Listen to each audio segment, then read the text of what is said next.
right. Here he is, Father Malachi Martin. Father? Good morning or good evening, depending on your time location. Zone. That's right, time zone. Time zone. We're all over the place. You sound very good. You sound in good shape, Art. I don't know how you managed to remain always so chipper. Well, it's simple. I think it's just like you, Father. We're both doing what we enjoy. Yes, I suppose that is the secret. I remember the last man to say that in public was Jimmy Stewart. He said he was paid to do what he loved to do. So this is the case of the same thing, I suppose. Tell me this, on your mind you had something about asking me about my background and training and that sort of business. That's right. There have been a lot of inquiries, apparently, because you're a very public person, about your background and your training and how you came to the priesthood and what your current status is. So instead of my reading a bio, why don't you just go ahead and tell us? Yes, I don't want to bore people enough, but you could always ask me a question if I'm obscure on any point. And it's quite short and brief in its own way, except I'll try and fill in the details where it's necessary to give a better picture. I was born in Ireland, of course, in Kerry, in Ireland, but way back in 1921. Father, I'm going to ask you to get a little bit away from the phone, if you would. Okay, what about this? Much better. Okay, it's a question of locating that speaker. And I joined the Jesuits, the Jesuit order, the order of the Jesuits. I joined it in 1939, just as war was being declared. In fact, I did it 3 days after we heard Prime Minister Chamberlain of England declare war on Germany. And Germany had attacked Poland. And I remained in Ireland for the duration of the war because we couldn't get out. It was dangerous to travel.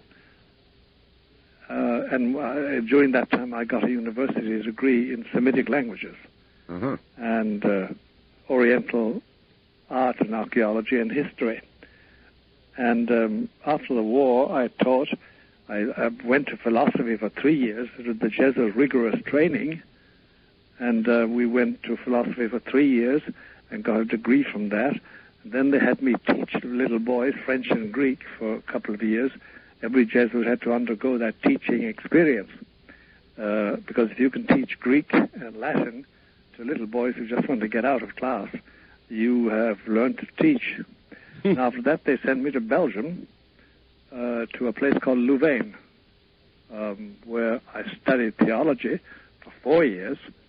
And where I was ordained a priest, a member of the Jesuit order, and I spent another 3 years getting a doctorate in Semitic languages, Oriental art and archaeology, and history. And I did a special work published in 2 volumes on the Dead Sea Scrolls. And I spent a lot of time in the Middle East and studying the actual scrolls themselves. And I became an expert in paleography, that is ancient handwriting. It all sounds very boring, but it was very exciting. No, it's really not boring at all. It was very, very exciting. And then they brought me back to Rome to a place called the Biblical Institute. That's the central part of the Vatican which trains professors of Bible. And I became a professor and with tenure of Hebrew and paleography and New Testament and Old Testament and of 1 or 2 other languages like Aramaic, which is used in the Bible, and was the language to which Jesus spoke. But I arrived just down there in 1957, 58, and the old Pope, Pacelli, Pius XII, had died, and his successor was John the 23rd. And his great collaborator was a Jesuit called Father Bear, Augustin Bear, a German Jesuit who lived in Rome, had been in Rome for years. And he took a shine to me, and his room was just beside mine in the Jesuit house. And at that time, John the 23rd was very keen on establishing a new relationship with the Jewish community. So he brought me over to John the 23rd, who was very keen to have some young man, and I was in my 30s, some young man who was trained in Talmud, which I was, and in Bible and in the biblical languages, because John was setting up a huge network of relationships with Jewish organizations in Europe and in America. And then, because he was going to hold a thing called the Second Vatican Council, which met finally in 1962 and lasted until 1965, lasted all of 3 years. John died in the middle of it in 1963, but his successor, Paul VI, kept it up, and I was functioning all that time. But, however, I had gone to my superiors in 1959, 1960, and said, look, I'm not satisfied the way things are going. And they said, why? Well, I said, because I don't agree with some of the policy decisions being made, and I don't agree the way these decisions are being implemented. All right. May I, if I can, stop you there and ask you a few specifics. What did you disagree with? I disagreed with changes, modernizations of the liturgy. And I disagreed also with the general trend in Rome at that institute was to diminish the age-old tradition about the nature of Scripture as being the Word of God. The dominant school of thought was a Germanic school which held that much of the Bible could be explained as a form of literature, as a form of popular myth-making. Somebody's story. Yeah. And that could, of course, if it were pushed, could affect the central beliefs that I had as a Catholic. Of course. Namely the divinity of Jesus, the fact of the resurrection from the dead, and hell, heaven, and purgatory, and everything finally. Because if you begin to throw doubt on the gospel stories, the historicity of the gospel stories, you're in trouble. And indeed, today, many Roman theologians will not state categorically that the resurrection of Jesus is a historical fact. They say, yes, it took place, but they won't call it a historical fact. Because it's what they call the higher school, or the school of higher criticism. So I couldn't agree with all that. And then there were other disciplinary matters, too. I thought that what had made the Jesuit order so successful was its inner discipline, and that was being loosened. But everything was being loosened in those days, Art. There was a spirit sweeping through the Roman Catholic Church as regards the old rules and the old discipline that resembled a tornado at its height. So anyway, but so they decided that all right, if you want to go, you can go. Now, but I was a Jesuit with 4 vows. There was poverty and celibacy, or chastity, as you call it, and obedience, and then a 4th vow of obedience to the Pope. There's a special corps of Jesuits who have that 4th vow of obedience. It really means the Pope can call you in any morning and say, please depart for Tahiti and stay there and do such and such and such and such, and you can't ask for your ticket or for your support. You just do what the Pope says. Let's see if I've got it right. Poverty, chastity, obedience, and a special vow to the Pope of obedience, a special vow of devotion. So I went to Paul VI, who was the Pope then, this is 1964, and he said, all right, if you have to leave, you have to leave. I can dispense you from your vows. Which ones do you want to be dispensed from? So I said, well, I've got to earn my living, Holy Father. And for that, I'll need to not have a vow of poverty, because my vow of poverty means I can't earn any money or keep any money. And he said, all right. And I said, then I have to release my vow of obedience because I don't want to obey my superiors any longer. And he said, all right. I said, I want to keep my vow of celibacy because I am a celibate and I want to remain celibate. The vow of obedience to you will be immediately, automatically dissolved. That's canon law if I leave the Jesuit order. And he said to me, well, do you want me to find you a bishop? At the present moment, there are almost 2,000 bishops in Rome at the council. I'm sure several of them would like to have you in their diocese. So I said, no, I don't want to be under a bishop. So he said, well, they won't like that. He's very funny, really. He had a sense of humor all his own. We used to call him El Gufo, because he looked like an owl with his face, El Gufo. And he said, well, they won't like that. No, you're not going to have a bishop. Where are you going to get your authority from? I said, you will have to give it to me, Holy Father, or your successors, by some special arrangement. But I want to be a priest. I want to be celibate. I want to write. And I want to have very active in TV and radio and lecturing and talking and confessing. And there's a storm coming over the church anyway, which you yourself are always talking about these days. And indeed, Paul VI was always talking about the storm let loose, like a tornado. Yes. And he finally ended up by saying, as you know, in public, a couple of years later, the smoke of Satan has entered the sanctuary of the church. We are now invaded. Anyway, so we talked about that, and he said, all right. But he said, then, what you are asking for is this. There's a form which you know of called laicization. And he said, many people make the mistake of thinking that a priest like you who undergoes laicization becomes a layman. And he said, as you know, that's false. You never become a layman. Once you're a priest forever. But laicization merely concerns who has authority over you. And you want me to arrange it so that no bishop and no religious superior has control over you. Mm-hmm. And he said, we'll have to make some special arrangements about that. Because he said, somebody must have some check on you.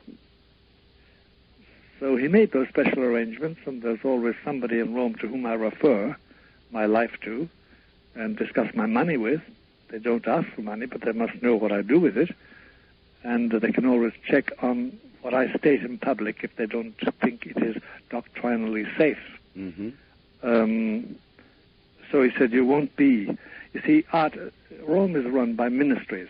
They're not called ministries in the Vatican. They're called congregations. And there's a ministry or a congregation for the bishops, and it's called the Congregation for Bishops. And then there's a ministry or congregation for clergy, and that's for clergy like priests, and so on and so forth. So, you are still a priest. Oh, yes. But you are simply a priest now who is allowed to write books and derive income from those books. That's right, but I'm not under any of the congregations directly, because I don't belong to a bishop and I don't belong to a diocese. So you're a renegade priest. No. No. In fact, a lot of people would like it if I were, because writing for all that length of time and talking to so many people over so much radio, they would like it if I swung away, because I'm really known to be fuddy-duddy conservative. And you know me as that, Art, I think. Well, that I guess I was conferring an honor upon you in a way. I fully realize you're a very conservative priest, and in that sense, in light of today's church, you are sort of a renegade. That's right. In that sense, yes. It sometimes puzzles Catholics, because they're used to priests who are either members of religious orders or who are under a bishop in a diocese. And I'm not either of those things. Mm-hmm. And no congregation in Rome will claim authority over me. But I'm not alone in this matter now. There are well over 1,000 priests throughout the church in the same status as I occupy.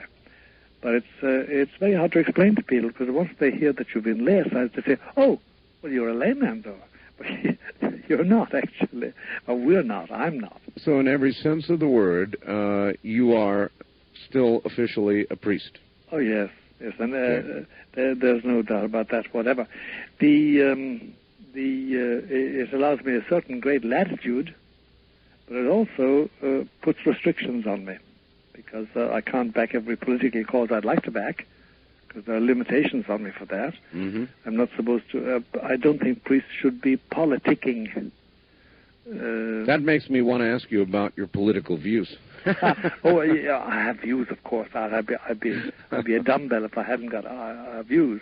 But to fling one's weight into a political fight, which I sometimes would love to do, I restrained myself because I think, between you and me, I think that the one thing Jesus dislikes is politicking clergy, because he had a lot of trouble with it in his day.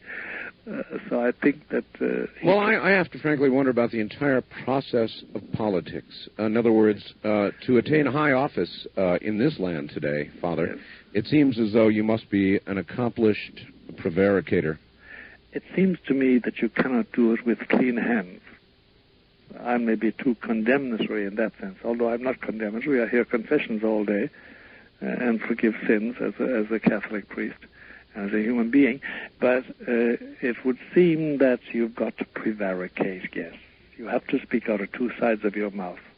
You have to promise knowing you will not fulfill your promises, and you have to pretend you side with an issue because it's good for you for re-election. Is that a sin? Or would you say that even a good man trying to enter the political world to do good things, yes, would have to do what he has to do to get where he wants to go, to do the good things he wants to do? Yes, it's complicated, but I think it's quite clear what you're saying. Well, I suppose that there are limits, you know. There are certain exaggerations that are now allowed, which are understood to be exaggerations on a politician's mouth. Father, hold on just a moment. We're at the bottom of the hour, and we'll be right back. Back now to Father Malachi Martin in Manhattan. Father? There's a point in connection with what we were just talking about in the previous hour, and it's this, that you call me Father. Yes, sir. And priests are normally called Father. It has become the habit that if you're not called Father officially, since I have 3 doctorates, I chose to be called Dr. Martin or Father Martin. Many people have called me as that, and there's no difficulty with that, except, for instance, in the Archdiocese where I live in New York, the Archdiocese does not want any priest that's not part of the diocese, and I'm not part of the diocese, and not to wear clerical clothes, yes, brown collar and the black suit, yes, or not to be called Father officially. But I just want to note that a lot of Catholics, they meet you for the first time and they find out you're a priest, but you're wearing a shirt and tie. Well, they find that shocking. Is it okay to call you Father? Oh, yes. Good. That's what I am, and that's what I profess to be. Good. I'm just noting that small point as a consequence of the status I sought to get. About politicking clergy, yes, about politics itself. It's a very, very trying affair for the soul, Art, I think, because you've got to make so many compromises. Well, yes, and I don't want to launch into a big political discussion, but I'll say this about politics. There was a day when I discussed it frequently, or even most of the time on the radio. And in the last years, Father, yes, it seems like what they argue about and discuss in Washington is more and more irrelevant to our lives. Me too, it seems so.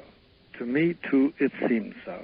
And therefore I'm not very interested, unless you wanted to discuss some political problem, case, situation. Not me. Not me either. I don't find it interesting. And then I find the majority of my fellow citizens, ordinary men and women, are not really exercised about it either.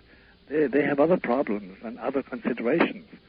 And there's something new happening anyway, out there, as we say, with the demographers. There's something new happening to men and women.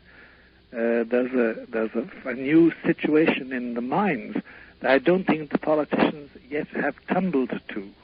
They don't know what's going on. Well, I would join them with that. I'm not sure I know either. I just know we are at the edge of momentous change. Yes, we are. We are. There is a change taking place, and nobody can formulate it quite accurately yet.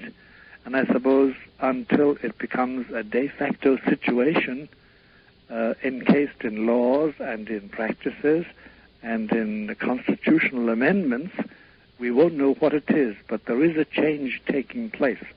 And I can characterize it in a certain way, but it won't be a complete characterization.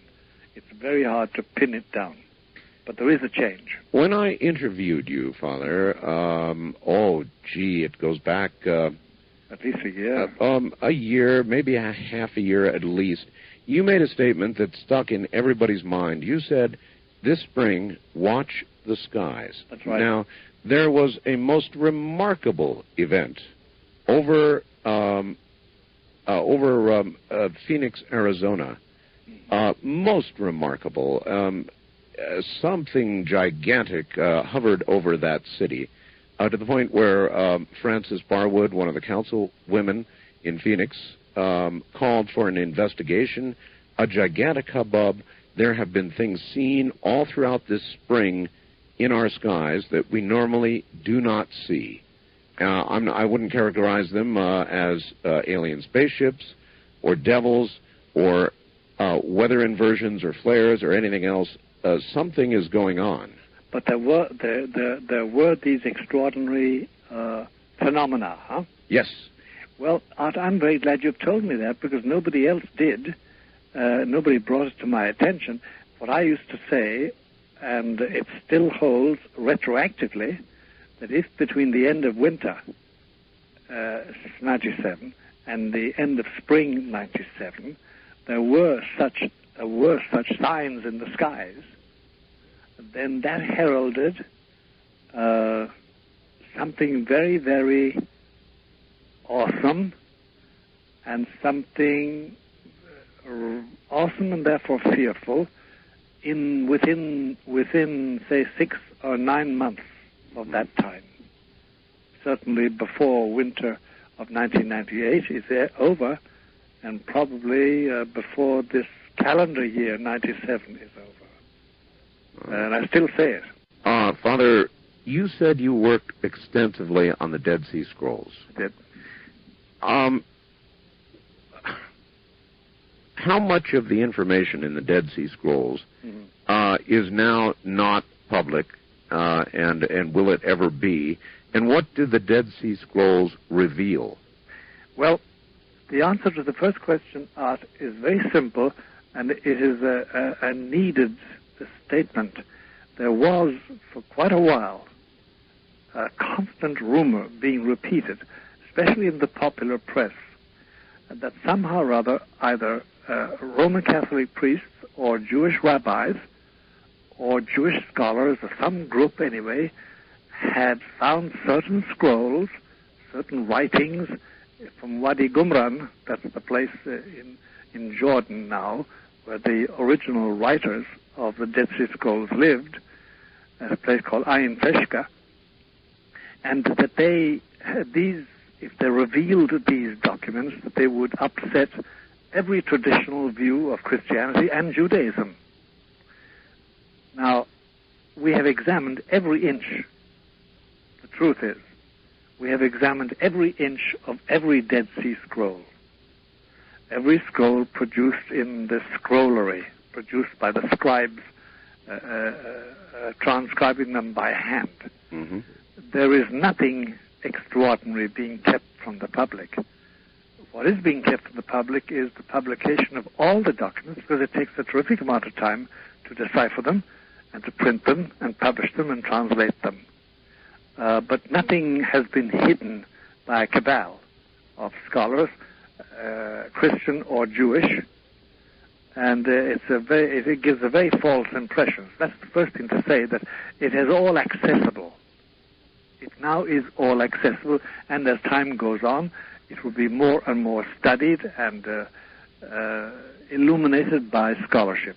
All right, there then are large unpublished portions of the Dead Sea Scrolls. There certainly are. And then sometimes it's not so much that there are large unpublished, but significantly, some things are small little scraps. For instance, only in recent years, Art, have we found out that one scrap, I suppose it's about the size of the palm of my hand, which is certainly from the scrollery, and which certainly dates from about 10 years after Jesus died, and presumably Jesus died by crucifixion in the year 33. But this scrap, coming from the scrollery in Wadi Qumran, the Dead Sea Scrolls place, the monastery as we call it, has on its back a quotation from the Gospel of St. Mark. And that is revolutionary, because that shows that the Gospel of St. Mark was circulating at that time. That would be about the year 45 or the year 50 A.D. Mm-hmm. And that is revolutionary. That mere small little fragment. And so on. There are other surprises to come. Now, there's one thing which we must keep in mind, though, and it's this. The soil in Palestine, the soil in that part of the country, that part of the world, I should say, now it's mainly Israel, is a dry soil which preserves things. Yes. And I am certain, I will probably be playing a harp. I'm very hopeful about that part of my life, but I will be dead because I'm 76. But I think that in time, that land is going to yield ancient manuscripts. They will be found by archaeologists and published, and they will help revolutionize our entire concept of the Bible. For instance, Art, do you know we have no pre-exilic copy of the Bible? What do I mean by that? Well, as you know, the Jewish population of Palestine was led into exile in the year 594 by King Nebuchadnezzar. That was the exile to Babylonia. We have no copy of the Bible dating from before that time. No pre-exilic copy. I am certain there are pre-exilic copies. So it's like the missing link. That's right. And it's a funny thing, the further we get away from those events, way back 2,000 years ago, 2,500 years ago, 3,000 years ago, the more we find out about it. It's the inversion of history. So that is coming. Now then, about the significance of the scrolls themselves, they confirm everything we know about Judaism.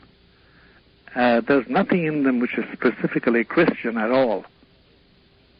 At all. At all. At all. There's nothing specifically Christian. And, you know, Jesus, when he was taken prisoner one night, the night before he died, he was being interrogated. And one of his interrogators said to him, "What have you been teaching in the streets? Well, what's your doctrine?" And he came back very strongly. Jesus never turned the other cheek, by the way, ever. And at that same interview, by the way, somebody struck him across the face. Somebody struck him. He didn't turn the other cheek. He turned on the man and said, "Why did you hit me? If I've done something wrong, say so. If I didn't, what right have you to hit me?" But anyway, Jesus' answer to the accusation that he was teaching doctrine said, "I'm sorry, I have never taught." And then he used an expression in Aramaic, and in Greek, we have it in Greek, which is normally translated as "in secret." Basod would be the Aramaic. But basod is the term used in the Dead Sea Scrolls, the official documents of the group of people who were there, to indicate their special meetings, their professional gatherings. So what he was telling his interrogator was, look, there are those fellows out there by Wadi Qumran, and they're revolutionaries, they're Essenes, and they're zealots, and they are your enemies because they're revolutionaries. But I don't belong to them. I don't teach in their gatherings. I don't frequent them. So there are traces that Jesus knew about it, like that, in the New Testament, if you know how to read it. But there's no, in the Dead Sea Scrolls themselves, there's nothing specifically Christian at all. There's a lot, though, can be learned about the times in which Jesus lived and what people believed. And I could spend the next 3 hours going through the New Testament, pointing out where there's an incidence between Dead Sea Scrolls and the Gospels. But that's not really relevant for the moment. All right. I want to ask you about something very recent on the horizon, Father. There have been a number of people. There's a new book out by Mr. Janzen called The Bible Codes. And while I have not interviewed Mr. Janzen, I have interviewed a man called Stan Tenen. Yes. And he has, for 30 years, been working on the ancient Aramaic. Yes. And claims to have, this is very interesting, to have deciphered, yes, indeed, a code in the Bible, in ancient Aramaic. Aramaic, I guess. Aramaic, yes. Thank you. And he claims, a most fascinating discovery, that these codes translate into geometric patterns that, if viewed, actually allow, for example, in Genesis, one to enter a state of experiencing not just what is written in Genesis, but what actually occurred. It's a most intriguing... I must read that book out. I haven't read it yet. And then he claims, of course, that some people have not come out of the experience as whole people anymore, really? And that only those who are the most pure are able to have this experience. Anybody can have it, but not anybody can come out of it totally sane. Gee whiz, I didn't know that. I must look at that book. And I was wondering, I guess, have you heard about the publication? Oh, I've heard about it, all right, the Bible codes. I've heard about it. And indeed, there has always been a tendency, not more than a tendency, there's always been the habit, especially amongst Jewish scholars, Talmudic experts, to read the bare words of the Bible, which is mainly Hebrew, but some Aramaic, but mainly ancient Hebrew, to read them in such a way that they get a double meaning out of it, and a more profound meaning than the simple meaning we take from the historical parts of the Bible. There's no doubt about that. And there's the art. Have you heard about an art called gematria? No. What is that? Gematria is actually it's a word used in the Talmud, the Jewish Talmud, but it comes from the Greek word geometry. But gematria is the use of the letters of words. Say in the first line of Genesis is Bereshit bara Elohim et hashamayim v'ta'aretz. In the beginning, God created heaven and earth. Yes. But they take each letter and they give it a value, a numerical value. Yes. And they translate those numerical values into other words, more profound than the bare statement, in the beginning God created heaven and earth. It's called gematria. And sometimes the results are astounding. They really are astounding. And do you consider it then possible, Father? I consider this as a possibility. If you know something did happen, you find confirmation of it in gematria. But it's merely a confirmation. New revelations about God, new revelations about the evolution of mankind, new revelations about God's nature, about our destiny, and about holiness, and about the entire question of religious belief. No, I don't consider it reliable. You must have it beforehand, but gematria does provide a confirmation. There are books published on this, and you have to know math very well, and nowadays you must be able to use a calculator, because you've got to run off in your calculator the value of a word. Well, the man who published the work called The Bible Codes, Drosnin, claims that it is predictive, that it is prophecy. I find that explanation far less elegant than Mr. Tennant's, which is that these geometric patterns produced by the Bible codes actually allow one to experience what is generally written in the King James Version, for example. Yes. And that's a very elegant explanation indeed, and if true, I can't say it's something I could try because I'm not nearly pure enough to try it, but... Nor I. I do not feel that either.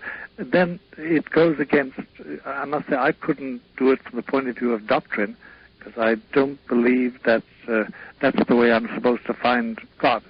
I'm supposed to find my belief. I have a far more, what I would call an objective norm. That's not to attack anybody as subjective. But the difficulty is this, Art, that if I'm allowed to set up rules of interpretation, which I choose arbitrarily, because I'm just one single person, and with that I find out that I can predict such and such and such and such. First of all, people must wait to see are those predictions fulfilled. Yes. Otherwise, it's a fake. And while I'm waiting, I still am hanging on the subjective interpretation of one single individual. And that I find very shaky, especially if I'm seeking guidance for concrete decisions. Should I marry this woman? Should I have children? Should I invest in this business? Should I believe this? It's a shaky basis for concrete decisions I have to make. Is it honest of me to conclude such and such a deal? You know, and I need guidance. I'm a moral being, and I can be very immoral if I haven't got guidance. Indeed. All right, Father. Hold on. We'll be right back to you, Father. Yes. This August, again, I'm going to remind you to stay a little bit away from your phone, if you would. Is that better? Yes. Oh, infinitely. Right. Yes, sir. I'll do that religiously, I hope. Religiously. Father, this October, I'm going on a trip which is going to take me to Rome. I've never been to Rome. I've never been to the Vatican, and I'm going to go to the Vatican. What should I see? Oh, that provokes an awful lot of thoughts in my mind, Art. Entre nous, between you and me, let me provide you with one or two names to go and see when you do go there. Oh. And if you're to give me your dates, but I will talk with you separately about all that. All right. All right. But apart from that completely, there is so much to be seen there that my one main advice to you is to make a choice beforehand, because you can't stay there forever. As a matter of fact, I'll only be in Rome for 2 days. Well, then in 2 days, there are certain things you can see and are worth seeing, and that repay the time put into it. You can see St. Peter's, and you can see the Vatican museums, the main museums, in 1 day, less than 1 day, in one good outing, organized by some agency. And there are many good ones in Rome, and there are many good ones here. They're organized it in Rome for you. Now, if I were to use your name, that would not get me into the secret archives, would it? Well, if you use it with certain men, whose names I'll give you, yes. Oh, my. It would. And get you a visit there. It's a fantastic thing. Do you know there are 7 miles beneath the surface of Rome? 7 miles? Secret archives. And you enter this thing, and when you enter it, the light goes on, and as you move through it down along the passageways, the light behind you goes off, and the light ahead of you goes on. Oh, it's a fantastic thing. It is a fantastic affair. What I would give to be able to see that. You can see it all right, but if you can, in a short visit though, you just look at it and you pass on because you haven't got the time. Right. But you can see it, and then there are various other parts of Rome which should be seen. But the main one would be the Peter's Basilica and some of the main Vatican museums, because they're magnificent. You've never seen such magnificence and such art. Well, I'm looking forward to it. Oh, it's a marvelous thing. It's simply marvelous, and Rome has some aura which exists no place else. And they say, non si parte di Roma. Nobody ever leaves Rome once you've been there, and it's true.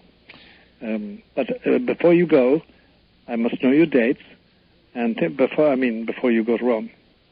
Indeed, I will let you know.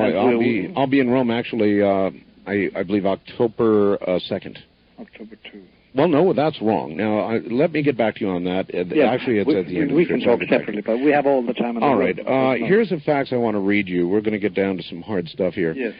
Dear Art, I'm sure the good Father would agree that belief in God must come from one's own faith. Yes. Then it would it not be true that faith is necessary for one to believe that demons also exist? I personally believe that his God, meaning yours, Father, yes, or any God, does not exist. To me, it's all a fairy tale. So, would my non-belief of the angel and demon, God and devil, heaven and hell dogma, mean that I am one whose body cannot be possessed? And if so, what does that say about that particular theology? So I guess, number one, would somebody of his sort be somebody whose body could not be possessed? No. His body can be possessed. His belief or disbelief is no guarantee his body won't be possessed or can't be possessed. But that doesn't mean it will be either. It's the profile. We try to create the profile of the possessable person, Art. We've tried it since 1970, and there is no profile. There is no profile. No, it's a random thing happening. Rich, poor, good, evil. Male, female, homosexual, heterosexual, educated, uneducated. It doesn't make any difference. That's not the norm, apparently. We don't know what the norm is. It looks to us like completely random choice. Because, Art, between you and me and the Holy Spirit, I know very naughty people. I really do. In New York, I mean, people who have morals that I can't share. I know mafia people. I've come across my share of these people in many walks of life, but they're not possessed. They're just very naughty. How actually, it's a very good question. There are, as you point out, many naughty people. It's a very kind word. Yeah. How do you delineate between the very naughty and the possessed? Well, the very naughty are usually terribly honest about their naughtiness. A high-class call girl, who is simply a prostitute, will tell you honestly, when she lets her hair down, that she is that. A mafia soldier who is on vacation over here from the West Coast because he's done something over there and he's in retirement for the moment over here. I'm citing people I know. They'll explain exactly what happened. In fact, one of my first contacts as a priest in New York was with a mafia soldier who had been shot up and needed absolution and anointing. They were afraid he was going to die. But that's one kind. The other kind, the possessed kind, is something very different. And then there's the various stages of possession. But it's a very different thing. The phenomena is different. The behavior is different. The things surrounding them are different. The atmosphere, the smell, the behavior, the look, the language. Father, does possession come upon a person slowly, in stages, or does it come all at once? Slowly and in stages. It's like any addiction. It becomes, for instance, we're dealing now with a new generation, Art, really. They're always 20-somethings or 30-somethings. Very few 40s. But they're in the 20s and 30s, and the situation is generally the same as the young man who came to me about 15 years ago and said, "Look, Father, I wanted such and such and such and such and such and such. And I made a pact with the devil. I said to him, if you really are Satan, and if you have power, give me this." And he said, "I got it." And now he said he won't let me go. And he did it slowly. And then I inquired into how it happened, and his mind got used to the idea of asking for help and for really a leg up. And he got the leg up in various places and succeeded tremendously in his profession. And then he found that his mind was locked and his will was locked, and he wasn't free. He wasn't free to love, and he wasn't free to choose. And finally, he wasn't free to die. Father, there are many people who have, at one time or another, let it cross their mind. Yes. Let me have this. Let me succeed in this. Let me do this. Yes. And I'll sell my soul, whatever. Yes. Now, how does one know whether one actually has made a pact with the devil or one has just had a fleeting, horrid little thought that went away? No, it's a very good question. There's this Art, and those to whom it has happened will know exactly what I'm talking about. There is this lock they find on their will, and there's the control of their mind, which they lose. It's not that they go all hairy or they lose it, as we say, but it is that they find that their mind is restricted in certain ways, and their will, they cannot do certain things. They cannot exercise compassion. They can't desire certain things. They can't really desire their wife or their husband. if it's a woman that's in question. It's the peculiar lock on the will, and that's generally what sends them, the ones that are saved, sends them running for a priest or an exorcist. What happens in some cases is that they go further into it, and they're completely programmed and controlled. Well, and then you have perfect possession, out of which I have never seen any person emerge. Never? Never. I haven't seen them. Now, I'm only 76 So years. it is not, sir, the classic possession that we all recall from The Exorcist. Not that, but a more perfect... It's a perfect possession. You see, the classical form is the person who makes themselves very obnoxious in their behavior. And they're really like the child. When a child is hungry, an infant who can't talk, they bang their heads on the ground and they throw themselves around. They may protest. And they're saying, I'm hungry, or I'm dirty, or I'm thirsty. That's one form. And something can be done about that. But when they're perfectly possessed, they don't ask for any help. And they eschew any help. And you can... How many people, Father, do you think are in that condition? Let's just talk about America right now. Forget the rest of the world. Mm-hmm. On a percentile basis, you mean? Sure. A minimal crowd, a minimal set of people. By minimal, what do I mean? Well, we're 260 million, isn't it, or something like that? Yes. I'm trying to make a proportion between the number I've known and the general population. I suppose about 10 million. 10 million. If I am in my mind, I'm calculating the proportion of people I've been with in this whole field. Well, here's a tough question for you. Uh-huh. Would we generally, if we could see these 10 million people, yes, would we find that they are the powerful, the successful, the... Yes, you would. None of them are obscure. None of them are failures. None of them are without respect and means. A lot of them are in high places. And as Charles II said about his ministers, the higher they go, the higher they climb, the blacker their bottoms get. But that's the very worst possible scenario for the world. These are the people who are shaping policy. Well, that is the difficulty, that we do find those in charge of things. And when you do, but I've seen the following take place. In a certain bureaucracy, which I won't name, but a very well-known bureaucracy, mm-hmm. Of a worldwide nature, not merely American. People by men and women of ordinary means, some of them Hindus, some of them Christians, some of them Jews, some of them nothing at all, but with a natural, what I know, for want of a better phrase, civic virtue, isolating somebody who's obviously perfectly possessed and getting rid of them. Because somehow or other they just, everybody agreed, there was a consensus that this person was in alliance with something that militated against our best instincts as human beings. I've seen that happen.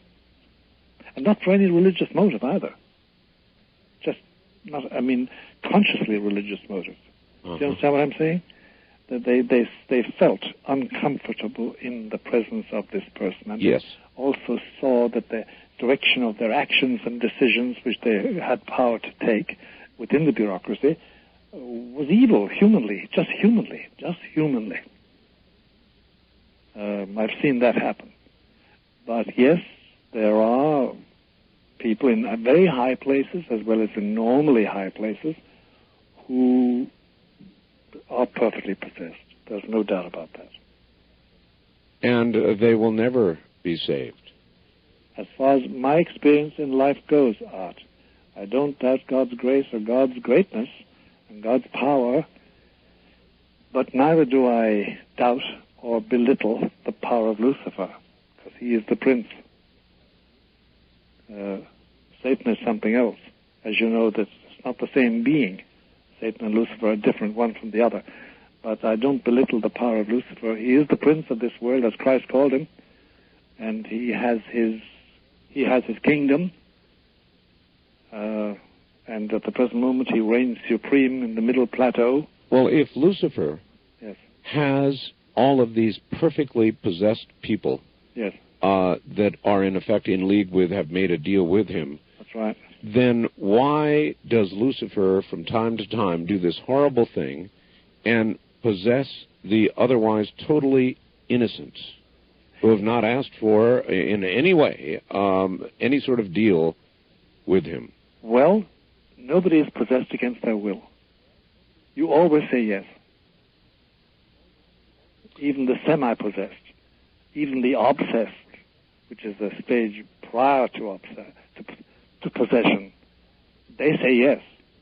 You are never possessed against your will. You're never obsessed against your will. You open a door and you say, well, who are you? Or put a foot in and let me look at it. Or it's partial invitation. Mm-hmm. But what must be stressed is that this doesn't happen to everybody who's just barely naughty. Do you understand? I use the word naughty to cover all sorts of human malefactions. I'm sure. But it doesn't follow. It's a random thing as far as we're concerned. But there's one more thing which we must stress, and it's not a cause for pride on our part, but it's this, that Lucifer, it can be intensely stupid, as Satan can also, as all demons can be. They're extremely limited in their knowledge. They don't know everything. They're not all powerful. In fact, they have merely been conceded certain powers by God.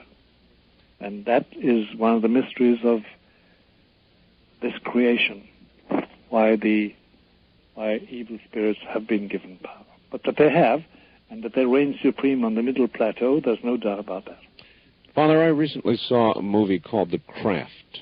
I don't know whether you've ever seen it. I've heard about it. It is about 4 young women who decide they will call upon dark spirits to do their bidding. It's quite well done, calling on dark spirits from north, south, east, west. Yes. It's a horrifying movie. And to back it up, I've interviewed a number of people who suggest that young teenage girls, particularly young teenage girls, yes, are powerful. That they frequently have things occur around them where poltergeist problems have occurred. That's right. They've occurred around young teenage girls. Now you have these 4 girls actively seeking out the dark forces to do their bidding. Yes. Is such a thing possible? Oh, yes, and is an everyday occurrence in our experience. Now, it's not that everybody does it, or a lot of people do it, but as far as happening art, it's an everyday occurrence. Back now to Father Malachi Martin. By the way, Father, yes.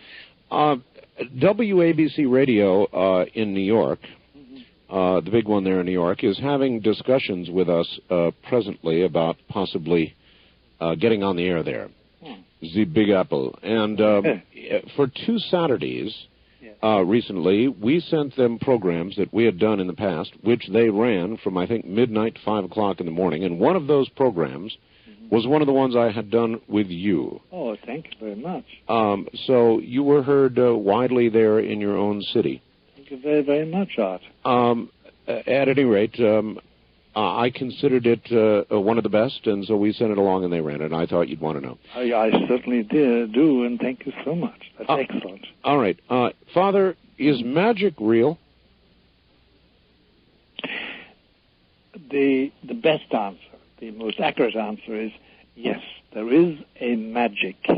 There is a magical system which is real. All right.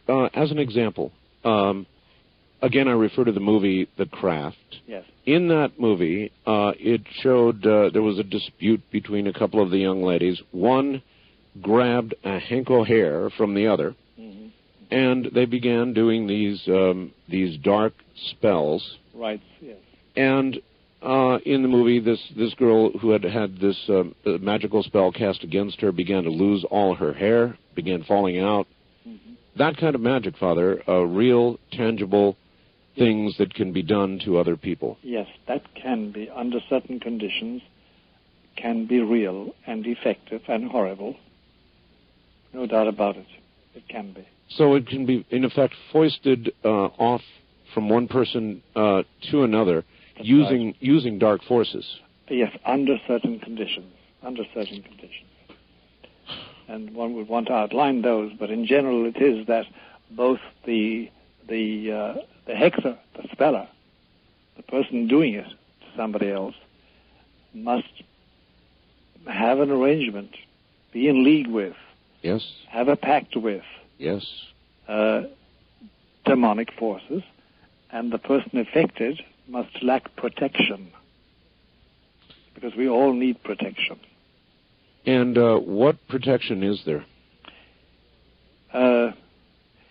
To put it in human language, on this level of understanding art, it is the arrangement whereby I, at least in general, in my life trend and in the way I behave, I follow the dictates of what I call my conscience, which is really my angel, because we're all assigned an angel to protect us. Because on this again, in this context, there is always danger of being attacked by demonic forces, either directly or indirectly. And we have an angel, a guardian angel, we call it, or him, or her. There's no sex involved, but we use him or her or it. We always have an angel who can protect us. If we forsake that angel, and the general trend of our life is in the very opposite direction, then we are liable. There's no doubt about that. And I can't tell you, I have one whole filing cabinet full of letters from people who are victims of that. You are now 76? That's right. 76 years old. Actually, truthfully, I'll be 76 on July 23. On the 23rd? Yes. Oh, my. When I talked to your secretary yes. The other day, she said you were, at the time we talked, at an exorcism. That's right. You're still doing exorcisms? Oh, yes. At the present moment, it's usually directive. That is, that I'm in charge of an exorcism. I'm not usually doing it myself. I don't need to, because there are 2 or 3 going on at the same time. And I decide what must be done, interview the people, and assign it, and then observe, and at times step in to correct something. It goes on continuously, because since I started this work in the United States, and that's about since 1970, and it's now 1997, 98, coming into it. Yes. The incidence of possession, and therefore of exorcism, has increased between 750 to 800%. Wow. An enormous, and this is only in the northeast corner, Art. In the northeast corner. The increases, and then the amount of covens that have sprung up, genuine covens. Yes. Is enormous. When you say coven, would that be, for example, Wicca? Yes, there are Wicca covens. And these are... coven is a general term for a group of people who are linked together by one main point: adoration and service of Lucifer. Huh. Many people involved, Father, in Wicca will tell me constantly that they are not of the dark side. Oh, yeah, there is a white Wicca, as they call it, and it's really nature worship and that sort of business. You know, it's innocent in that sense. It's a reversal to the gods of nature and the gods of nature as such, and that of course has its own liabilities as regards belief in God itself, in God Himself. But as for the white Wicca, I know I know the chief Wiccan in Long Island. She's a very respectable lady, and she holds classes teaching people how to enter Wicca, white Wicca, and they will have nothing to do with any other form of it at all. But that's not what we're talking about, really. It's a nature worship, and a lot of people are in it. Many who are in it because of disillusionment with religion, Judaism, Christianity, Catholicism, yes. Presbyterianism. You know what I mean? They've had it up to there, as we say, with a formal religion. Therefore, they find this consoling, and they love animals, and that's what it is. They never have sacrifices of little animals, dogs or cats or birds or horses or anything like that. It's a nature worship, and you see, if we use the word paganism, it has connotations for the ear that are sort of bad. You know, these are what the ancient Romans and ancient Greeks and all those people practiced. Is it as dangerous for one's soul as even the darker forms of Wicca? No, it is not. And I've met many Wicca people who are led out of it by sheer devotion to nature and by finding out that the beauty and the truth around them must mirror some greater beauty, greater truth, more permanent beauty and truth elsewhere. And that's God. But it all depends. It's very hard to give an accurate answer to your question, because it all depends on what graces have been offered you. Has God entered your life and have you refused him? Do you understand me? Have you rejected an invitation from God? Father, I don't feel I've ever had one. I don't doubt a creator. Mm-hmm. However, I have no tangible proof, and I am the kind of person who has a very difficult time believing in that which I cannot prove, and I'm constantly striving to prove and to learn through every avenue I can manage, some of them probably very less worthy than you can imagine. But I'm constantly searching and looking, and yet I've been unable to make that leap of faith, and I don't know that I've ever received a specific invitation. How does one know? Well, I'll tell you.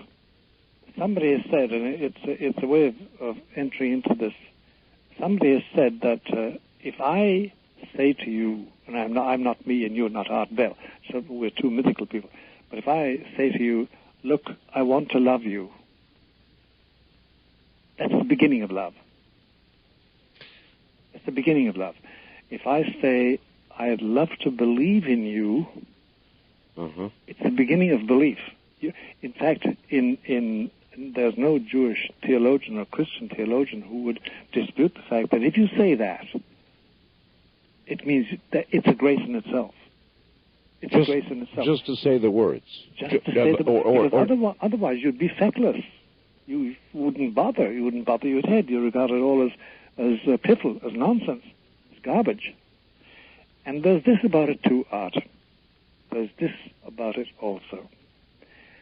That you can be drawn along for decades by the wish that one could get grace, and one doesn't, apparently, consciously, mentally, rationally.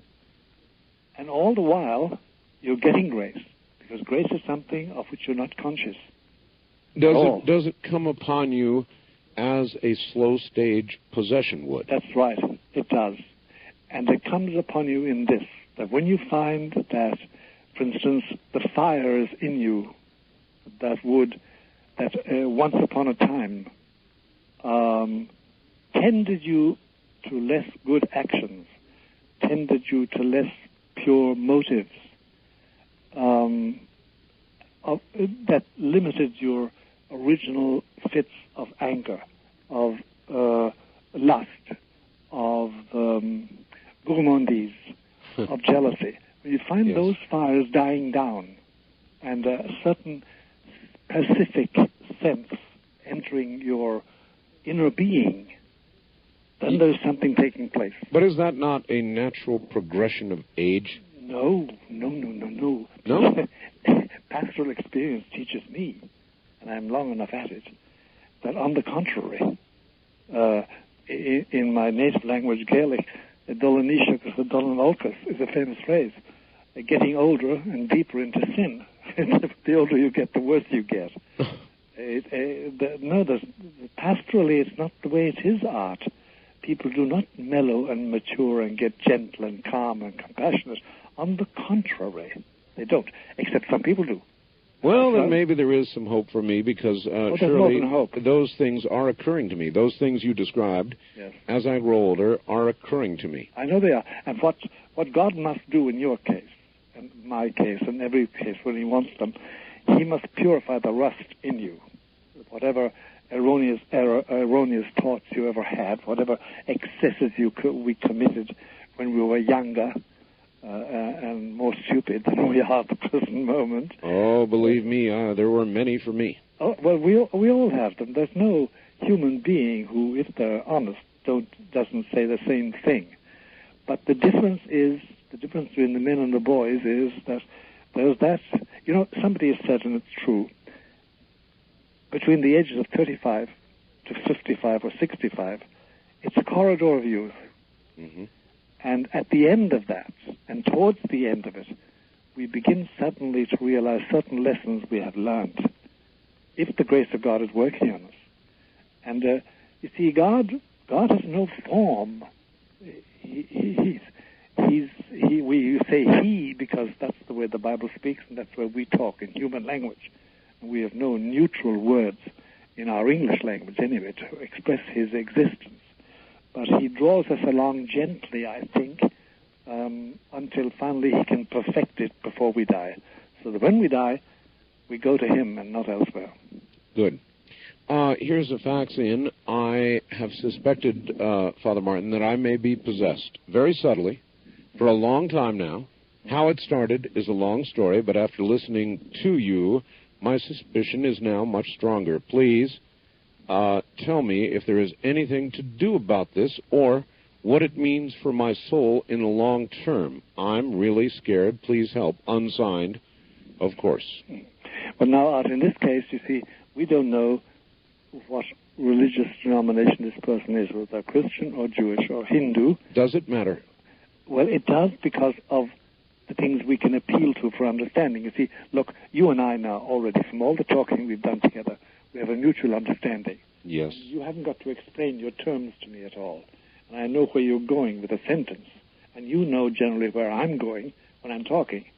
But with a total stranger, you have to have some surface markings. You must know what's in their background by way of education, what religious, if any, ritual they have followed or been exposed to, and what are their thoughts, and then what has happened to them in concrete life situations with their wives or their children or their husbands. Mm-hmm. This particular person, what I would say to them, whether they mean something to them or not, they should start saying a simple prayer. And it is to Christ. And it is this, it's 5 words. Hide me in your wounds. And see the effect of that prayer on them. And they can always write to me, if necessary. Can you perform an exorcism on somebody who is a non-Catholic, or even somebody without apparent faith? Sure you can, if they consent. I mean, if there's a basic consent. There's a civil as well as a religious aspect of this. There's a civil aspect. You can't do something to somebody unless you get the consent of somebody who is authority over them. Is it possible to perform an exorcism on somebody without their consent? In other words, in worst-case scenario, could somebody literally be tied to a bed or bound in some way by family members and have somebody like you called in? Yes, but you have their prior consent. At some given moment, they've said yes. There must be something like that. Otherwise they're perfectly possessed. You're violating their civil rights. You're limiting their actions. You know what I mean? Violating their civil rights. Yes, because, I mean, if we suspect that John X is possessed, if we have strong reasons for thinking so, unless we have John's general consent or his particular consent, and John is over 18, he's an adult, we just can't aggress him and tie him down. Not in this day and age. So you can only exorcise those who are less than perfectly possessed. There is no exorcism for the perfectly possessed. None. None whatever. The perfectly possessed, you can give them a bottle of holy water and they'll drink it. They can handle a host, a consecrated host at Mass. It means nothing to them. They can look on a crucifix and say, oh, well, that's Romanesque, and it probably is 9th century. You know, it'll mean nothing to them. You said that exorcisms in the Northeast, at the very least, are up 750 to 800%. Right. That's terrifying. And what does it mean to you? What's coming? Oh, it means art, not to put a tooth in it, as they say in the English. It means that the prince has a wider kingdom than he had when we started off in 1970 anyway. That means he has a wider clientele. And therefore that... See, art then, I don't know if you've noticed it, but there's a certain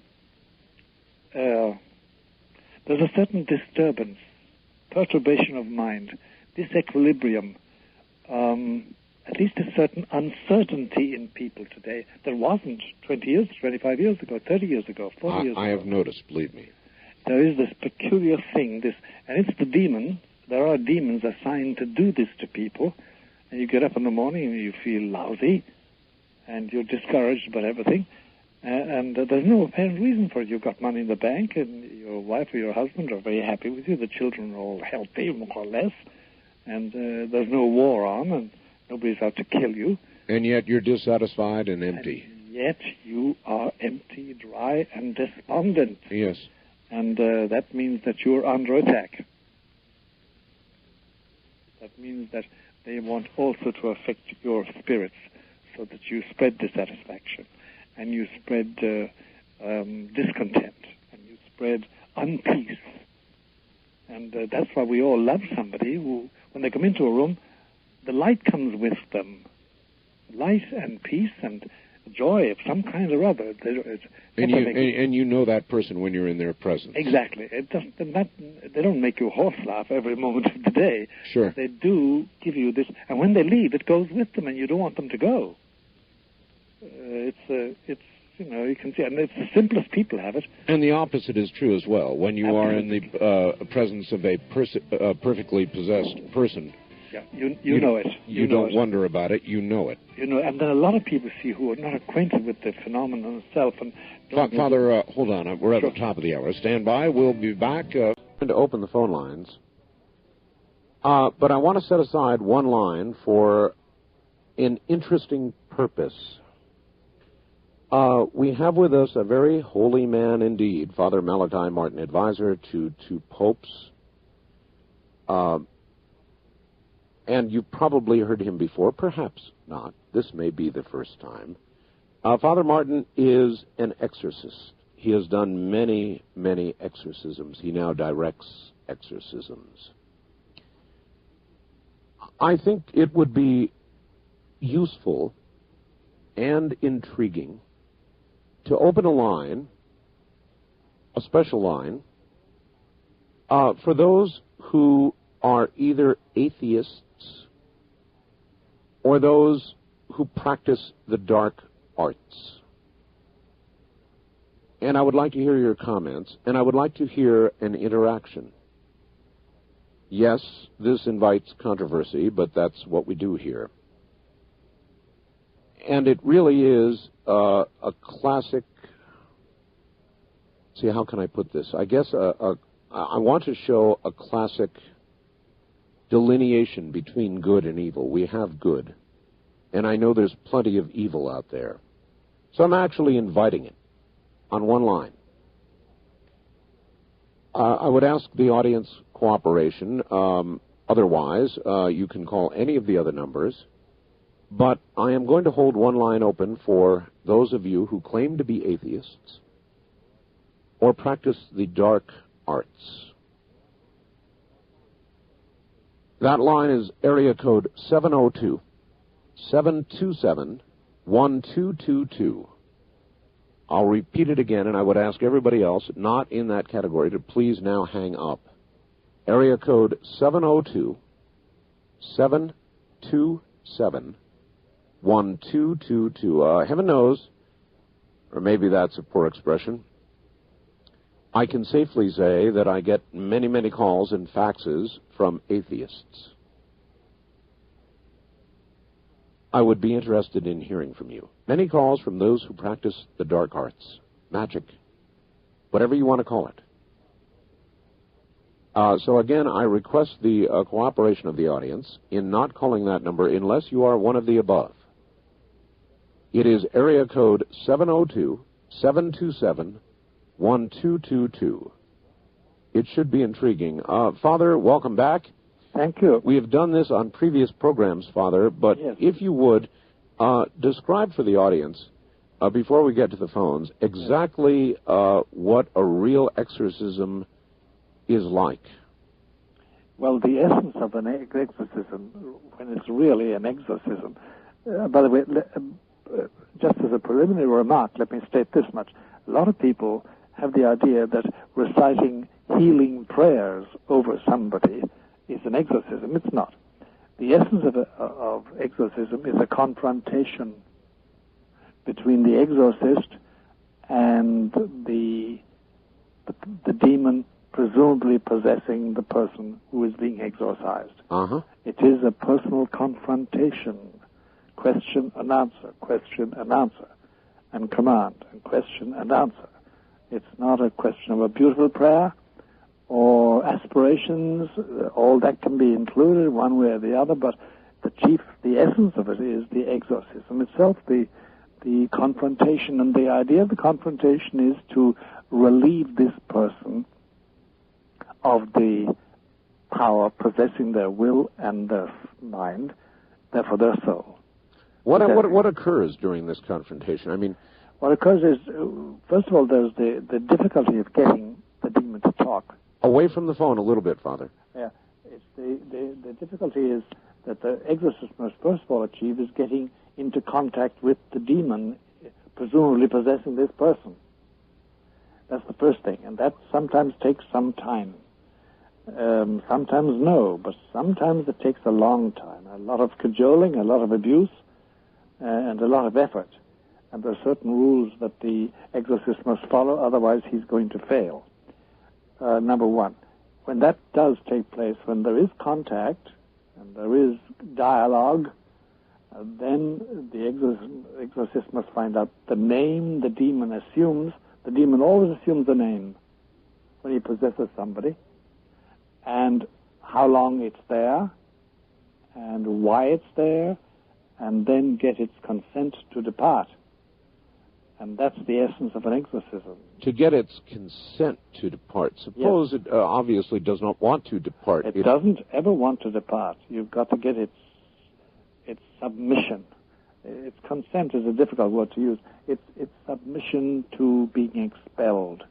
Because you see, there is an entire theory and belief behind it all, Art. It is that as long as this cosmos endures, as it is, demons have a certain liberty, a certain freedom, and they roam on what is called, figuratively, the middle plateau.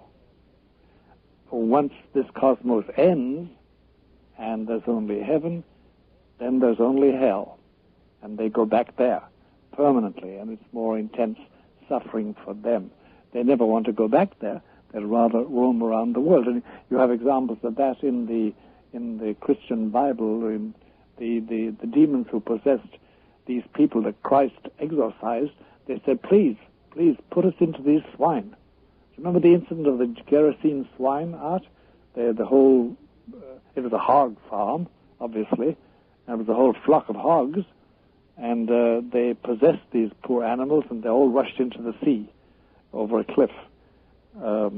they didn't want to be sent back to hell to suffer, just to suffer. They wanted to roam the world on the middle plateau. But it's a whole mentality which the exorcist must have, and because he's got to understand who he's up against. Father, question. Yep. The middle plateau. Yes. Remote viewers, psychics, people who claim powers and insight that others do not have, are they dabbling and moving within and joining with this middle plateau? They are. Dabbling is a mild word. They're doing much more than that. And it's a very dangerous thing because you can be locked into it and eventually end up possessed, certainly obsessed. And it is a very tempting one for many people who have psychic gifts.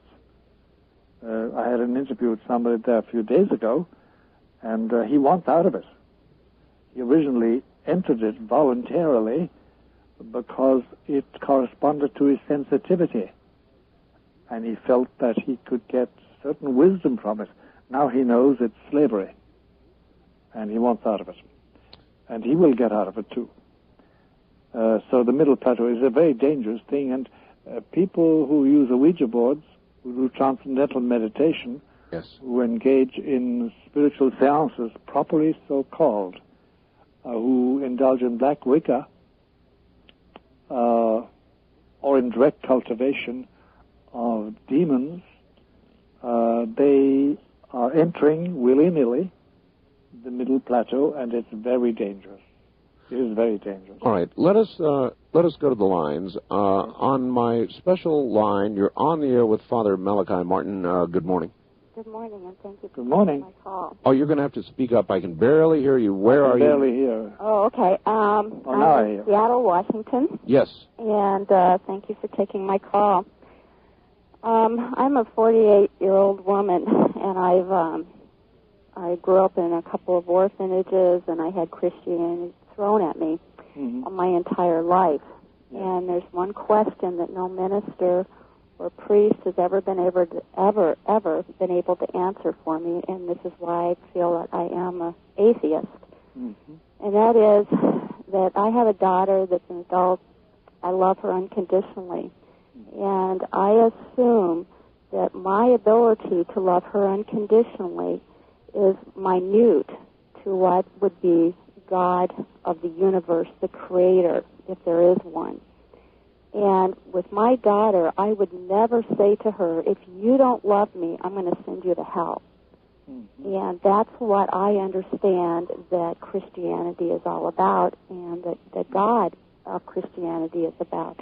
That if we don't love him and obey him, then we're going to be sent to this horrible, horrible place and suffer eternity in the hells and the belly of fire. And that's when I don't understand that, Fr Malachi. I don't understand it. I know, ma'am. I get exactly what you're saying. It's not as and I'm not saying this about you, but it's not as crude a belief or as rough a belief as that.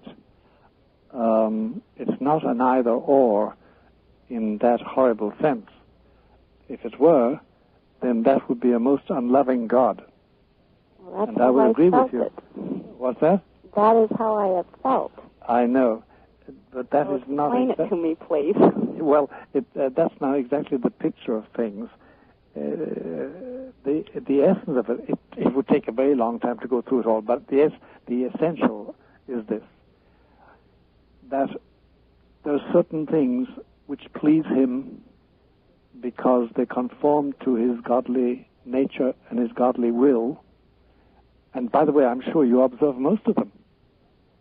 The moral laws, the ethical laws, honesty and purity and compassion and gentleness, and, living a decent life, and loving your neighbor, not doing obvious harm to anybody, really, except incidentally or in a fit, but not as a policy, not being an evil person.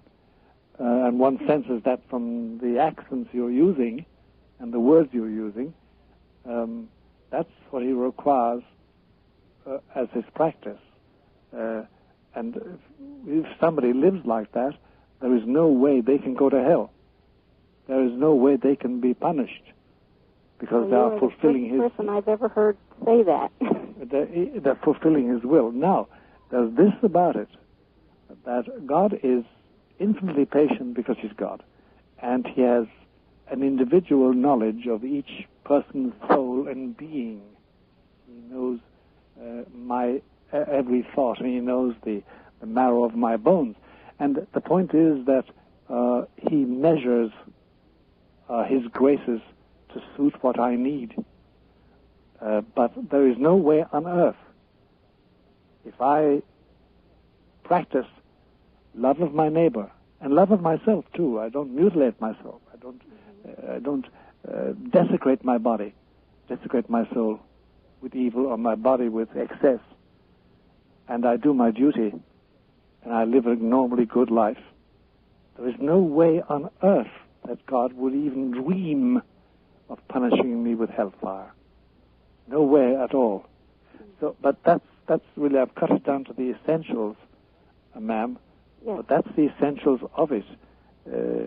This God is love.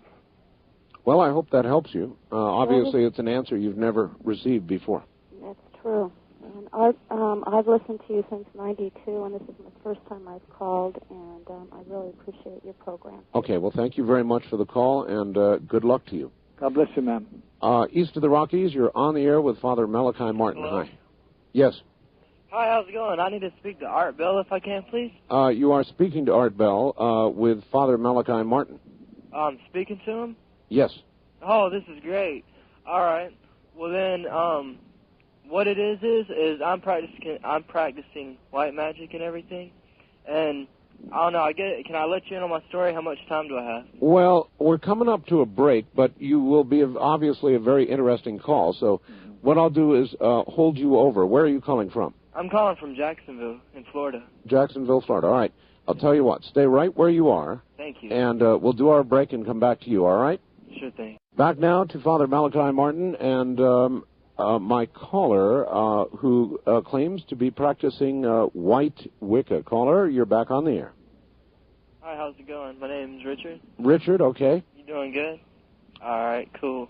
Well, then, yeah, everything that I'm fixing to say kind of it kind of goes with everything that you've been talking about the last few days with Bible codes and so on and so forth with what you were talking about today. Well, anyways, my best way to describe it with which I think his name was Steve, who he was talking about a few days ago. Well, anyways, I'm like blabbering. I'm like so. You are blabbering, so get to the point, please.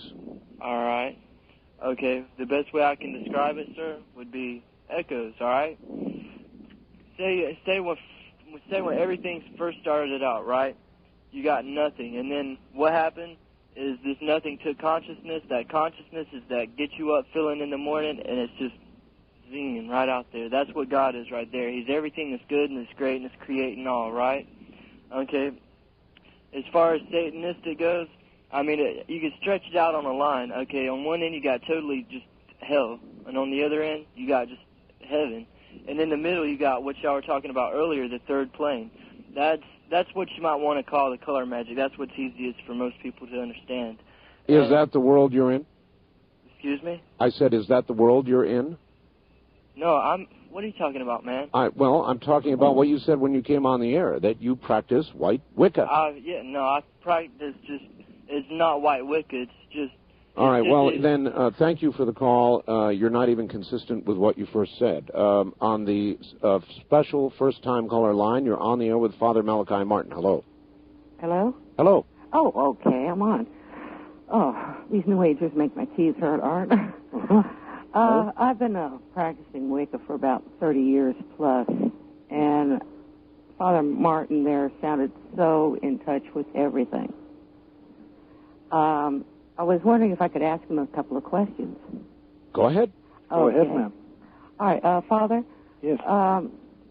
Would you say that things have been going kind of crazy in the world since the Catholic Church broke with tradition? Yes. Would it be better if the Church went back to the old traditions? Yes, but I think now that's impossible. They can't go back, unfortunately. What will happen will be some new form. Mm-hmm. But unfortunately, I say unfortunately because you can see my prejudice there. It would be better, but they can't. They've gone so far. Yeah. Okay, because at one time I was a Catholic. Mm-hmm. Matter of fact, with my religion, I pull some of my favorite saints into it, too. Because, as you know, with Wicca, we encompass a lot of different religions. I know you do. Yeah. But that's all right. Yeah. Provided you honor Christ and... Oh, yes. It's a strange combination, but as most Wiccans find a place that's comfortable for themselves. Mm-hmm. Mm-hmm. I've started a couple of covens, and that was one of the main things that I would present to the people, is for them to find a place for them that was comfortable. Yeah. And in Wicca, we really don't have black and white. That's just an easy way to explain what we do. Yes, I agree with that. But, we have to use it as a way of denominating things, you know. One thing I've been finding is there's been a lot of dream weavers running around. Yes, there has. Bothering people. Yes, there is. Why? I know with the New Age, dream weaving is a very weak form of the darker arts. Yes, there is something let loose there which hadn't been let loose up to now. Father, what is dream weaving? Ma'am, you explain it in your language. Well, you could probably explain it easier than I could. Dream weaving is when you send negative forces to people when they're sleeping. That's right. You can control a person better when their defenses are down. And in sleep, the defenses are down. Right. You can cause them great illness if they don't sleep properly. Mm-hmm. Some people have gotten very paranoid. We have. Have you done that to people? No, sir, I haven't. I've put up bindings and wards to protect some of the people that I'm working with. Good. They give them protection that they lack. Right. There's no doubt about it, ma'am, that you are moving. What I was going to say is a lot of these New Agers are using this dream weaving. I know they are.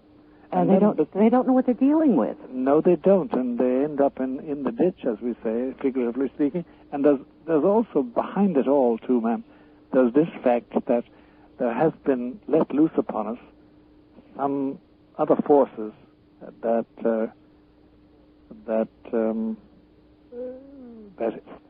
help dream weaving of an evil kind. Yeah.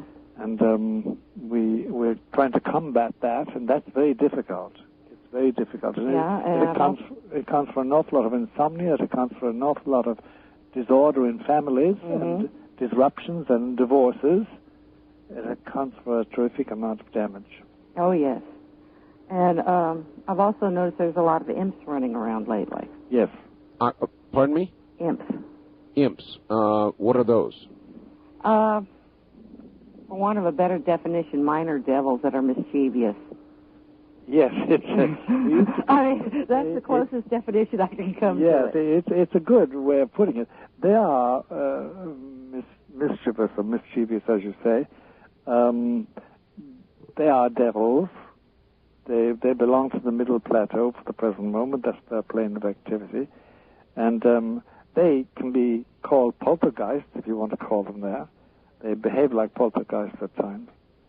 There are a lot of those, but I think that's all part of this avalanche that's been let loose upon us. I don't know why, but that's the way things have gone. And as you said, it did coincide with the disruption of the Catholic tradition. I don't know why. Wildcard Line, you're on the air with Father Malachi Martin. Good morning. Wonderful to speak to you again, Mr. Bell. I just tuned in, and I heard mention of the Catholic Church. I wonder if Mr. Martin could give more insight in what is actually going on with the Catholic Church. Well, provided I don't scandalize you or hurt your feelings. Me. Well, you know what I mean. I have to be careful because it's one of the few things that my gentle Lord Jesus condemned, was to give scandal. And there are ways of giving scandal. But if you want me to be very frank, here's what's happening as far as I'm concerned. there is a worldwide apostasy going on amongst Catholics. And it is on the highest levels and the lowest levels. Mr. Bell, do you know who I am? No, not yet. Who are you? Well, this will give you a clue. Mr. Martin, what do you feel is the Catholic Church's connection with vampirism? Oh. With what? A father? Yes? You are speaking to somebody who claims to be a vampire. Uh-huh. Mr. Bell, I'll be sending you some literature, photos, and a lot of information. Hopefully you can help me spread the word about what is happening with vampires in this country and in the world right now. Have you ever spoken with a vampire, Father? Yes, I have. I have. There was a school of vampirology, that's what it's called, in Long Island. I knew the members of it in the 70s. I've lost track of all of them. That school's been shut down. It has moved. Really? Yes. It's now somewhere in the Midwest. Well, yes, I know that then there was another settlement or group in Louisville, Kentucky. That's the one. It's the exact same school. Yeah, yeah, it is. Yeah. But I only had passing. But do you know you are aware that the Catholic Church is involved in vampirism? No, I'm not aware of that. That it's officially involved in vampirism. The Catholic Church of today isn't the Catholic Church it was, let's say, 4 years ago. He said the Catholic Church is not the church it was years ago, I think. Oh, that I know. That I fully agree with you. But that there's wholesale official vampirism, I did not know.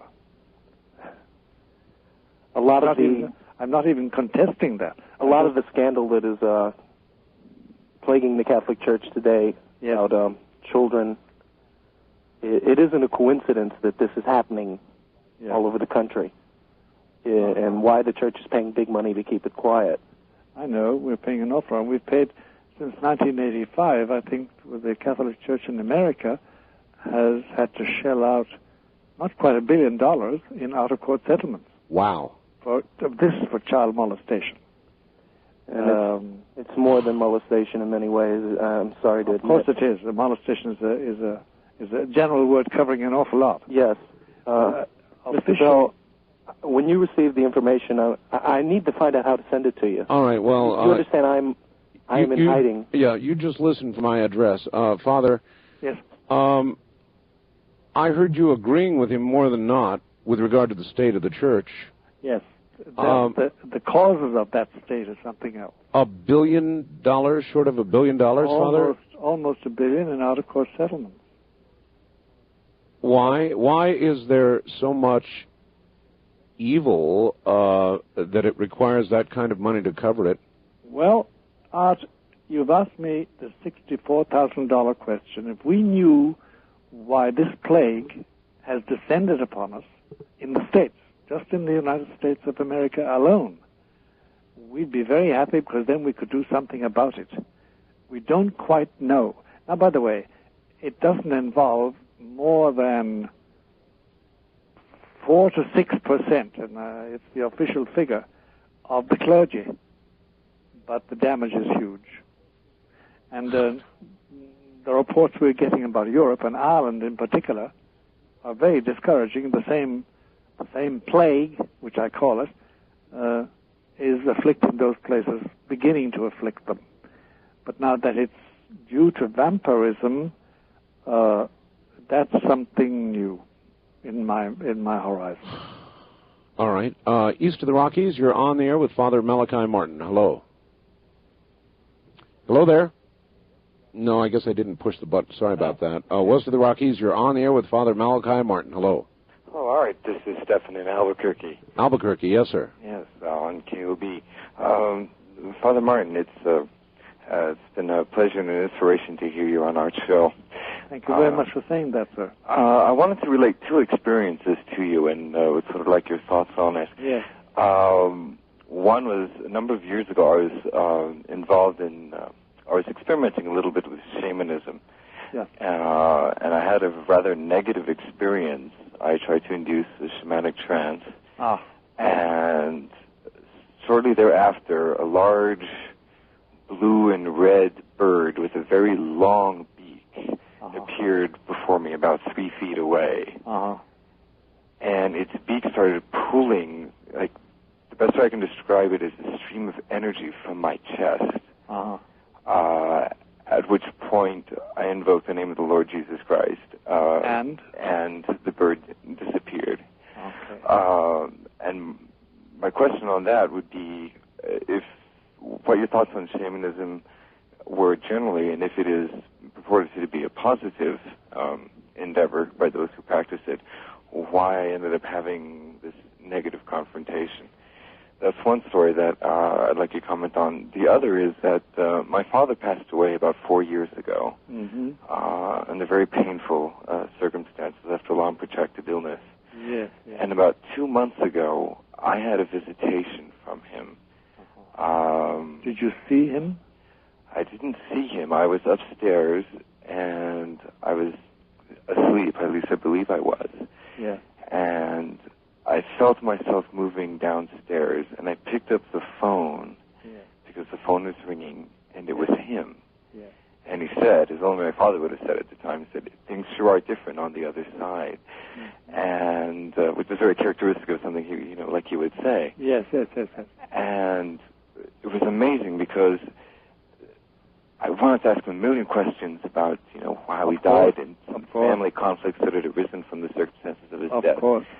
And he said, "I don't have time to talk, but just be true to yourself, be happy with who you are, and I'll talk again later." All right, Father, from that, I would ask you, do people communicate with people who have passed on? Do they really communicate with them, or is this a concoction of their own needs in their own mind? If it were merely a question of being a concoction of their own needs in their own mind, that would be one thing. At least it's innocent. The difficulty is this, that our friend here from Albuquerque, who's been very frank talking to us, he endeavored to practice shamanism, and shamanism is an open door to the middle plateau, and that middle plateau is dominated by spirits not friendly to our souls, and they can deceive us, and we can be hoaxed without our knowing it. And especially when it's a question of somebody we love, like my father, or my mother, or my sister, or my brother, or my friend, my wife, my husband, I can be deceived. And there's only one sure way of avoiding being hoaxed, and that is submitting it all to a very sharp rule of discernment, which would take a long time to explain right here and now, but it's spiritual discernment, because anything touching the spirit, and this I say also to our friend in Albuquerque, anything touching the human spirit, anything invading my soul, my will and intellect, that's how my soul has got to, is of prime importance, because I'm sitting duck for angels and devils, and I must make my choice, and I must be careful what friends I make. And I would advise him to be very careful about practicing shamanism. He had one experience which was a warning to him, and obviously he's protected. Otherwise, that bird would have tore his heart out. All right. You're on the air with Father Malachi Martin. Good morning. Yes, sir. Good morning. You know the man who calls about the vampirism and all that? Yeah, he called a little while ago, yes. Back in the 70s, I used to take a lot of hallucinogenics, acid. Yep. Yeah. And one night a vampire was in the corner of the living room up by the ceiling and hit me like in seconds. And ever since then, I've had a form of sexual obsession that, I've studied the Bible, but Father Malachi, I know the verse where you're ever learning, but you never come to the knowledge of God. Yes. And it's like I cannot break away from this. I know the Bible inside and out. I know. I would advise you to seek out an exorcist, because what you describe is a form of obsession. demonic obsession. It's not quite possession. Well, otherwise you couldn't be talking like you talk. That incident happened like in a matter of seconds. Oh, yes. You know what I mean? I could see that thing in the corner by the ceiling, and it hit me, and I knew it had hit me. It's instantaneous. It takes just a moment of time. And then that other problem developed, and to this day I have that problem. I know I mean, I've even prayed to God and said, I know you this will is have, horrific, but I can't. Until you get rid of that obsession, and the only way you get rid of that is by means of an exorcist, really. And but it's relatively that sounds so drastic. You know what I mean? An exorcism? Well, it's not drastic in your case because you're not resisting it. It's a question I've been to psychologists, psychiatrists. Oh, there's no healing there at all. All psychologists and psychiatrists will do for you, my friend, is this: they will make you viable. Do you know what I mean? You'll be able to carry on. But that's about what they told me. Yeah, there's no healing. You learn to live with. Yeah, they don't heal you. Only one person can heal you, and that's the grace of our Lord Jesus. And I should seek out a holy priest. Would that only be a Catholic priest? Well, I only know holy Catholic priests. I'm sure there are other holy people. And tell them what's going on in my life? That's right. If I were you, I'd do that.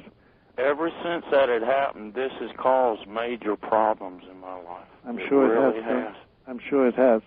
Father, how does somebody know that? This may be a question for after we come back from the break, but how does one know that you have found the right kind of priest?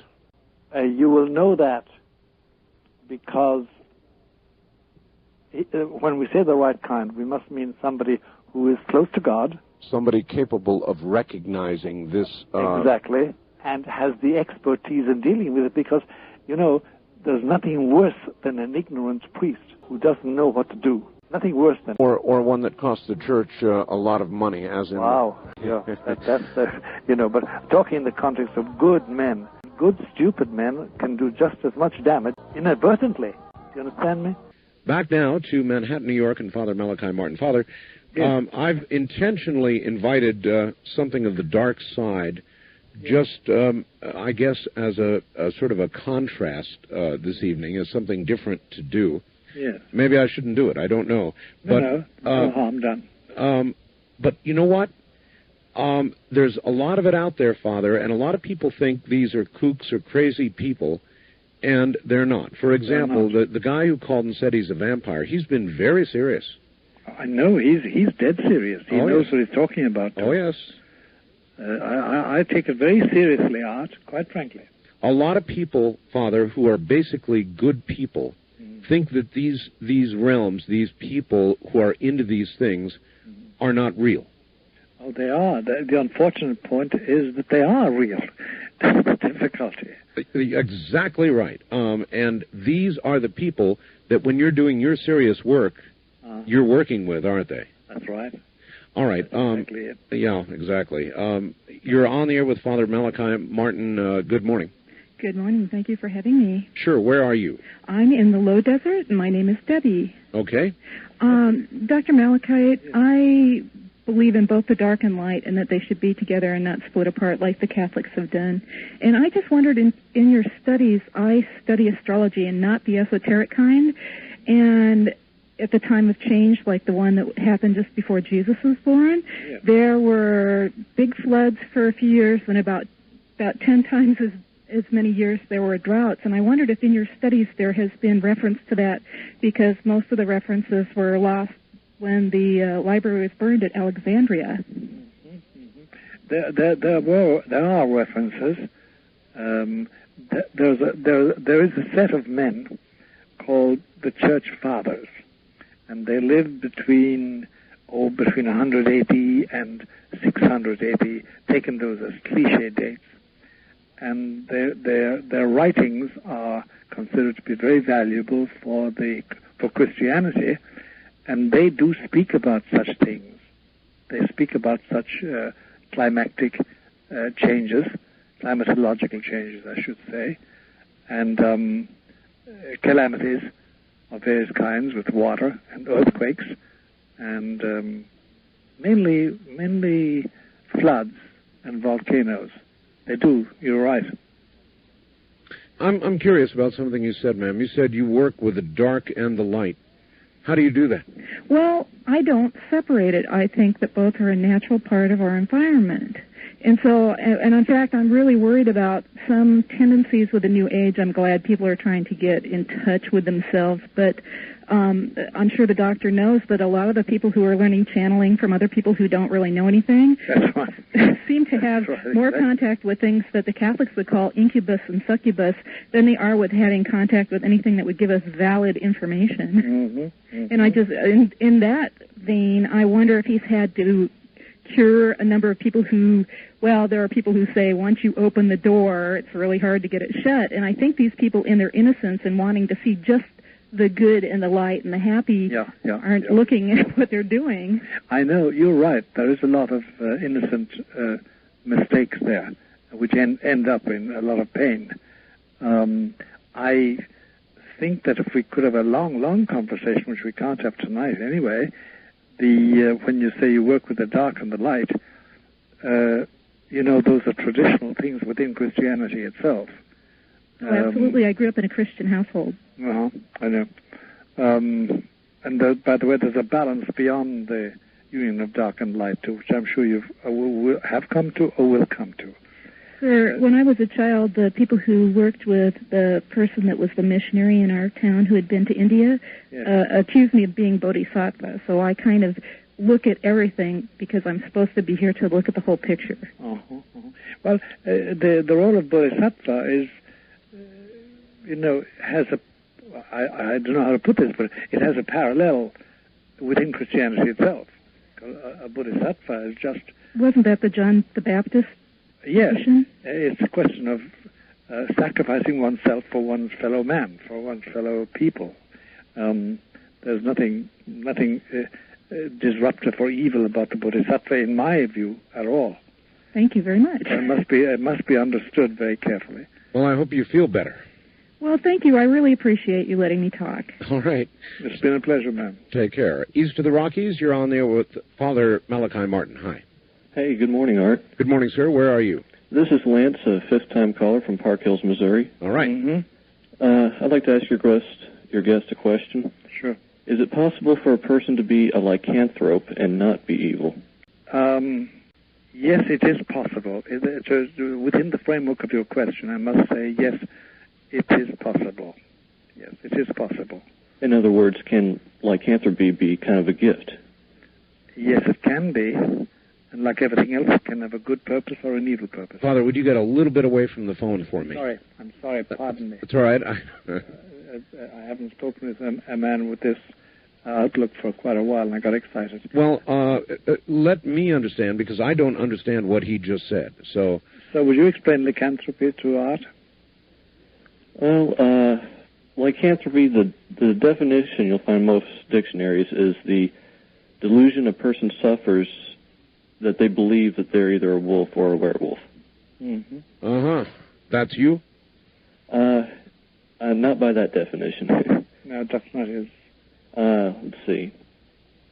I don't know how to describe it in my terms. Well, do the best you can. Tell us what you think you are or what you feel. Well, it's mostly in dreams. I don't believe in werewolves in like the real world or anything. Yes. But I've had lycanthropy in my dreams. And, well, that was just a question I came up with while I was listening to your show. Oh, I'm glad you did. It's not necessarily evil, but it would be interesting to find out why you have those lycanthropic dreams. It really would.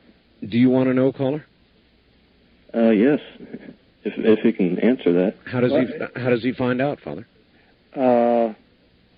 He must pray, and you see, there's this, but it can be generational in the sense that it can come from factors which he inherits with his flesh and bones, because accompanying that, there's an ancestral influence. And that's something which I can't, at this distance, I can't perform, you know. Okay, just to make something clear, I don't dream of ripping people's throats out or anything. I know you don't. I know you don't. It's mainly being a wolf with other wolves out in the wilderness type dreams. That's right. Sometimes if I do take that half-state form, those dreams, it seems like instead of killing people, I'm saving people's lives. Like I've had a lot of dreams recently of saving people from fires. Well, that's the good version of it which you share. That's why I say it can be good and it can be evil. Mm-hmm.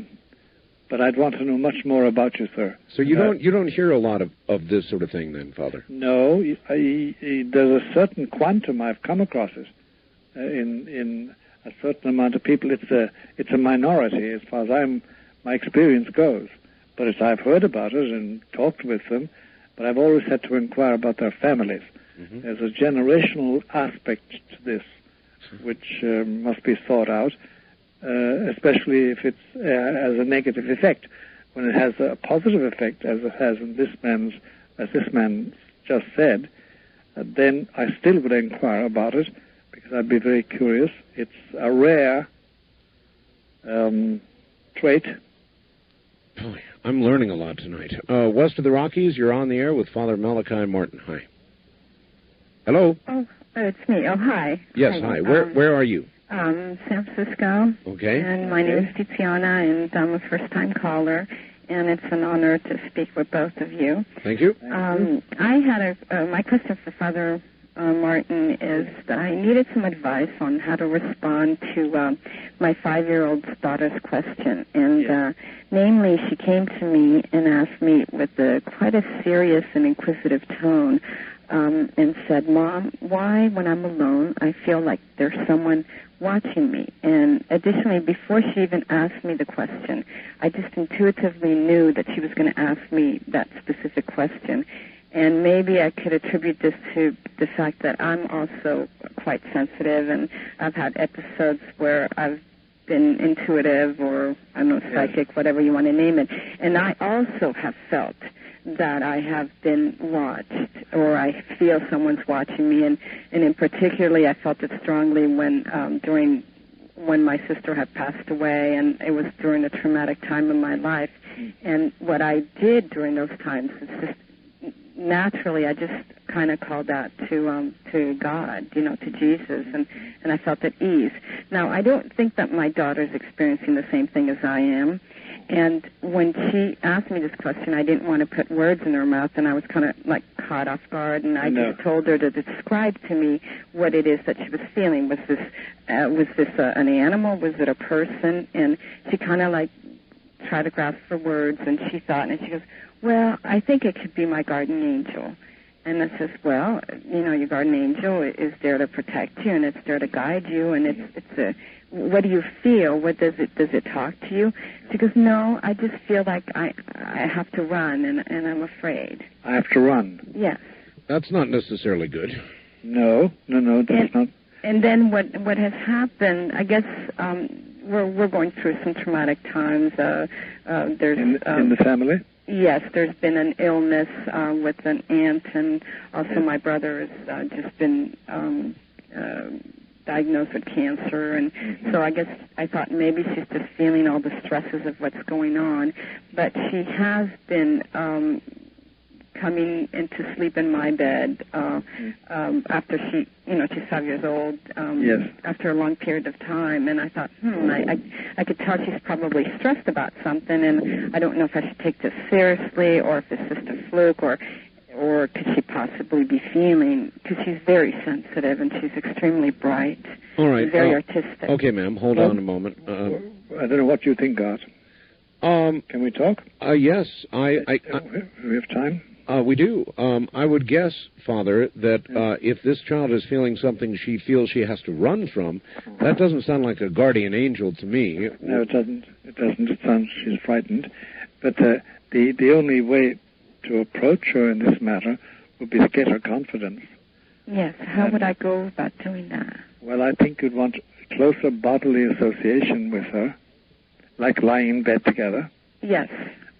Eating together. and then talking about objective things together and describing things. Or if you come across some flowers, say what you feel about those flowers and get it to come out like that slowly but surely. Then, does she say any prayers? Oh, yes. Good. We're Catholic, and we go to church, and we say our prayers at night. And I'll tell you, I'd like to send you something for that child, the Chaplet of St. Michael. But that's rather difficult at the present moment because I haven't got an address. And I don't want you to be broadcasting your address over the air. Why don't we do it the other way around, Father, and give her a way to contact you? Yes, well, the way to do it would be my address. My address for the radio is 217 East 66th Street. Did you say 217 East? Yes. 66th? East 66th Street, New York, 10021. And when you write, I want to give you a nickname, Teresa. Teresa, yes. So say, I am the person you call Teresa. Okay. And I'll know who we're talking about. Okay. All right? Great. Thank you so much. I just feel so much at ease now. God bless you. Take care, and thank you very much for the call. Repeat your address good and slowly, Father, because... Yes, I will. 217 East 66th Street, New York, 10021. Good. All right. First-time caller line. You're on the air with Father Malachi Martin. Oh, it's an honor, Art. Thank you. Sure. Father Malachi, years ago in my family, we met a man that was healer, and he said he didn't do the healing, but God did, and he healed me of ulcers. So and it happened instantaneously. Then my mother got cancer, real bad, tumors everywhere, had 5 operations. She was in bed, and and she was suffering terrible with pain. And I went to her home and called him what to do, how to help her. And he asked me if I would let him transfer her pain into my legs, so she wouldn't have to suffer so badly. Well, it's my mother. I wanted to help her. I loved her. Yeah. And I said yes, without thinking. I thought I was healthy. I thought, well, it would go right away. You know, it wouldn't. I wouldn't have to keep it. Never thought of that. Well, it's 15 years, and I got the pain. My mother, of course, died. And did she die of the cancer? Yes, sir, she did.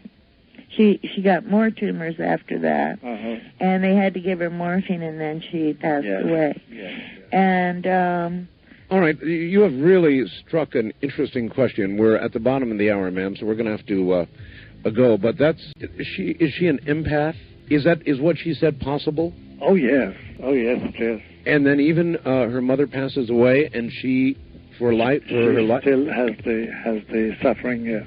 Back to Father Malachi Martin, the young lady who called, or not so young. Have we lost the contact with her? Well, not in the sense that she's still listening. I think she gave us her story. She asked to receive that pain, and she has had it now all her life. How is that possible to transfer in that way pain, and what can she do? Well, the first comment to make upon it, Art, is that it's a very dangerous thing to do. And the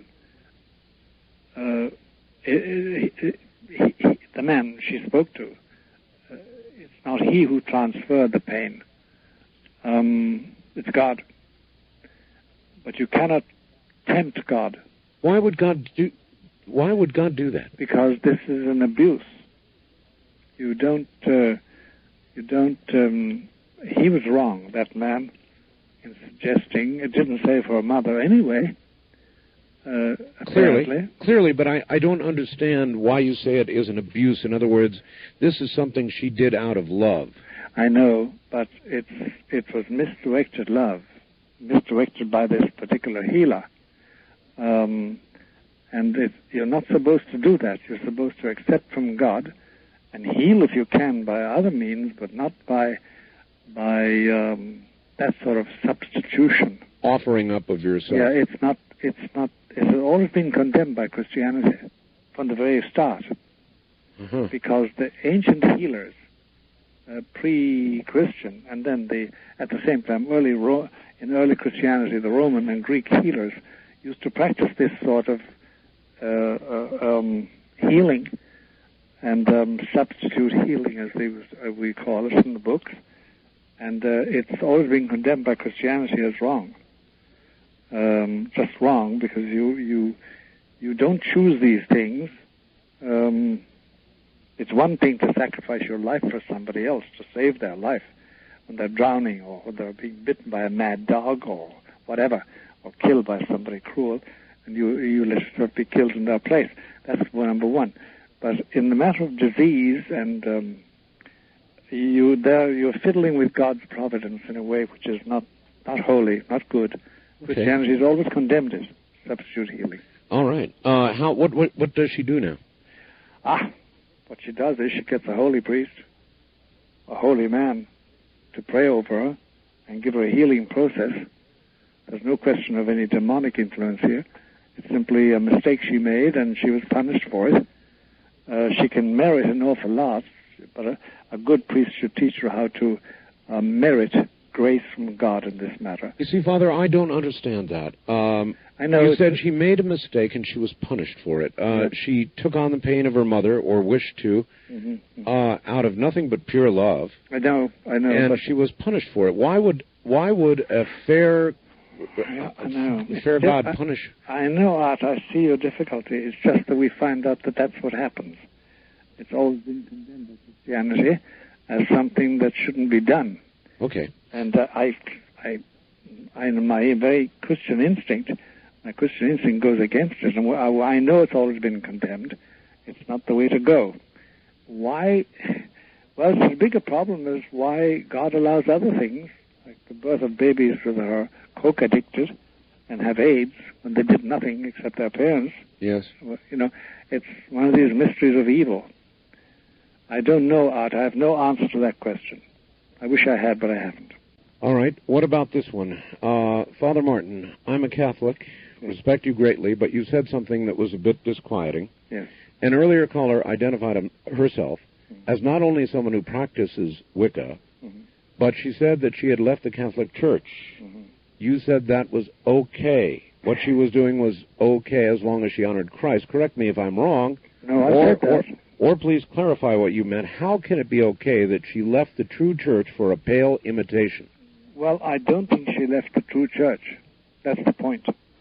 From what she was saying, it seems to me that she was deserting the organization as such. But if she honors Christ and honors his mother and prays and is a good person morally, she has no more left the church than I have. But what she's talking about is the organization, which she found abhorrent for some reason or other. And of course, it's not, if she had said to me, no, I practice Wicca, and I worship the devils, or I worship idols, or I worship this world, and no, I don't have any belief or attachment to the Lord Jesus, or to, as you call him, or the Virgin Mary, or the angels, that would be a different story. But you can't say you've left the church when you honor these people, and when you live a moral life. It's just, she has some reason for saying that. I know so many people out who will tell me, I absolutely hate the Catholic Church's organization, its clergy, its bishops, its garbage. And then I find that they're very good people. It's just that something bad hit them. They were maltreated, or unjustly treated, or they were scandalized. But they're still within the Church of Christ. He still loves them. They belong to him still. They don't have to be in the organization to be with him. Not absolutely. They should be. If through some accident, personal accidents, they exit from the formal connection with the organization, they still belong to Christ. All right. On my first-time caller line, you're on the air with Father Malachi Martin. Hi. Oh, Art. This is Keith from Atchuley, Oklahoma. Yes, sir. You're going to have to speak up good and loud, Keith. Get into that phone and yell at us. I'm sorry. This is not a Don Gene, just a portable. It's all right. Go right ahead. Listen, I've tried to get through to Father Malachi many times.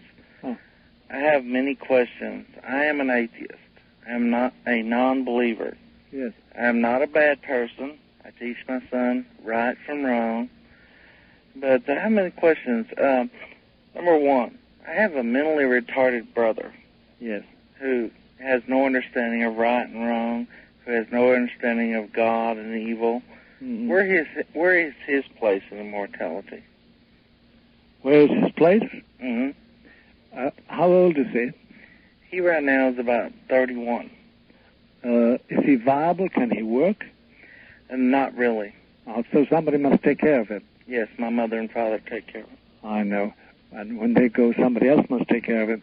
Well, his place is, I suppose, takes the place of that. They asked Christ about somebody similarly afflicted in the gospel, and he said that such a person is the best, is one example of the way God lets things happen in this world. And the people said, well, is it because of his father or his mother that he's so punished? And he said, no. It's to manifest the power of God. It's a difficult thing to accept, but he has a place in the scheme of salvation. Okay, Father. I'm also a surgical nurse. Yes. And you would not believe the horrors we see coming in with young children that have been abused. I can believe it. I mean, I actually saw a 2-year-old that the father had taken the child and actually broken its back over its knee. Oh, my God. You know, how do you explain that? I mean, well, you don't. There's a thing called evil. Mm-hmm. There's a thing called evil in this world, and evil runs rampant in certain families, and the suffering and the pain and the horrible experiences thrust on the weak and the helpless.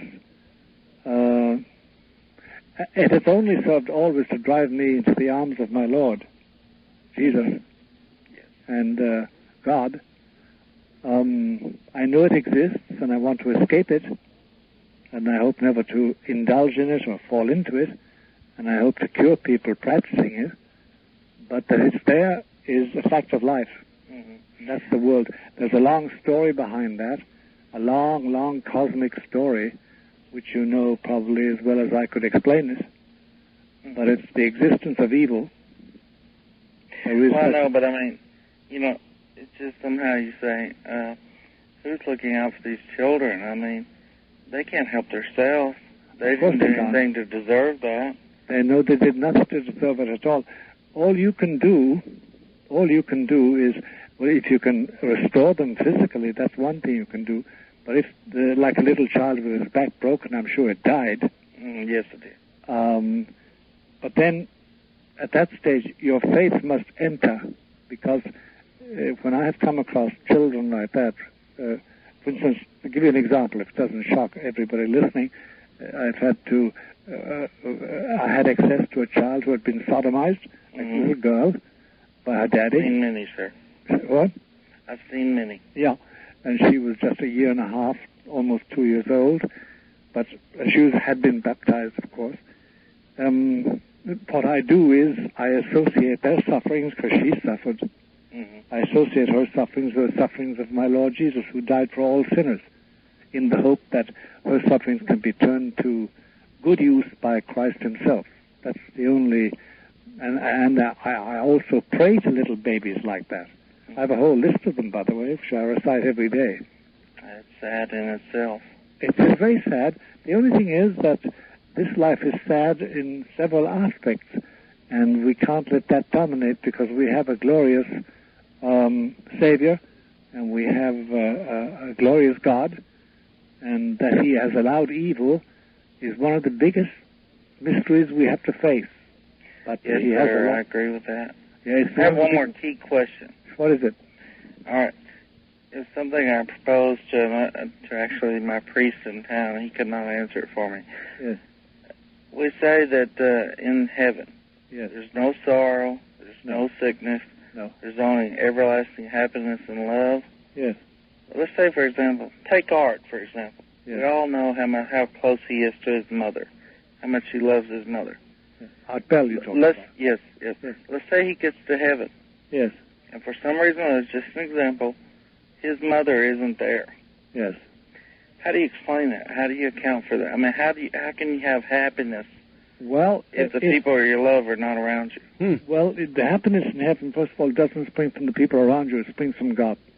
And number two, I really would be very surprised if Art Bell's mommy isn't there. No, I know. I was just I really would be. I really mean that. No, I understand. I was just using it as an example. Look, it's more likely that you'll be missing me. No. We won't be missing you, Art. We're going to make sure that you come upstairs with us all. But the point is this, that when you get to heaven, when you are in God's presence, you are absorbed in Him. And anybody or anything not absorbed in Him, once this cosmos has passed away, fades out of your existence, fades out of your memory, fades out of life. So everything down here doesn't count? Well, it does count, because it's down here that I work out my salvation. Mm-hmm.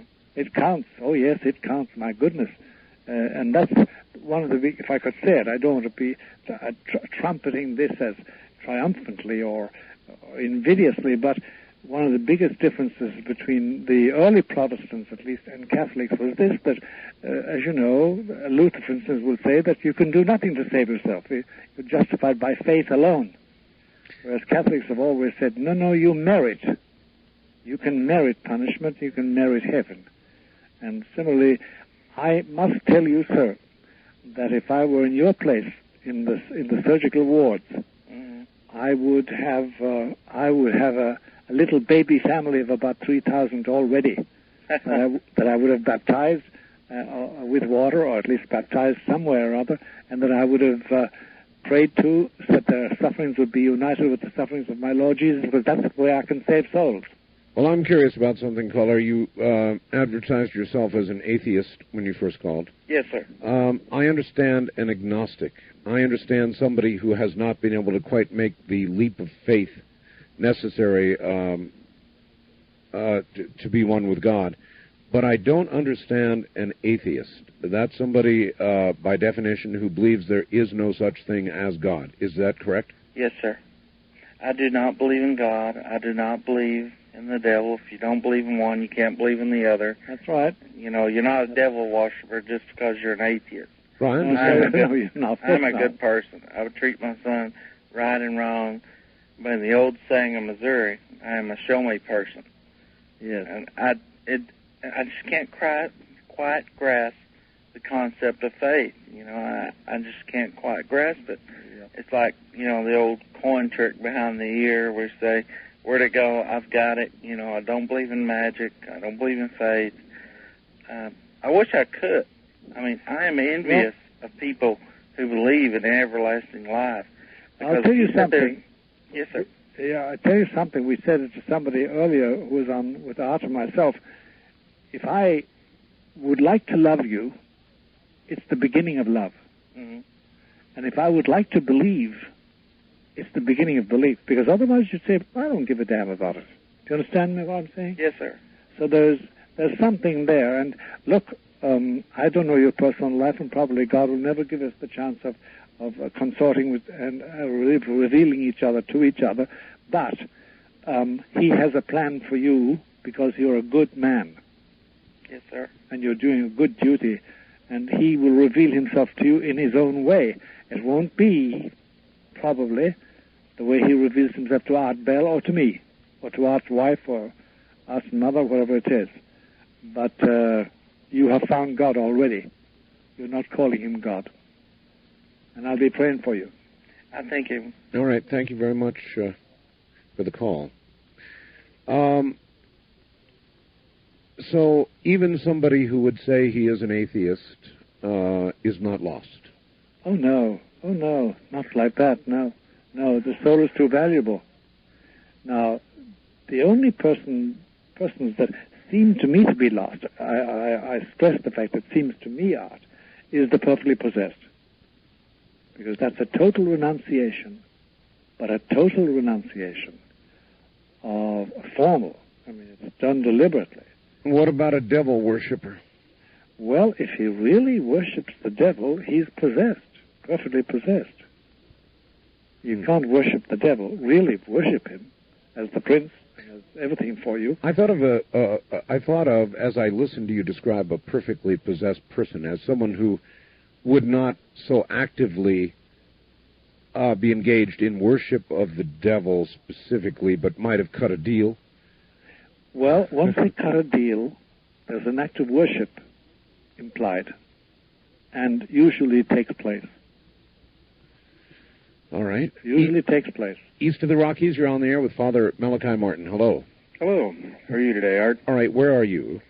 I'm in Austin, Texas. Yes, sir. Oh. Yeah, and I believe it was you, Art, first of all, that was asking why there was such a big change in the Catholic Church, and I was just going to suggest that if you think about it, there's probably no other religion anywhere that's quite as organized as that. So if you're wanting to weaken something, that'd be a good place to hit first, wouldn't it? Yes, it would. He's quite right. And for the father there, I wondered, has he encountered any things that are left from before there were, I guess you'd have to say, heaven and hell were separate? I really don't understand the question fully. Please. Things that were around before there was a world. Before there was a world? Yeah. Well, the Lucifer and Satan and the other devils that we deal with today existed before there was a world. Mm-hmm. Anything besides them? Yes. Yes? A whole lot of stuff for which we have no human names. Oh, now there's an answer I did not expect. Yeah. It's very hard. There's no name. We have no human names because we have no physical images. So we can't have human knowledge of it. It's very hard to explain this. And it does belong to the dimensional area of life, but not quite the tridimensional area that we know. See, if it doesn't bore you too much, here's the idea that the universe as we have it today is a reconstructed universe. Okay. Oh, look, this is... I'm going to ask both of you to hold on, and we'll pick up on this after the top of the hour, okay? This is too good to let go. So can everybody hold on? Sure. Certainly. All right, good. Both of you then. Back now to Father Malachi Martin in Manhattan. Father, how are you holding up? Fine. Could not be better, Art. All right. This was one of the most interesting questions or answers to a question I've heard. Caller, are you there? Yes, I am. All right. The question was, what was on earth, if anything, before man? Father, you said that Satan and his disciples were here, but you said there were others as well.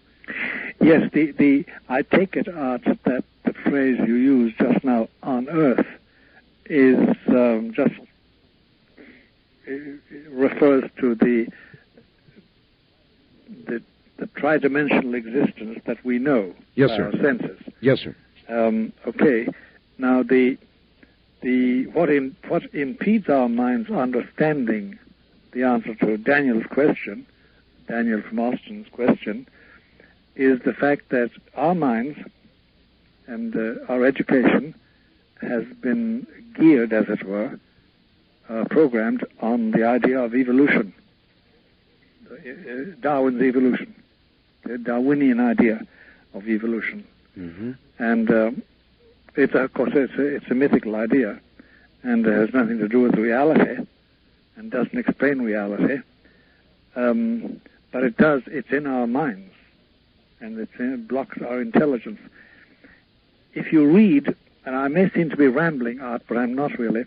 If you read the first 12 chapters of Genesis, particularly the first 6 or 7 of them, mm-hmm.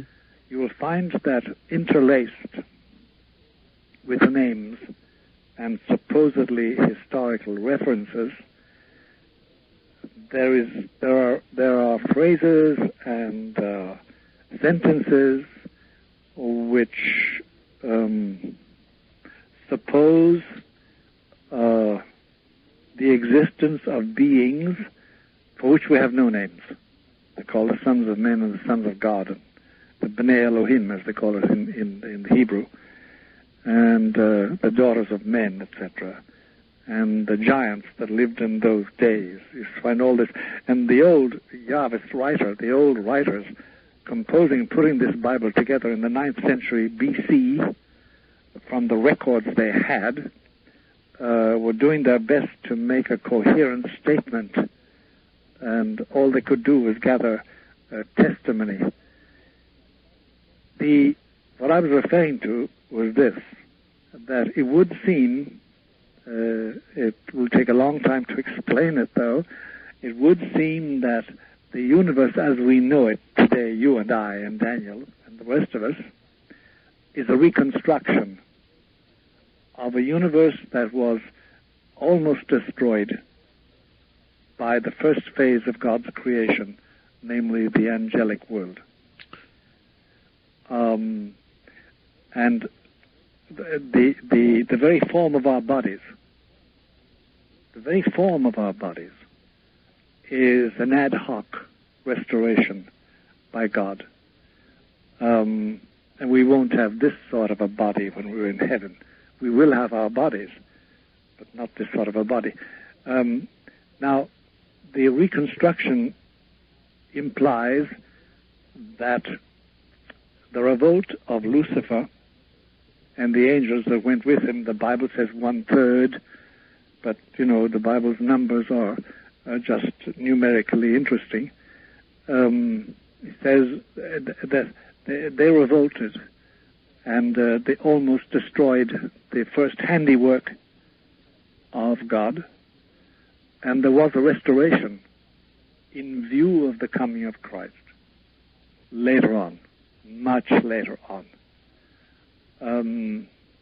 Now, what existed before that, what was destroyed by this terrible war, this terrible revolt, by the first creatures that came from God's hands, whom we call angels. Angel itself is an ad hoc name, as we say. There's nothing specific about it at all.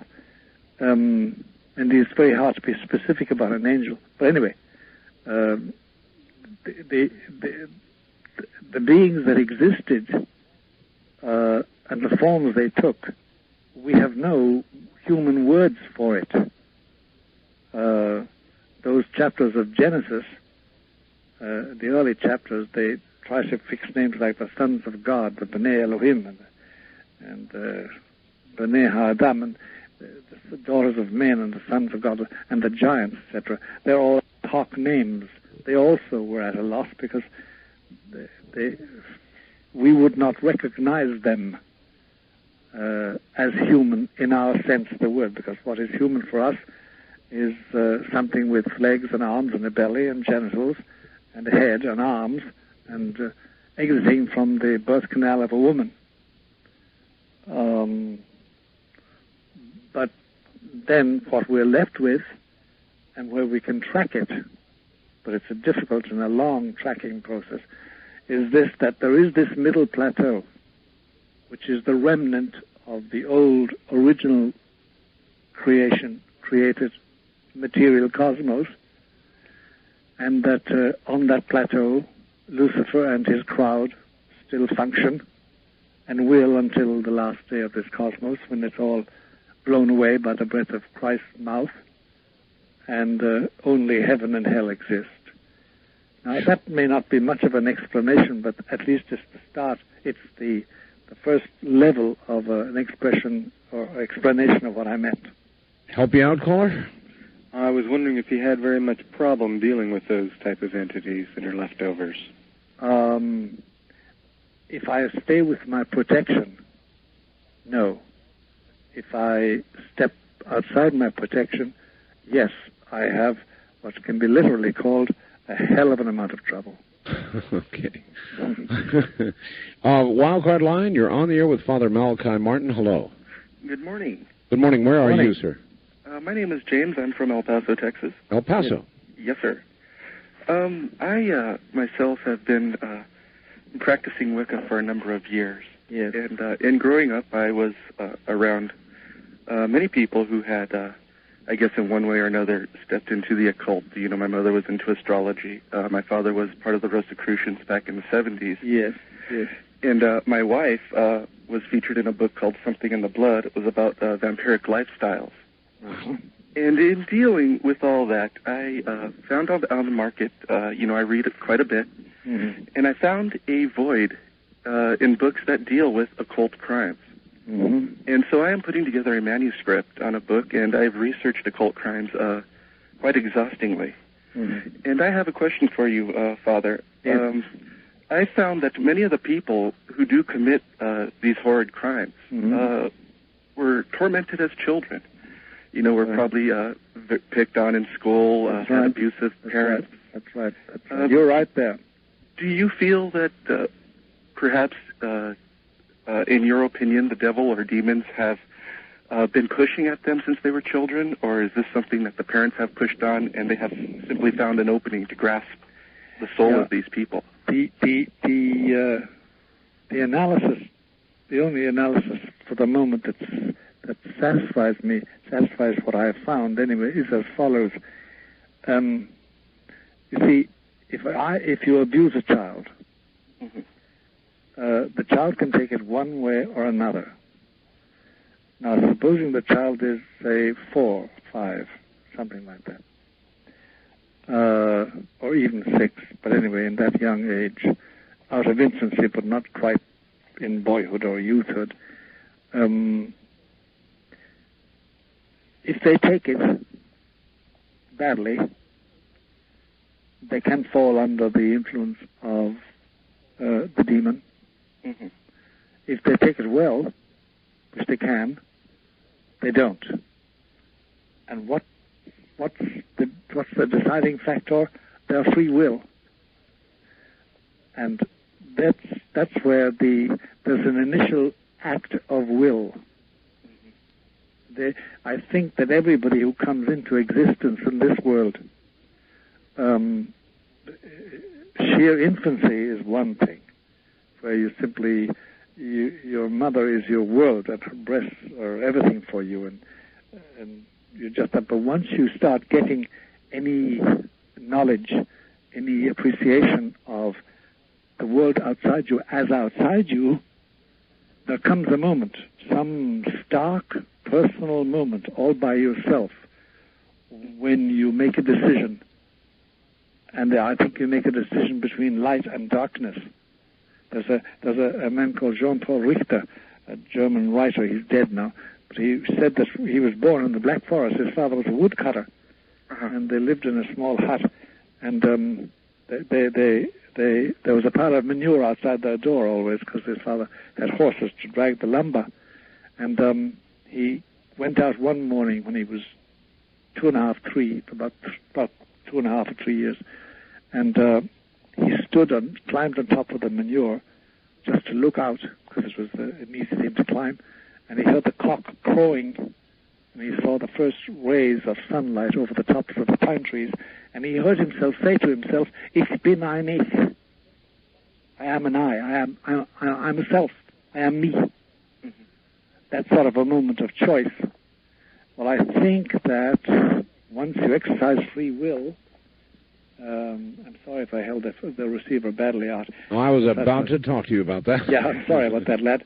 I've just corrected it when I get excited. The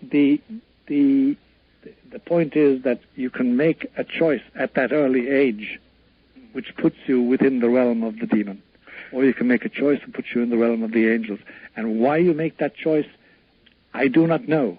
I do not know the factors. I do not know. I think free will is the most extraordinary gift and the most dangerous gift we have. Do you feel that it is easier for the demons, or however you choose to embody them, to influence children who have lived abused lives? Yes, I think it is. Because no matter how lovely a child is, no matter how pure it's born, no matter how unsullied its mind and will are, it still has what Christians call original sin, that is the lack of grace.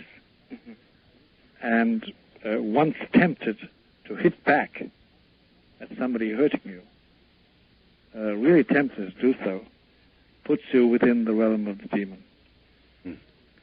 But it's more problematic than the latency period, which is problematic in itself. That early period between birth, after ensoulment, birth, and then early infancy. It hasn't been studied by churchmen intelligently, and it must be finally studied. Okay, one more quick question, Father. Sure. How does the Catholic Church deal with a lot of the crimes going on out there? I've noticed even, with my wife, she gets, pen pals that write to her through the book.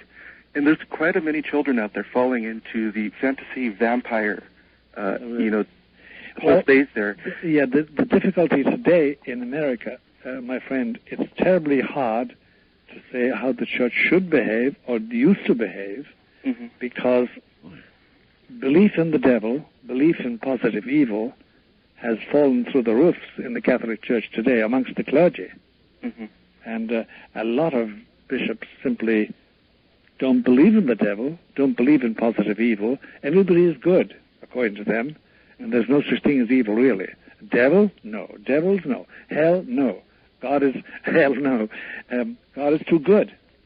And it's a goody-goody theology.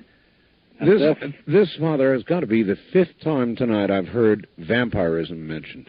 Yes, I know, because it is a one spreading evil. It is still spreading. It's a new thing, and it's part of the lust for blood. And there is vampirism, as it is practiced today, is a means of worship of Satan when it's really practiced. All right.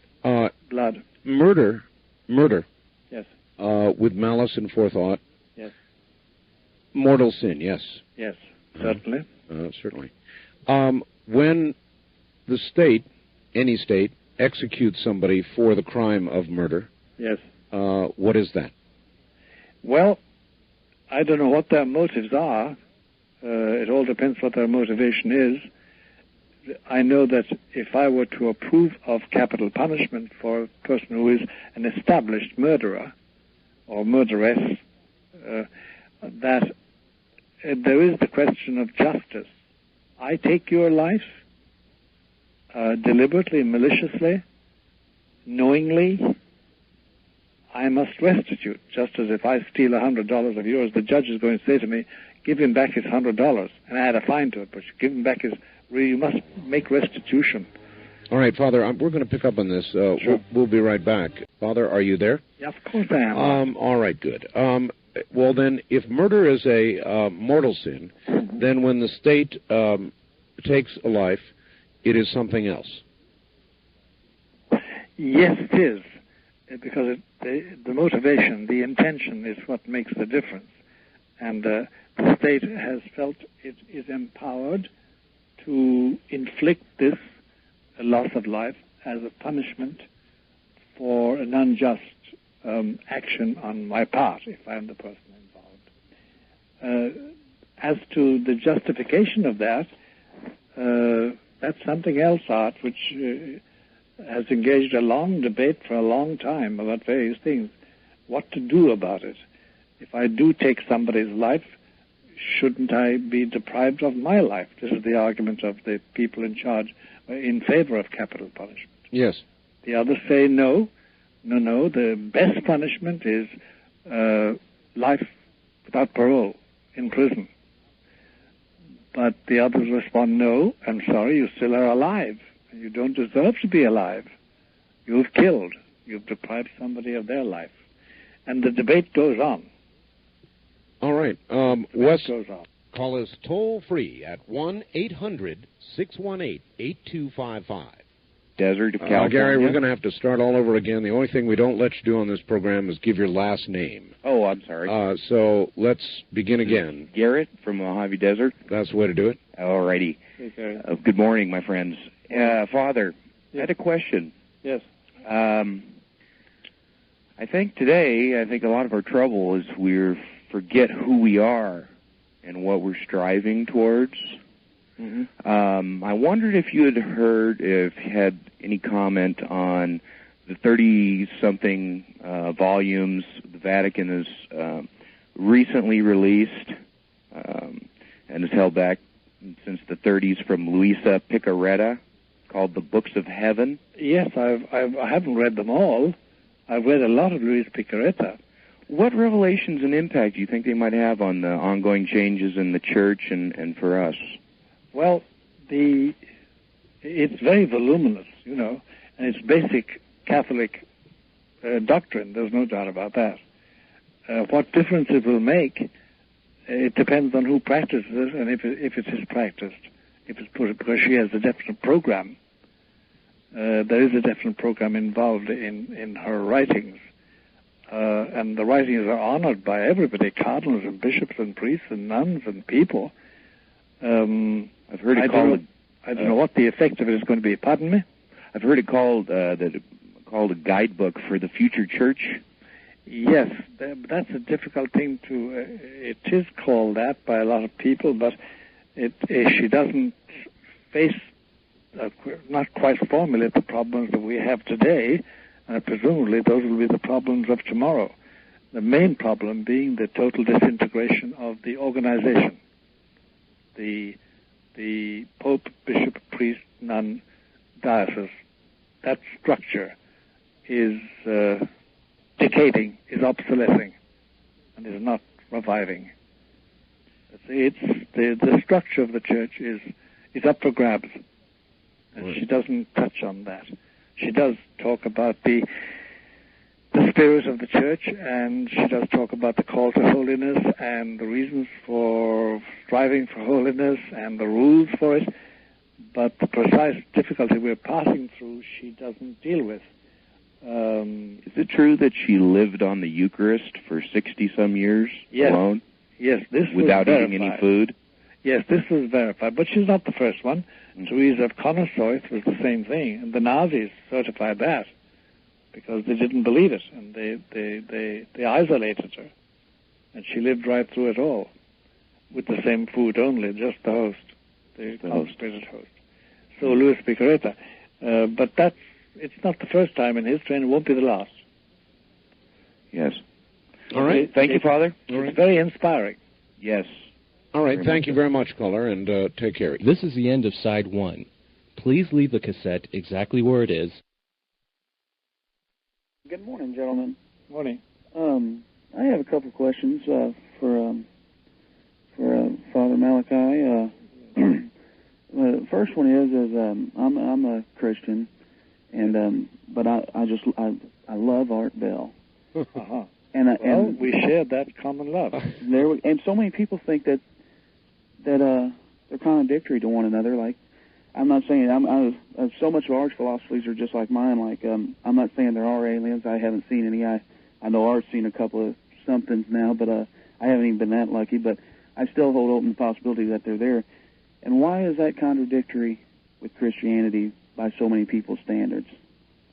Do you have any idea?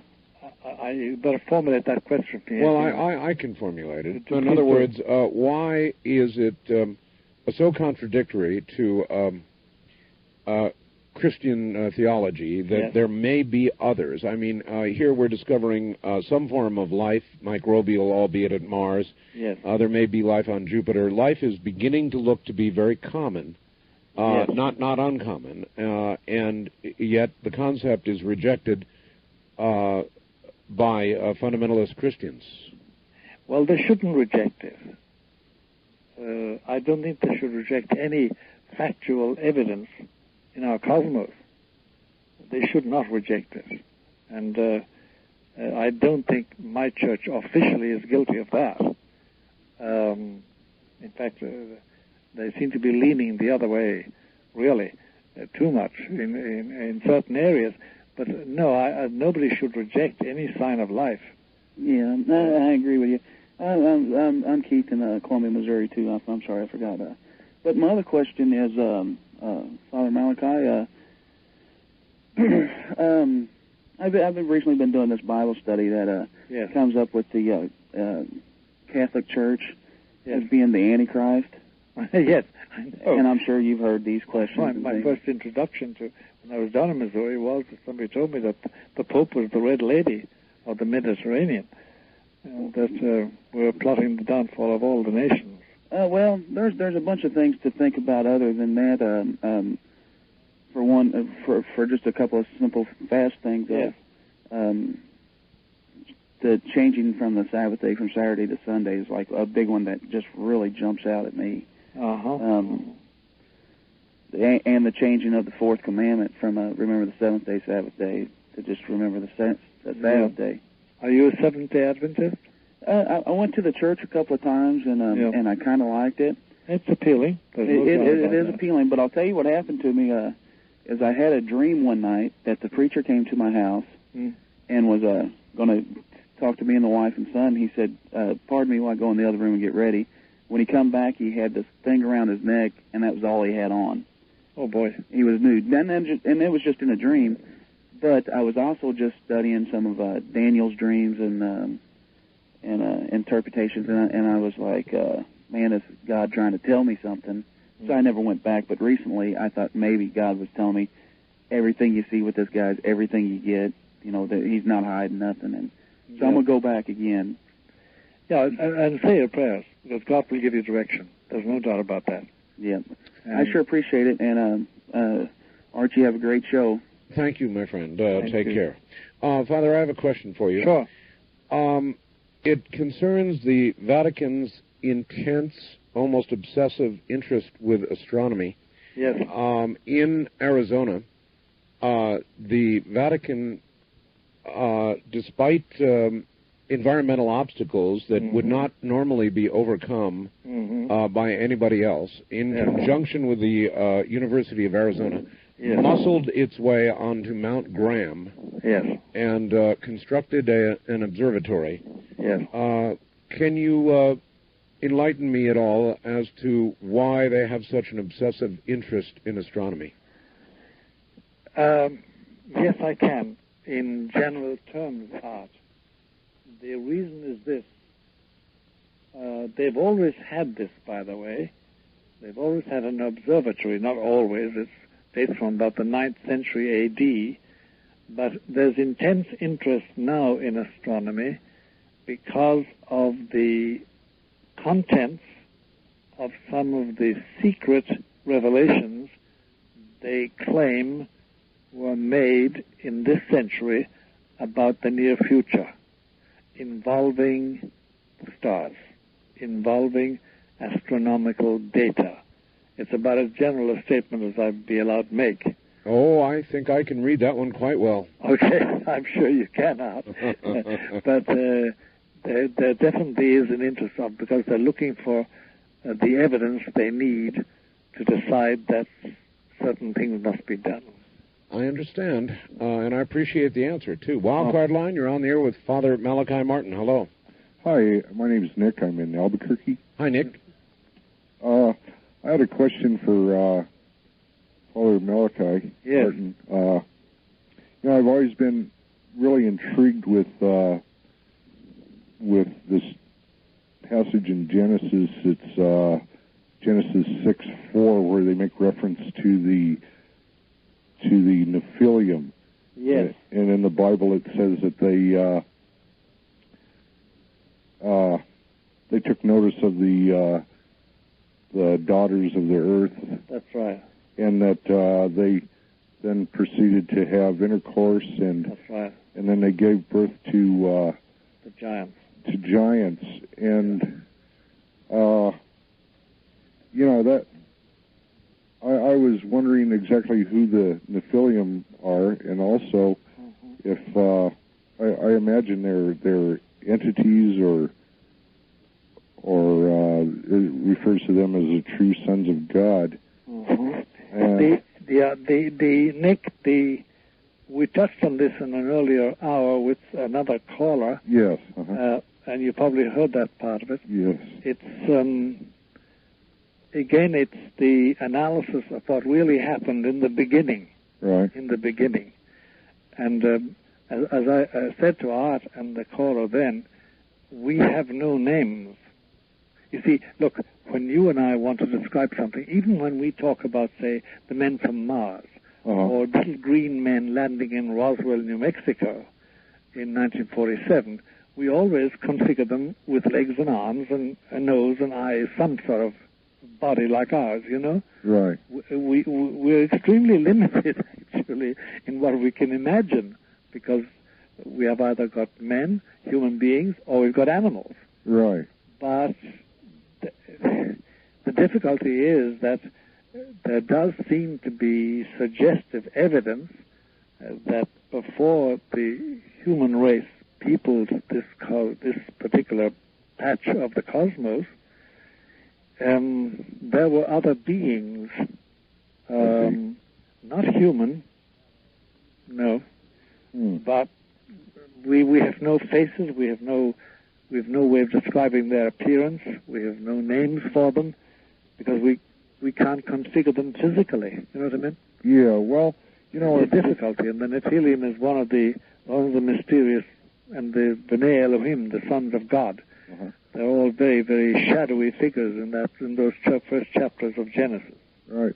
Well, if God populated this planet with humans, is there the possibility that Satan or Lucifer populated other planets with their concept, and could they possibly be the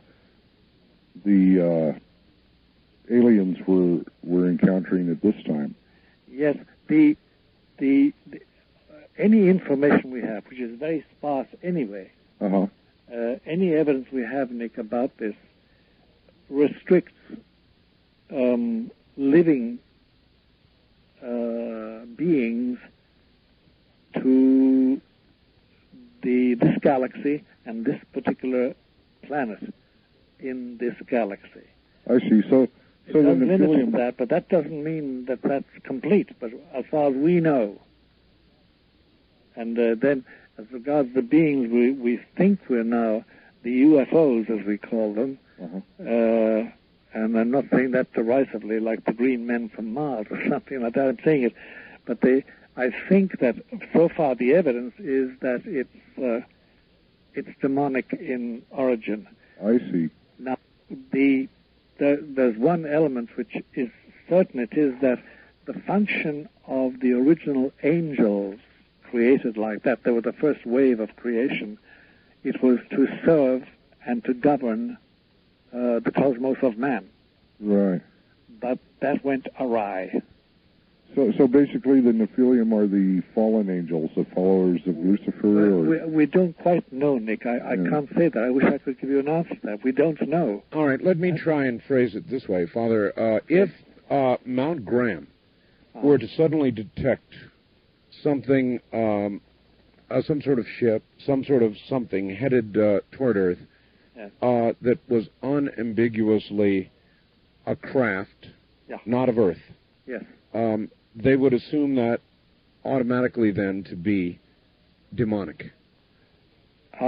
Yes, although, yes, it's very hard.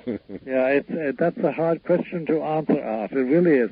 I'd be going beyond the evidence if I said yes or no to that. It's a difficult thing to answer.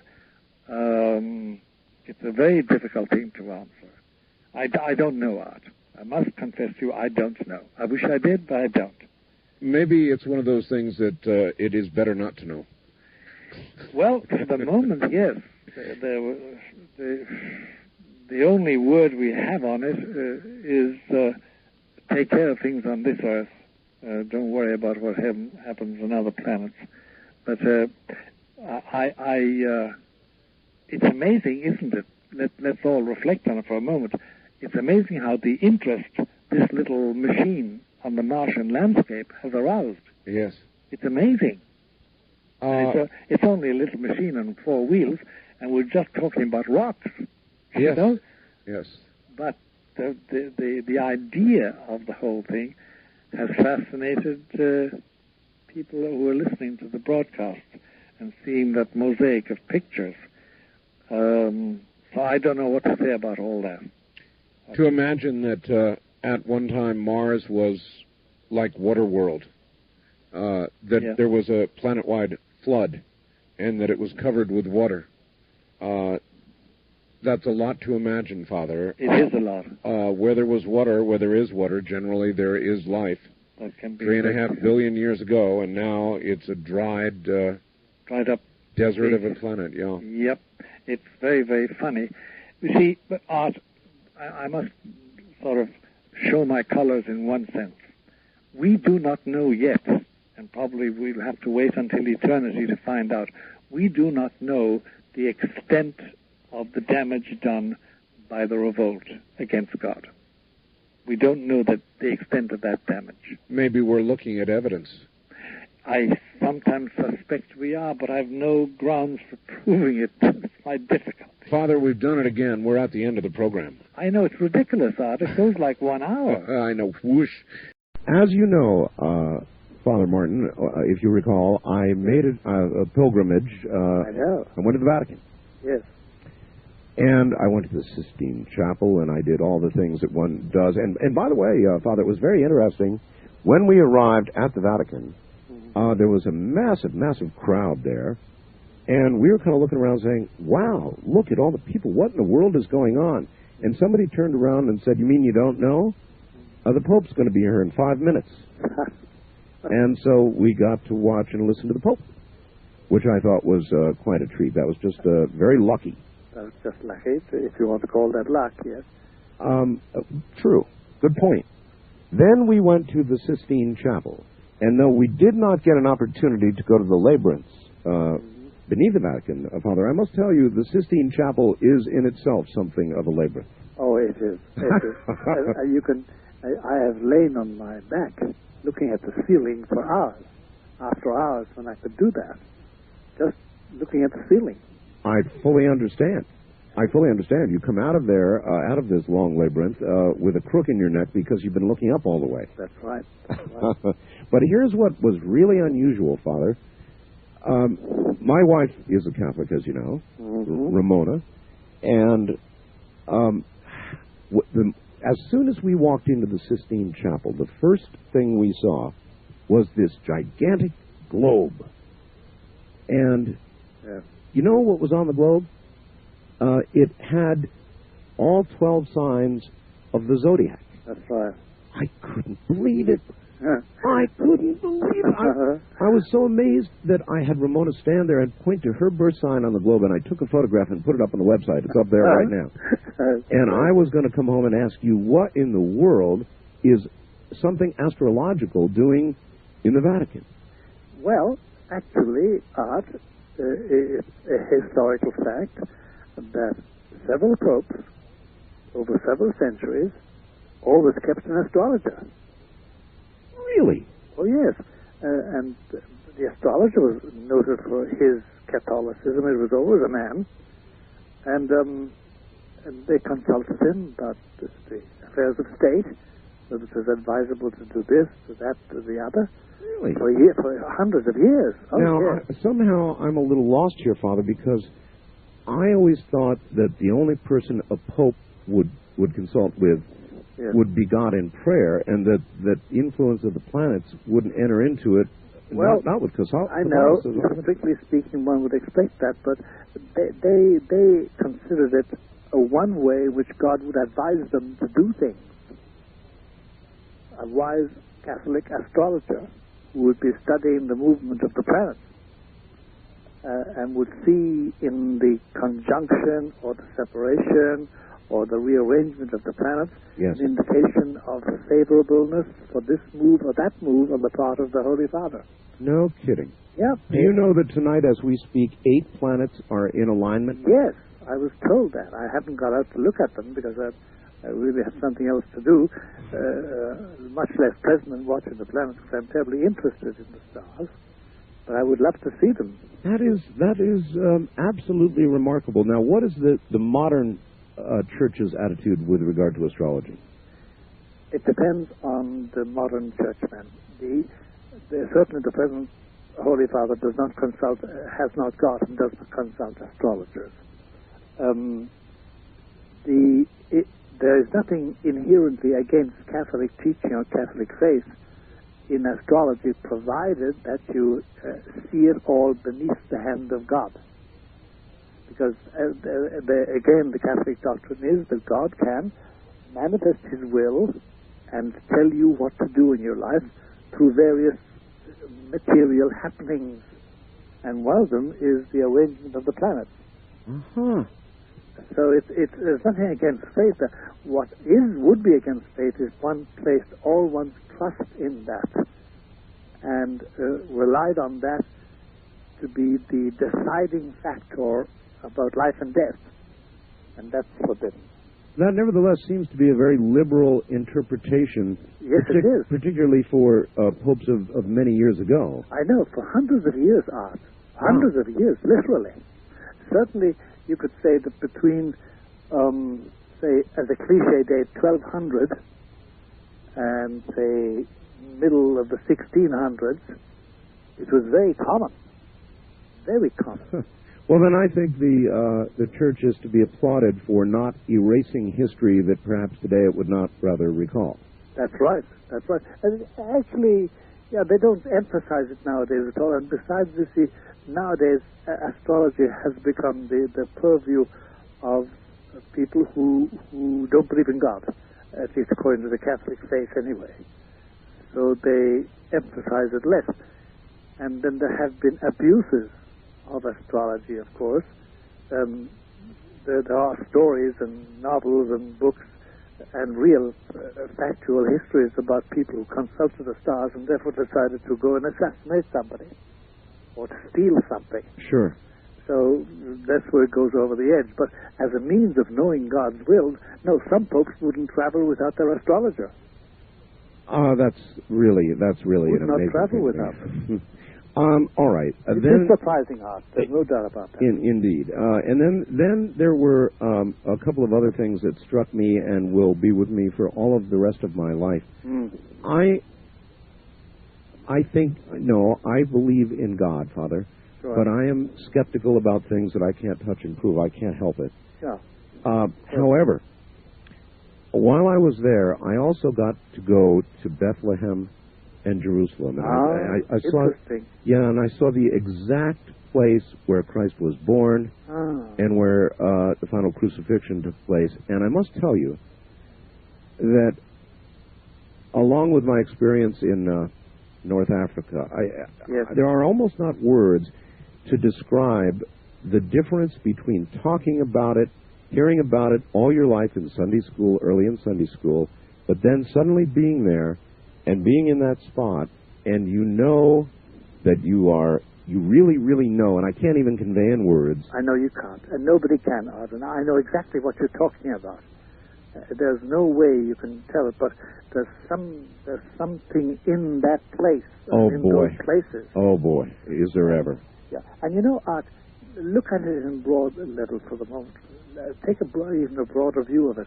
If you go and visit the battlefield of Waterloo in Belgium, right, or the Alamo in Texas, sure, something grips you there. Some of the same sort of feeling, but not nearly as strong. Oh no, it's not nearly as awesome. Awesome is the word.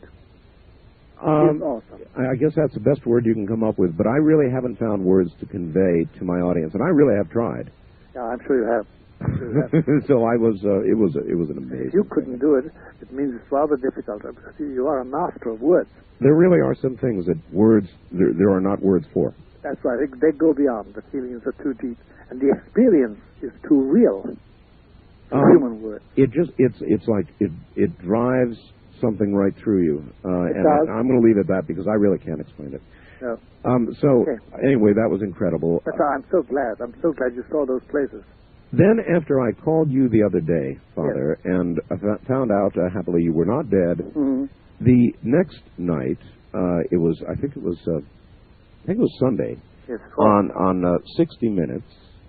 Lo and behold, they put a picture of your book, Hostage to the Devil, on the screen in connection with a story they ran. That's right. And Dr. Olson. And Dr. Olson. I think I had given you the first news of that, and I'll bet lots of other people have talked to you about it since. But you were the first. You were the first to tell me about it.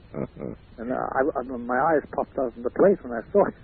All right, to give everybody some sort of background, this is with regard to a 60-minute story about a lady with multiple personality disorder, a Wisconsin woman, who went to a doctor, and the doctor said she had 126 different personalities, distinct and different personalities. Over many years, he treated her, Dr. Kenneth Olson, and the allegation is that he hypnotized her and that he actually put these personalities into her, including the bride of Satan, teenage boys, you name it, she had it. It cost hundreds of thousands of dollars in insurance money, hypnosis again and again and again over years and years and years, and then finally culminating in this psychiatrist performing an exorcism. I know. They said, based on your book, Hostage to the Devil. Right, using the formula put in the back of that book. And, by the way, he thought, I guess, that it was a success, that it had successfully exorcised her. Yeah. And so there's a lot of legal battling and lawsuits pending and so forth and so on over all of this. But I thought I would try and get your reaction to that. Well, I'll tell you my reaction, Art, is this. And don't be very surprised at this. My reaction is great fear for the safety of Dr. Olson. And I'll tell you why. Okay. The essence of exorcism, performing an exorcism, is a clash between the exorcist and the demon allegedly possessing somebody who is to be exorcised. Yes. And it's not simply a prayer, and it's not simply a blessing. It is an actual battle. clash, It's like a conversation. Like a battle. Yeah. And you can only do that, according to the theory, the belief, you can only do that with immunity, because you're facing, allegedly, according to faith, you're facing an archangel, albeit a fallen archangel, called Lucifer. And that archangel has an intellect and resources far beyond anything any human being commands. And in order to tussle with him, tangle with it, or him, or it, or whatever we want to call it, because he has no gender, right. In order to do that, you have to have the authority to say, what is your name? Why are you here? When did it start? And get out. And in order to do that, you have to have permission. And that's why we always counsel people, never on their own bat, to tangle with anything really demonic, because if you do, you're going to lose. And if I could talk, which I can't on account of privileged communication, I could tell very, very scary and awesome stories, frightening stories about psychiatrists who did try and exorcise without any authority and became possessed themselves. Oh, really? Yeah. They tackled an enemy far stronger than they, with no immunity, no authority. Well, remember in past shows, Father, people have called and said, I have done exorcisms, lay people. Yeah. And you have said, yes, it is possible. It is possible. But apparently very dangerous. It's very dangerous, and I don't know with what authority they did it. I do know one Lutheran pastor who has authority from his church and successfully exorcises. It is a very rare thing. You see, the only proof is that the person in question is completely healed. Completely healed. And Art, let me tell you, there is no healing more peaceful, more lovely, more joyous, more confident, more human than the healing of somebody by exorcism. It is so beautiful. It's like a sunrise and a calm upland meadow after a devastating hurricane. Well, the people who would defend the doctor, I'm sure, would say that he did this as a final resort. Oh, yes, I'm sure. However, his detractors would say he's the one who put the 126 different personalities into her in the first place. The reality is something else. And as you know, Art, you're a very well-read man and a studied man in this matter. The whole theory of MPDs, multiple personality disorder, yes, is very much, for the psychiatric community, very much up in the air. Oh, very much. Yes, the suggestion being that under hypnosis, these are induced by by the psychiatrist. That's right. And we do know nowadays, especially since the end of the Second World War and the transport of Hitler's mind control experts to this country, yes, we do know now that programming can be very deep and very effective and can really achieve what... Remember that book, The Manchurian Candidate? Of course. It can achieve that, and we do use it. Father, I want to ask you what they call the big question here that I've worked up. How do you know... Look, Father, I take it you have probably done more exorcisms than anybody else in this country. Is that... I don't know. I really don't, because it's a very compartmented trade, if I can put it that. Trade. Very compartmented profession. You don't communicate. I've just come across a marvelous exorcist who's been functioning in a certain area of the Midwest, and I never knew he existed. It's just we didn't overlap. Understood. We never overlapped. So it's not talked about a lot, really. No, it's not. You don't communicate very much because laws of privacy govern everything in this matter, because nobody who has genuinely been possessed and genuinely been cured ever wants anybody to know about it.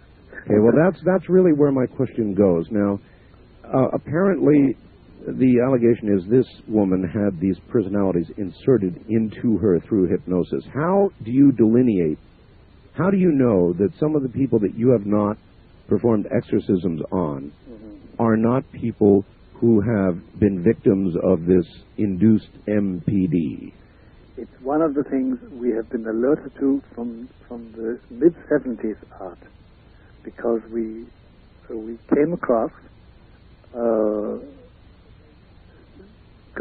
very accurate information about the programmers that do exist, that did exist then and do exist today.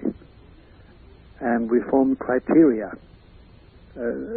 principles by which to judge that. And it's not a simple matter, but it can be done. And more than once, I have dismissed people who applied for exorcism, saying, no, there's no exorcism here at all. Who is your psychiatrist? Or who is your psychologist? Or who is your whatever, your guru, your channeler, or whatever it was? One would presume that usually prior to coming to somebody like yourself, people would have been to a psychiatrist or two or three. Usually they come through a psychiatrist, actually. A psychiatrist will write to you and say, dear Father Martin, dear Dr. Martin, look, I have a patient, blah, blah, blah, blah, blah. And he or she, here's the etiology of it all. Would you have a talk with them? Without discussing specific cases, Father, yes. How many times have you begun to investigate a possible exorcism and then rejected it? 7 out of 10 cases. 7 out of 10? Yep. Because, you see, there's also the question of disease. Some people, for instance, with La Tourette syndrome used to be confused with possession.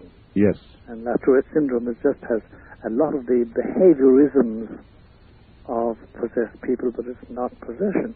And then there's Huntington's chorea. And then there are forms of schizophrenia,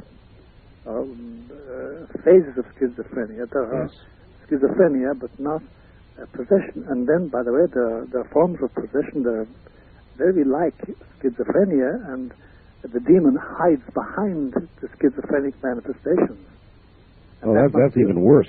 Yeah, it is. There's a double whammy there. So you've got to undo all that And you can only undo all that if you have authority. You can't just do it because you say, well, okay, now tell me what's the truth. Are you there or not? It's nothing like that. It's a far more... Are you allowed to discuss the tests? Yes. The tests are if you want to start at the beginning, first of all, you ensure that there's nothing physical. That there isn't a tumor in the brain. There isn't transgenerational insanity. There isn't alcoholism. There isn't a drug addiction. You must assure yourself of all those things. And if there is it masking something else, or is it simply that alone? So first of all, you must check them physically. They must be checked physically, because there are always physical manifestations out. And then, having done that, you check them psychologically. Not by psychoanalysis exactly, but competent psychologists must examine them, talk to them, examine them anyway, even if they can't talk to them. Sometimes they refuse to talk. And they must make up their minds if it's some form of psychosis or neurosis or something psychological, or something that's indefinable and that has no explanation in the diagnostic manual for psychiatry. In that case, then, the attitude is, okay, let's try exorcism. And then you start off formally into exorcism. And that means then talking to the person in question or to the people who know them, if it's a child or a young person or a husband and a wife, etc., people who know them and finding out how they've lived and when it started and what happened and what distresses people, why have they come to you, what has the psychiatrist said. If they come through a psychiatrist, usually the psychiatrist will tell you what he or she has found out about them and say, this is the baffling thing about it, and this is why I would turn to you on a religious plane rather than on a psychoanalytic plane or psychological plane or psychiatric plane. And therefore you eliminate possibilities of disease, physical disease, and you eliminate the possibility of hoax, and you eliminate the possibility of something to do with insanity or psychological irregularity of some kind or other. Okay, but once all of that is gone, and then you make an appointment to start your exorcism. And it actually, Art, once you start into something like that formally, having arranged everything in the usual way, and I can describe that in a few sentences to you, within 10 minutes or 20 minutes, you know if you're dealing with possession. That quick? Oh, yeah. Because, you see, the power of an exorcist, if he has authority, the power of the exorcist is such that it evokes a response. And the battle begins. The battle begins. If he is skillful, he can be fooled. He can be deceived. Have you been? No, but I've assisted at exorcisms when I was younger, where the person was baffled and deceived and outwitted. And I knew it, but I wasn't in charge. And you don't interfere. Outwitted. Yeah, that's outwitted. An interesting term. Yes, it is. In other words, the strength of your faith alone, even if you have absolute faith, might not be enough. You could still be outwitted. That's exactly it, Art. You've got it. That's exactly it. You can be outwitted by a cleverer mind and a quicker intellect and a more resourceful intellect and above all a much more ruthless intellect, which also is probably acquainted with you, the exorcist, to a certain extent, and therefore knows your weaknesses and knows what to tap to evoke false judgments. That's really quite remarkable to consider, because I suppose the purist would suggest that an absolute rock-solid faith would be sufficient or should be sufficient with God's power behind you, but actually there are other aspects, including wit. In other words, that you not be fooled by somebody brighter than yourself. That's right, intelligence. Wow. There's nothing can beat intelligence when it gets down to brass tacks. Mm-hmm. A fight like this, because it's a real struggle. And see, we humans, as such, we are inclined to, not pride exactly, but we're inclined to be very fascinated by some intellectual problem, and we can be lulled into accepting a situation where we fall under the influence of a superior intellect, because usually, not always, but usually the demon has a superior mind compared to ours. Usually. Well, that really must make you think several times as you go into an exorcism. It does. Because it is possible, and it's happened, hasn't it, Father, that exorcists have gone in and haven't come out, they've died. That's right. They've come out of it and died, or they haven't come out of it and they've died, or they've come out of it possessed, and possessed in a very, very pathetic way. I mean, worn out, useless. What generally is when that occurs? What does the church do? Well, once upon a time, when churchmen, bishops, in other words, and the prelates of the church, when they really were in charge of this, because nowadays they're not. A lot of them don't believe in it at all. But when they had a regular system and a method of taking care of this aspect of life, they generally gave them very easy jobs as parish priests or in institutes to make it easy, because these men, there's no doubt about it, that they lost their lives. So the church took care of them for the rest of their lives. It did. It was very mild and compassionate with them. And today? Today, first of all, there are far fewer exorcists than ever before. In a lot of dioceses, for instance, in Detroit, in the diocese of Detroit, there is no formal exorcist at all. So if you want to have an exorcism in that area, you have to go to the cardinal, it's the cardinal in charge, and say, listen, Bishop so-and-so of such and such a diocese has an exorcist. May he come in and do it, because he can't do it in somebody else's diocese unless he has authority and permission. And it becomes very awkward then. Sometimes the bishop says no. Sometimes the bishop says yes. Sometimes the answer is very peculiar. Sometimes a bishop who is not respected very much for his Catholicity is quite willing to experiment. It's very funny. You never know what's going to happen. So it could be in this day and age, Father, that a priest who would perform an exorcism and would come out of it basically a vegetable would not be taken care of by the church. No, would not be taken care of. His family takes care of him, or he goes to a home, or I know one or two who ended up in state farms. It's a grim affair. It's a grim affair nowadays. All right, I've got something I need to ask you about. What's that? I do a lot of different things on the air, sometimes foolish things. I doubt that. I do. No, I do.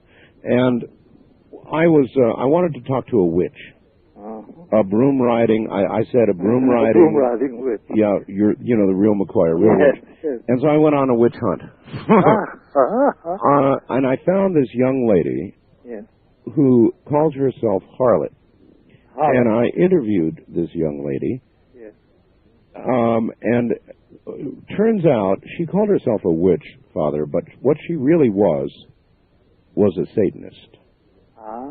I interviewed her over a period of, about 4 hours or so, and trust me, she was the real McCoy. She scared me to death. And it really scared it out of you. Full of Hail Satans and all that kind of thing. Extremely serious. At first I thought she wasn't serious, but trust me, she was. She was married to a man who killed her daughter. Now, she knew that this was coming. And toward the end of this interview, this 4-hour interview, I was mind blown, and I said, you know, has it occurred to you that you obviously willingly are going to go to hell? And she said, yes, I know. I accept that. I look forward to that. That's right. I said, but your daughter, your innocent young daughter, who was murdered by your ex-husband, what about her? She won't be with you. And you know what she said? She said, no, you're wrong, because I knew it was coming, and before she was killed, I took steps to ensure she would be in hell with me. And that stopped me cold. What age was the daughter when she was killed? I can't remember. It was like 3 or 4. Young. Yeah. Well, the terrible thing about it, Art, is, a general remark, that children, through their parents, can be made belong to a demon. They can. Through their parents. Through their parents. How can that be, Father? In a world that I guess I don't properly understand. Yeah, it's difficult to express it. But we have cases. We have frightening cases of it. And by the way, we have also got cases where the parents, Satanist worshippers, Luciferians really, yes, and generational Luciferians, that is, the ran in the family, who they tried to do the same to their children and failed. Some children accepted it, some didn't. Well, that would imply an age of understanding, but... yes, it's extraordinary, the understanding they have, though, Art. It's frightening. At the age of 3.5, 4. It's astounding. In certain cases. In other cases, no, they're dull. They're like little children, which they are, and they don't, there's no harm done. But there are cases, there's some part of me, Father, that just can't grasp this, that an innocent child could be literally taken to hell by the mother in this case. Cease to be innocent.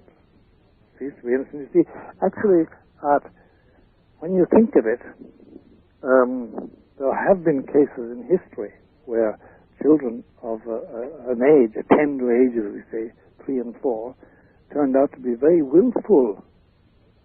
There are rare cases, I know that. They're very rare cases. But it does happen.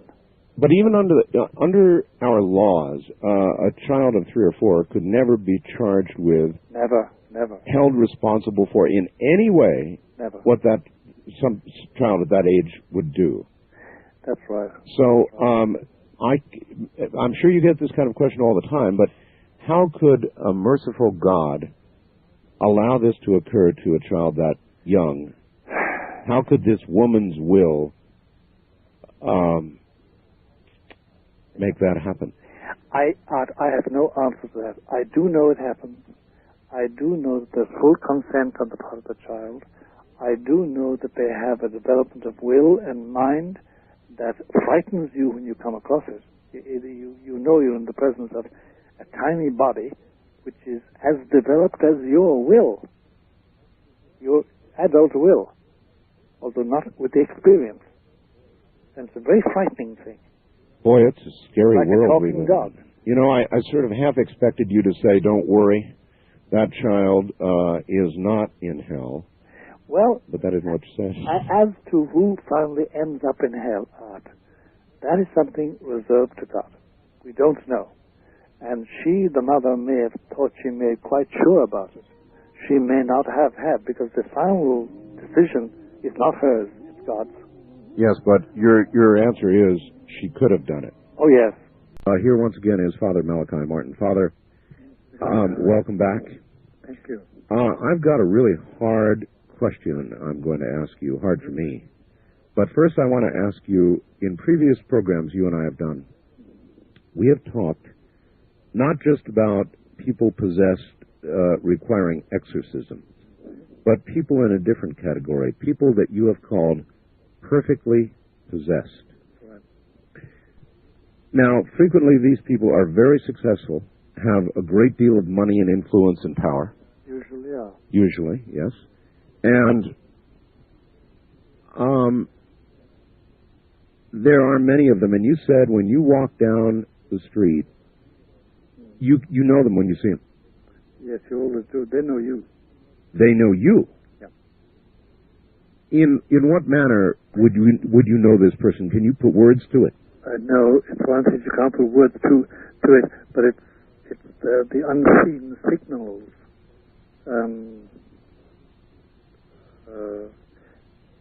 It's like you sense that they sense you are both totally alien to each other. Totally alien to each other. So you definitely... It's beyond hate. Sorry for interrupting you. It's beyond hate even. It's total alien. Nothing in common at all. And it's not a teeth-gritting, shivering thing. No, it's not. It's. I don't know if ever in your life, Art, you were in imminent danger of being killed, not of dying.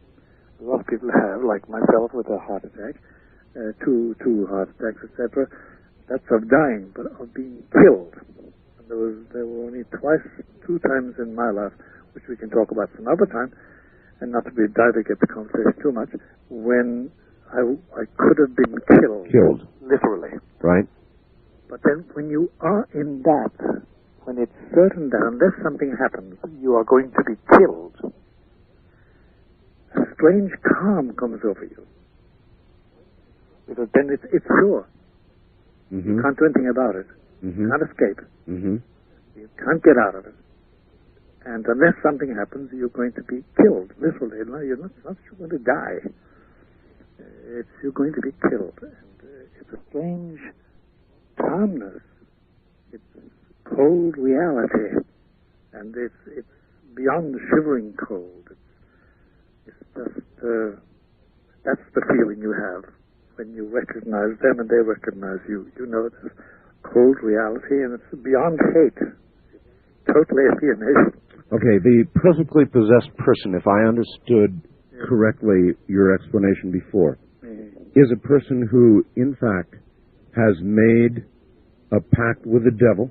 The ultimate. To be successful, to get what he wants in the world, whatever reason, maybe even to get a woman. Who knows for what reason he's made a pact with the devil.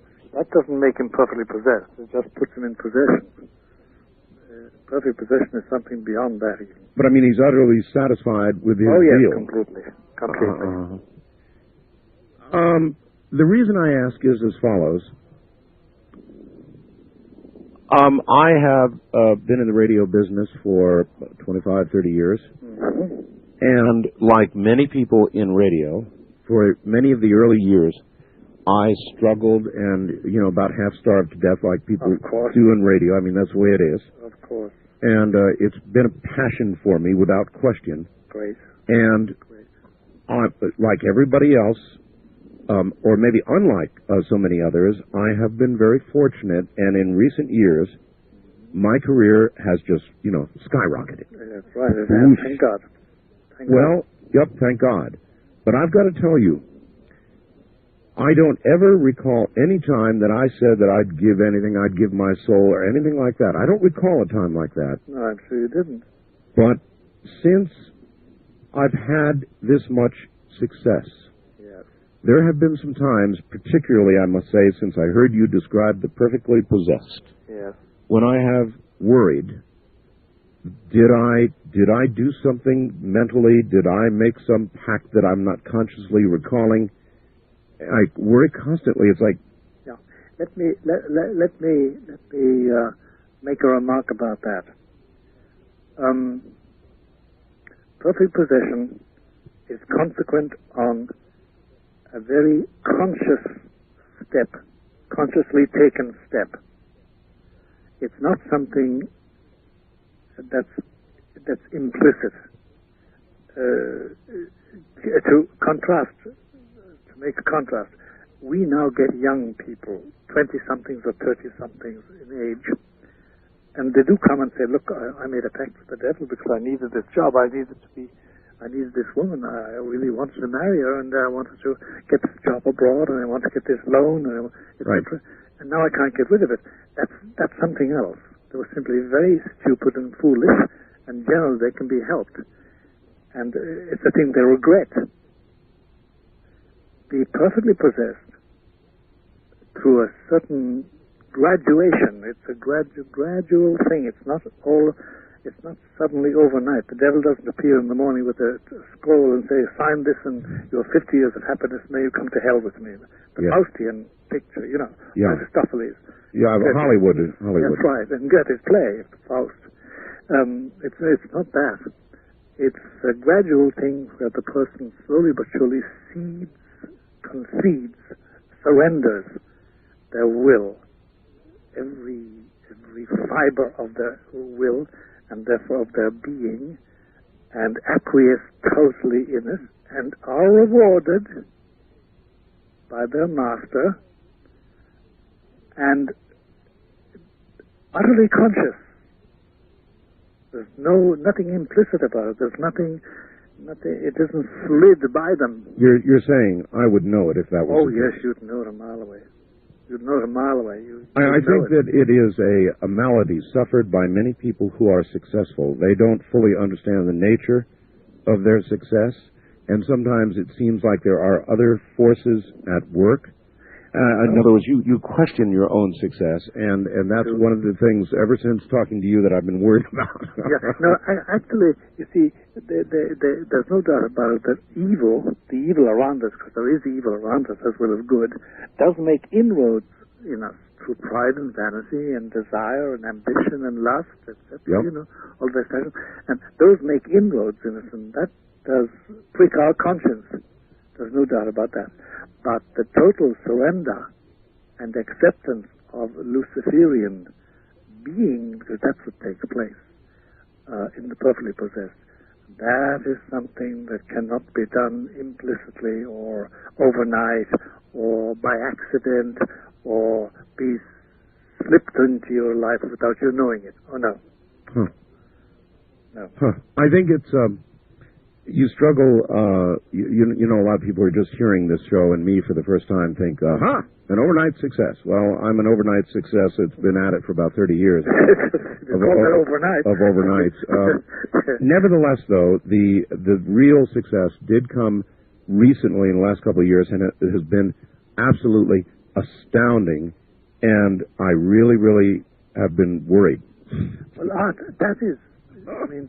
Look, from my vantage point, looking on the outside in at you, it seems to be the logical progression of a very devoted and intelligent career in radio, and you've reached a culmination. Now, there's this part about it.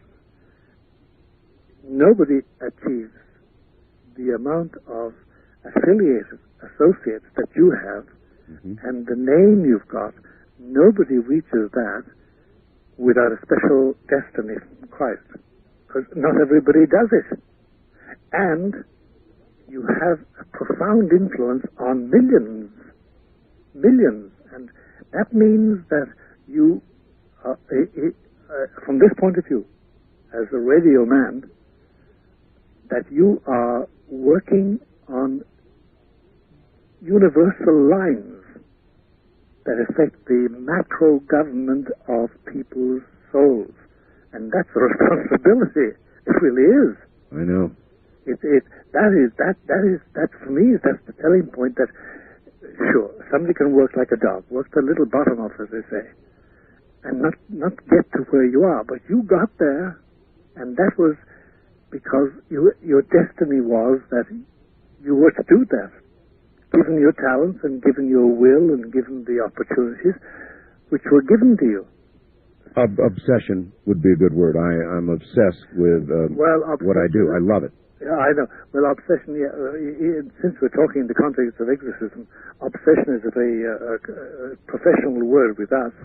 I wouldn't use it about it at all. I'd say you're utterly devoted. And because obsessed is something else. Close to possessed, huh? Yeah. So, obsessed in that good sense, yeah. Not even in the Calvin Klein meaning obsession. I could make a joke, sort of a joke. Yes, I could use a joke. Yes. But I know it's a question of destiny. De facto, your destiny before you were born, before you were conceived, before your parents were married, was such that you would achieve this eminence. And apparently, it fits into God's plan. Oh, I hope that's And I'm not saying that to butter you up, I'm not buttering you up at all. I'm loading on your shoulders, broader though they may be, a responsibility that ain't easy, because he will look you straight in the eye, Art, one day when you pass over, and say, now tell me, Art, how did you really do? I worried all the way. I worried all the way. You know, you discussed the responsibility. I worry all the time about the responsibility. As a matter of fact, I don't think that somebody in my position should have as much influence as I can have. It worries me all the time. I know. Well, I'm sure all the other eminent men in various fields say the same thing. And I without breaking confidences, you speak about me as having worked with two popes, and I did. I've worked with very eminent men, and behind the scenes, the best of them used to shed tears over their weaknesses. Really? And over their fears. Yeah. And then straighten the hump on their shoulders, as they say, and march ahead. That's it, all right. That's it, all right. Yeah. Let me read you this from the UK News. This just came in today from the United Kingdom News. Yeah. It appears that some of those who have passed over to the spirit world are unwilling to be kept from the pleasures of the flesh. Listen to this. A Blackpool woman called a priest, 2 psychics, and a Mormon missionary to try to rid her of a ghost that she claimed regularly sexually attacked her. The attacks began in 1994 when she felt something climbing into bed with her.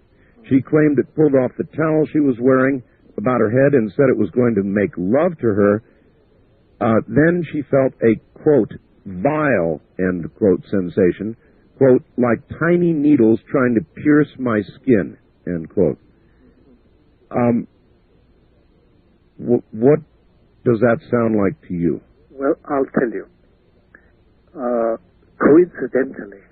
Coincidentally, I'm dealing with at least 2 cases of people, one male, one female, who are assaulted,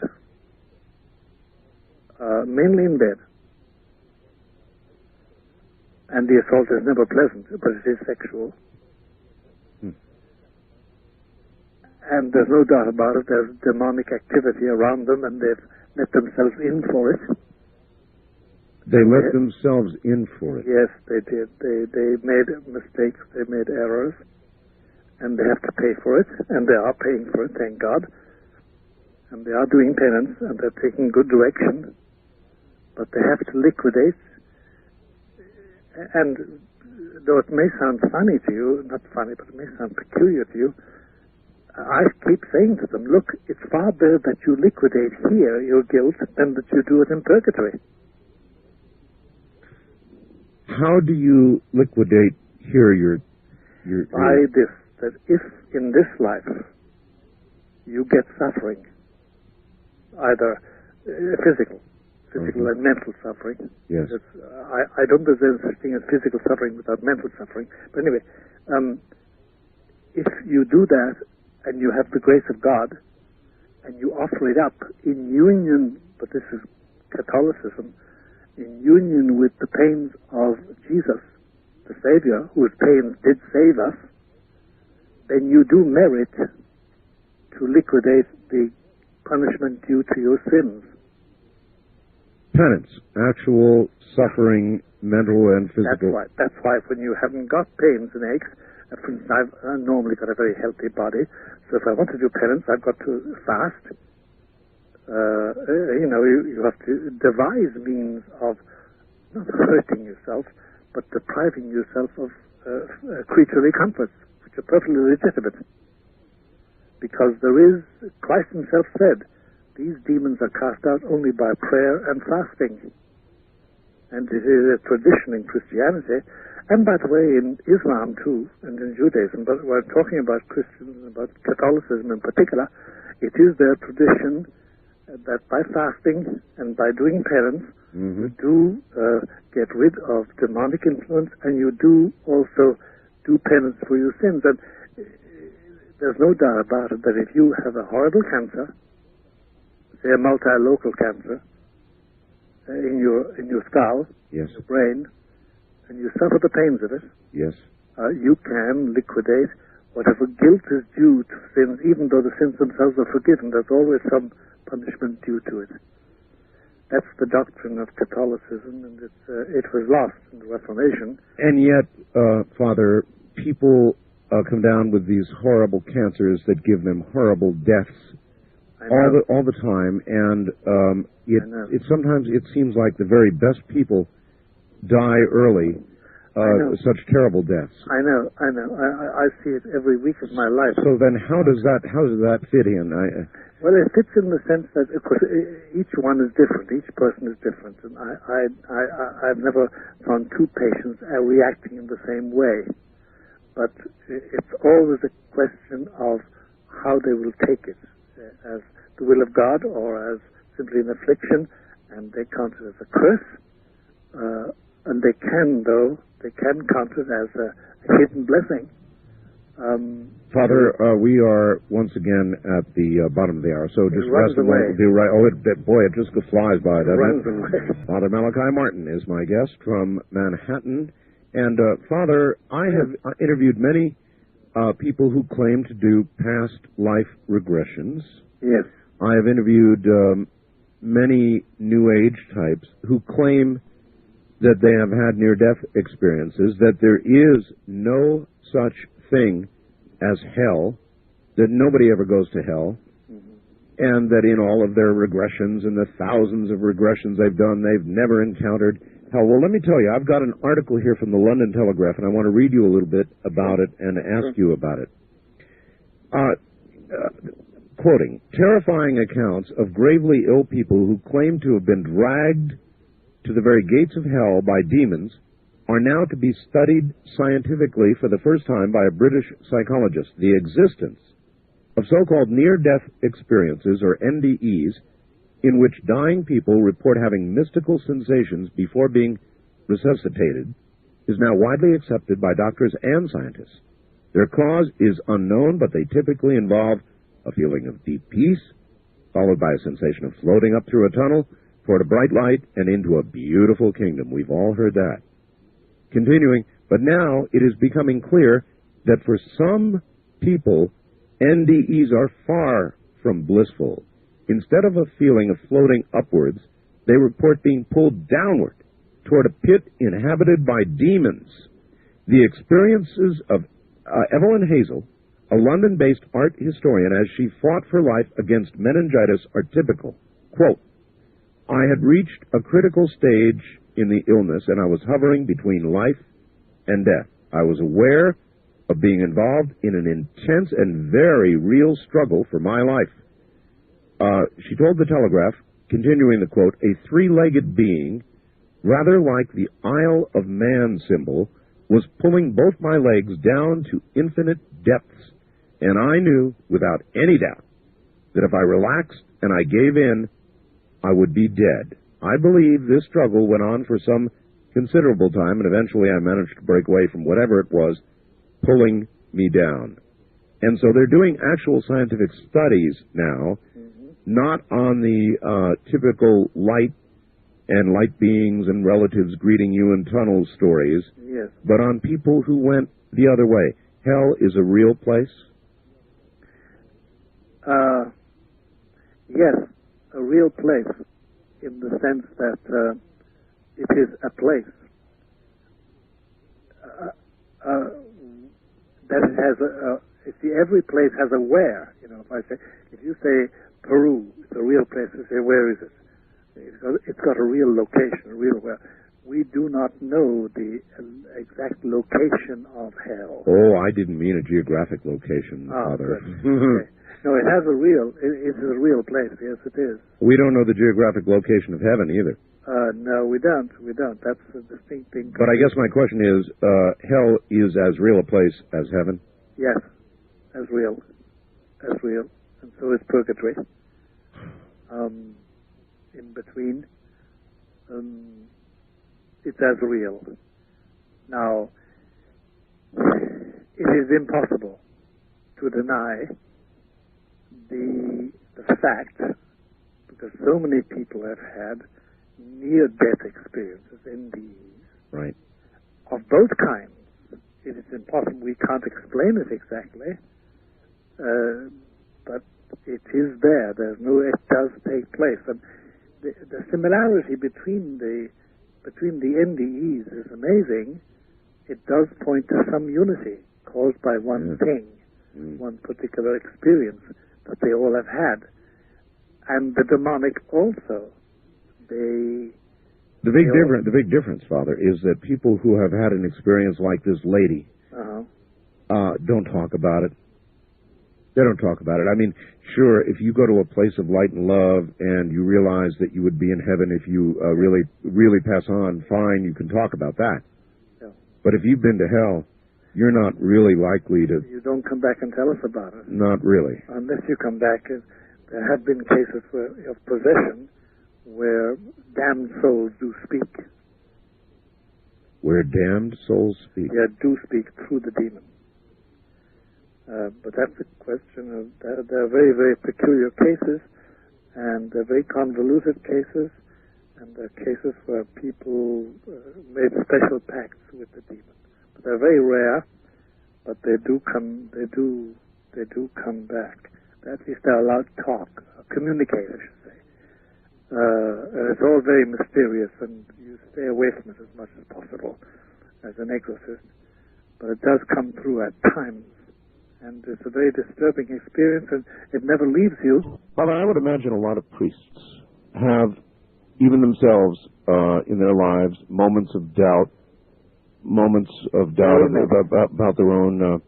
Very many. Yeah. You're absolutely correct. I would think, though, that doing what you have done, doing exorcisms, yes, must enforce your own faith in a way that the average priest will never have enforced. That's right.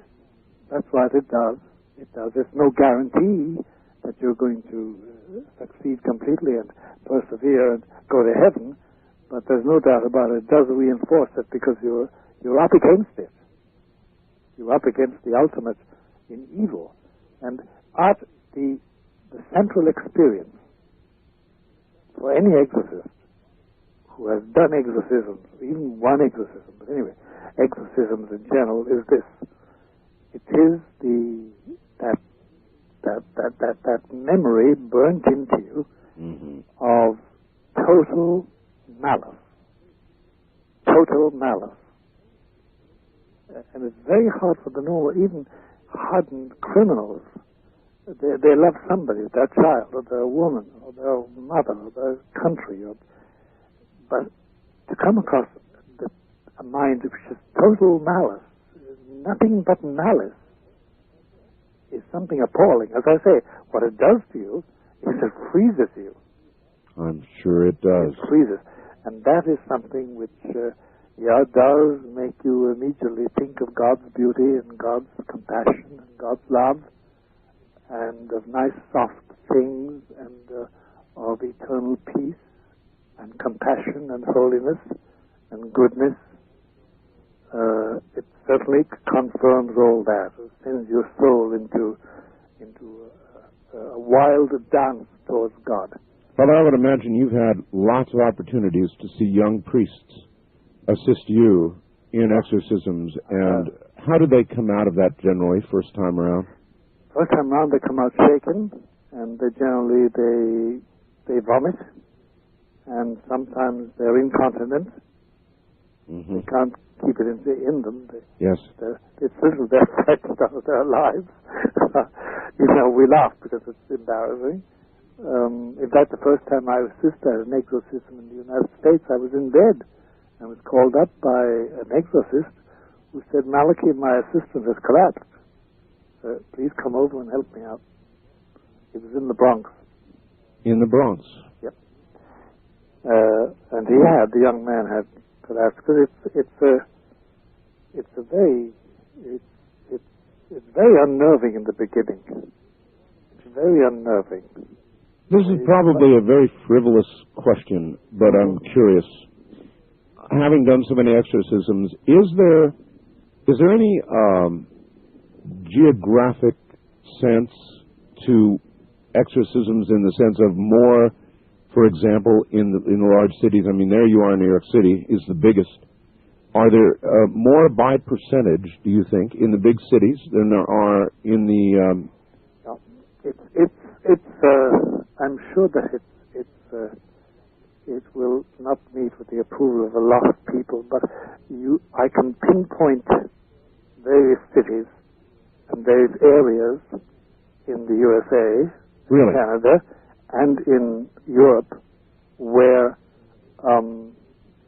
there are a disproportionate number? A disproportionate number where evil of that kind flourishes. It's a funny thing.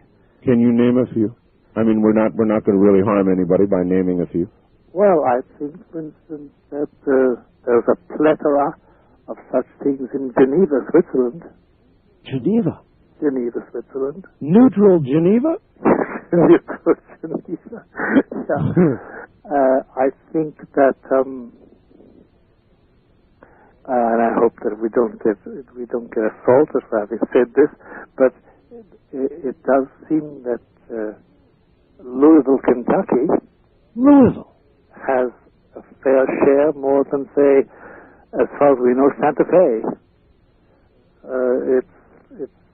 And then there are areas in Manhattan where I wouldn't want to live, and they're not always in Avenue A, B, and C, or in the Bronx, for that matter. There are areas, there's no doubt about that, because the presence of evil entertained and accepted and wished and blessed and celebrated means that you have diabolic presence, demonic presence. That's all about it. I live right over a mountain from Las Vegas. Now, Las Vegas is always generally portrayed in the media and elsewhere as the devil's playground. Yeah, I think, that's romanticizing it. I never, in my whole experience, Las Vegas never stood out as a home of the devil's art. No kidding. So in other words, it doesn't even stack up against Louisville. No, it doesn't stack up against Louisville. It doesn't stack up against Chicago. It doesn't stack up against Vancouver. Wait a minute. Vancouver, you say? Yes. Doesn't stack up at all. But it's talking about the incidence of diabolic interference. It just doesn't. So there really are. Do you have any thoughts on why there are hotspots like this? I do not know. And a few years ago, more than a few, back in the 70s, we tried to create a profile of the possessible person. Sure. And the profile of the places. But we found out there was no profile. No, it was purely random. Neither education, nor sex, nor faith, nor culture, no riches, no poorness, poverty or riches, success or failure, black, white or sky blue, pink, yellow or red or green, whatever the color of your skin was. So then possession is random? It seems to be random. Appears to be random. Yeah, because, listen, like you, I know very naughty people. I mean, I know people who couldn't stand the glare of publicity on their business methods. Sure. And I know, and I have come across ladies of the night. Yes. In the street. I remember once, which I'll never forget, being confronted in New York, which I'll tell you about if you want to. And I've known a few people from the mafia who certainly, were rough diamonds and were used as soldiers. But they were just really naughty people. They weren't possessed. Big difference. Oh, huge difference. Huge difference. Can a prostitute go to heaven? Sure. I remember I was coming home late at night with my brother in the pelting rain. And we were both drenched already, but we had to walk. And we met a prostitute. We were both clerics, by the way, but we were muffled up with raincoats and hats and mufflers, etc. Sure. And my brother, who's now gone to God, said to a woman, "Don't you not know that you're putting your eternal soul in danger?" Bill was very sententious. My brother is a good man. And she pulled up her dress and pulled out a rosary beads and a prayer book out of her stocking and said, "Father, look, I say these every day. I have 5 little bastards which priests gave me. Pray for my soul." Wow. Wow is right. Oh, wow is wow. It really... It's 5 little bastards that priests gave me? Yes. Yes. That's why I'm baking in the streets, prostitutes. A real problem for the church, isn't it? It is a real problem. And inevitably, in a church that enforces celibacy as the rule, you're going to have the difficulties. And we have it. And we've had a terrible rush of pedophilia. I know. In the dioceses of the USA. And in Canada, by God. And we're not finished yet. It's still going on. And there's the organization of the Roman Catholic Church. My church has been shaken up and hasn't settled down to anything regular yet. It hasn't made up its mind about things. And a good majority, a small majority, but a good majority of American bishops would wipe out the whole celibacy thing and allow priests to get married. You don't agree with that, do you? Well, I'll tell you something, Art. I can only speak from point of view of experience. I was a chaplain to the U.S. Air Force in Turkey. And I remember we used to go to the radar domes back in the good old days of the Cold War. Oh, yes. That they had ringed Russia with in the Black Sea. Yes. And I was always driven by Air Force officers. And by the way, it was an 18-beer trip. It was so warm. We had to have 18 beers apiece to last out. But we had talks. And the men would talk to me about anything and everything. And time again they said, "Father, look, we would never discuss these matters with you if you were married, like Woody. Woody was the Protestant chaplain. He was a very decent fella. The intimacy that celibacy allows a priest, because he belongs to nobody. Yes. Except the parishioner. Yes. And if he's really faithful to it, and if he doesn't have a eunuch face, which I'll explain to you what I mean by that, then he becomes special. See, it's a funny thing about celibacy, Art. Let me give you one small word on it from a celibate. That, I mean, either you practice celibacy and it becomes a positive thing, or else you're like somebody who's wearing a chastity belt and somebody's thrown away the key and you're looking for the key. There is the eunuch face. I wish I could say I relate, Father, but I'm the kind of guy who sits and thinks, how can it be heaven without sex? Well, actually, I understand you completely, my God. Marriage is a beautiful thing and love is a beautiful thing. By the way, the most impressive thing in exorcism, the most disgusting thing, the most chilling thing in exorcism, apart from the malice, is the terrible demonic contempt for human love. Yes. Oh, God. Arthur, you have no idea what it's like. I mean, the contempt. Well, it would be the greatest enemy, wouldn't it? Of course. But the contempt for human love-making and human marriage and human love, the contempt is wounding. It wounds you when you come across it. So there's actually, in a possession, there is a lot of sexual... Of course. Perversion. Of course. And there's always a basis for it in reality. And any weakness that the exorcist has in that matter is brought out. It's like an old scar opened up. with whiplash. Well, celibacy cannot be an easy thing. No. Not for a mortal man, not even a No, priest. it's not. It's not. And it's, by the way, it's not a sudden thing. It's a thing developed over a lifetime to make it a joyous thing. And not that you're a spoilsport and go around with a beatific smile. No, it's not that. It's a different thing. Father, we've done it again. We're at the top of the hour. We'll be right back. All right, back to Father Malachi Martin. Father, a couple of quick faxed questions, and then we'll go to the phones. Yes. All right. Here it is. While testing for exorcism qualities, has Father Martin ever found a person who was psychic themselves or had powers of telekinesis, the ability to move things physically, that was their own power that just looked like demonic abilities, or are all psychic powers demonic? Listen, it may sound like a trite remark on my part. That is a very interesting question. And the reason is this, that there are three plateaus of reality. There's the physical reality, which we all know, space-time, the dimension in which we live and move and have our being. Right, right. There is the supernatural reality of God. And there is the middle plateau,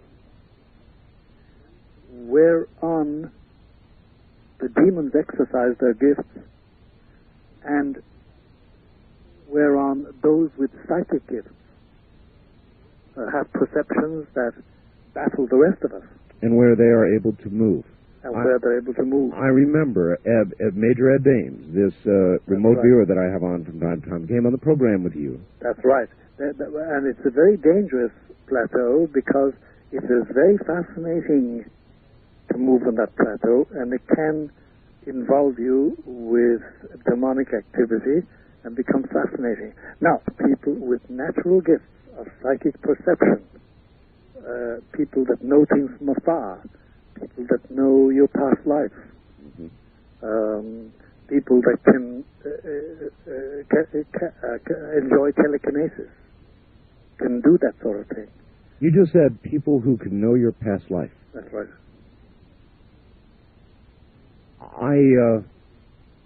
I would have thought your position would have been that there are no past lives. Well, no, I didn't mean past lives. I meant what has happened since you, for instance, you're 45. They will know what happened to you. I see. All right. Not reincarnation. No. All right, so there is real psychic power. Oh, there is real psychic power. There's no doubt about that. And it's a very, very frightening thing when you meet it. And I've known young people, young boys and girls with it. And you have to teach them to how not to use it because it disturbs people very much. And then besides, it can also lead them onto the middle plateau where they can run into trouble. All right, part two of this, a separate question. Yes. People have predicted the current pope will soon die. Yes. After which another pope will take control. Yes. The new pope has been predicted by some to be a dreaded betrayer of the faith, possibly involved in the coming of the Antichrist. Yes. How does Father Martin view the prophecy of the 111th pope, which would be the next pope? Frankly, Art, the older I get, the less I know about it.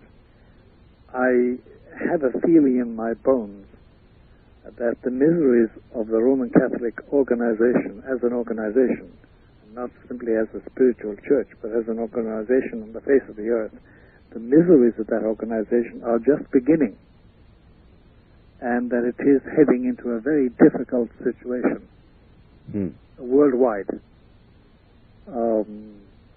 and that there will be a lot of trouble in Rome itself.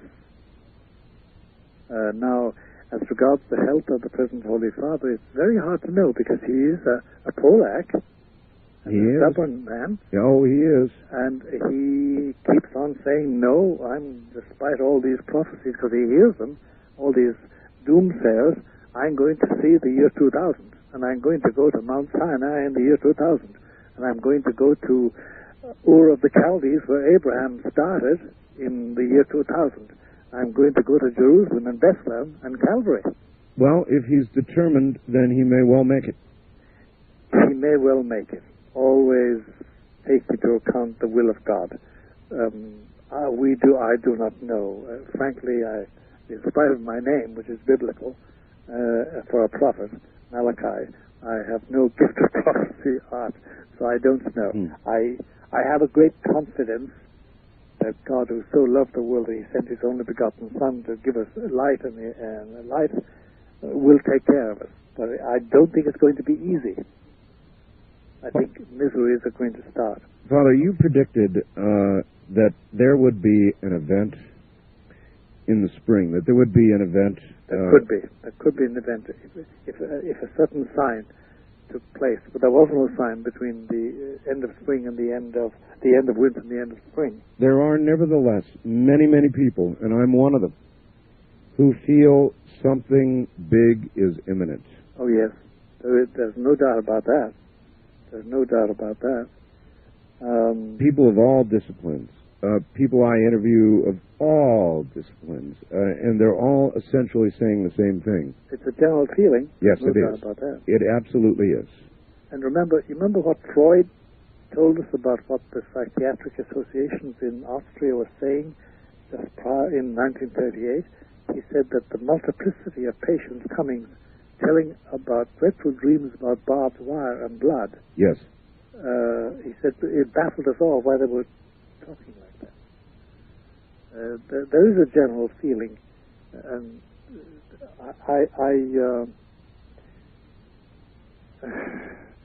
knowing the future doesn't help one's peace of mind out. And I remember I had the dubious privilege of reading the text of the Third Secret of Fatima, which I must guard by oath from repeating, but it isn't pleasant. I have a whole stack of faxes here asking me to ask you about that, and you obviously cannot speak of that. Not factually, not word for word. I can't. I took a note. But it ain't pleasant. And the less you know about it, the better. Except that there is going to be a reckoning, and that nobody existing on the face of this earth will be exempt from knowing the power from on high. They will interpret it in different ways. That stands to reason. According to their beliefs. That's right, and their culture and their bias. And there will be people who, even faced with the certainty that there is a greater power above our heads, will say. They will deny it. They'll reject it. The scientists, for example, will find a scientific explanation for it. They will. Remember the famous so-called Aurora Borealis in 1938? Well, I certainly am aware of Aurora Borealis, but not one specific. There was a specific one which they explained by saying Aurora Borealis. But it really wasn't that at all.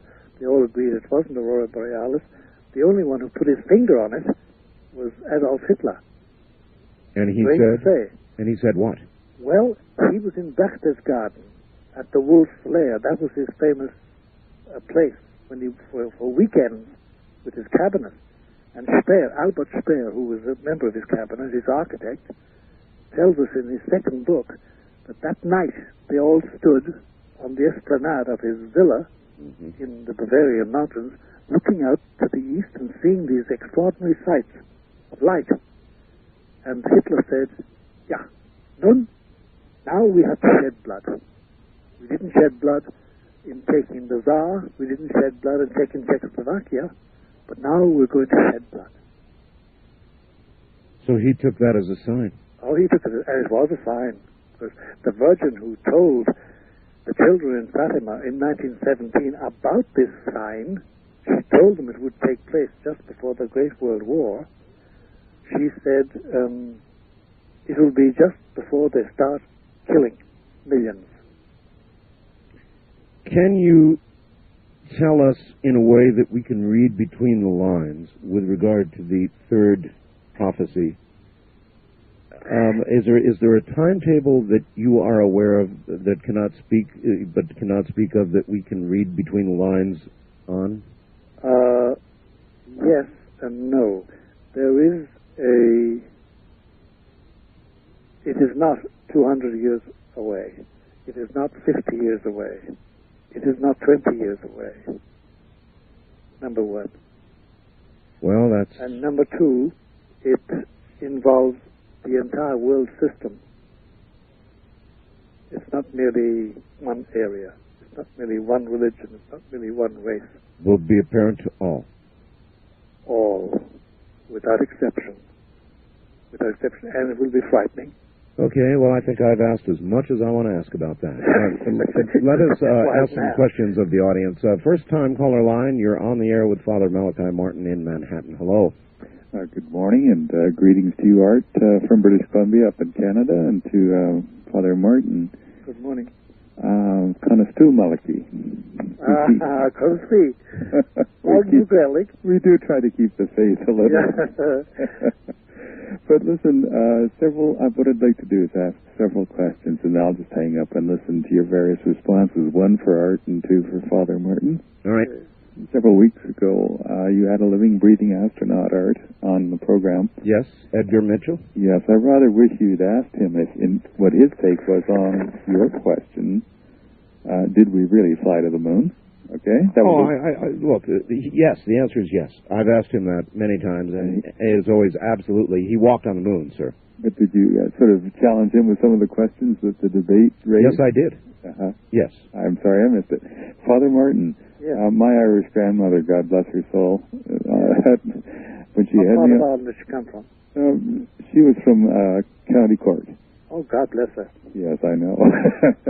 She used to have me on her knee, and with a twinkle in her eye, she would ask, tell me stories about the little people. And as a kid, I loved those stories. I cherished them. But, I would like your take on that. The little people? The little people. And the other question is, Father Martin, you mentioned Vancouver as a source of the black arts. I think it's Victoria is even more so. Yes, it is. Yeah. Do you mean the mild-mannered Canadians? Oh, hey, man. Oh, hey. You're a very charitable person. Well, I mean, in a lot of ways they are. Canadians, I speak to them all the time, Father, and they are very mild-mannered. They're very courteous. There's no doubt about that. But apparently behind that facade lies, anyway, the little people. The little people, it's the ancient Celtic myth that the fairies, the little people, the wee people, dwell in the ruined forts and castles, of which Ireland is full, by the way, ruins of chapels and churches and towers and castles and old houses, etc. But it is purely and simply a Celtic myth. But around it they have woven an entire literature.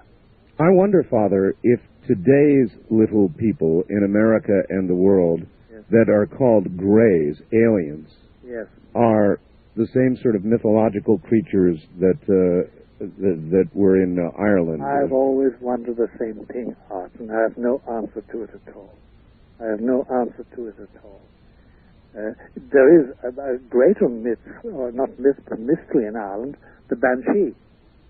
Did you ever hear of the Banshee? I've never heard of them. Oh, I've heard of a Banshee. Is this that certain families, certain old Celtic families still existing in Ireland, when a prominent member is dying or dead, this woman is heard crying.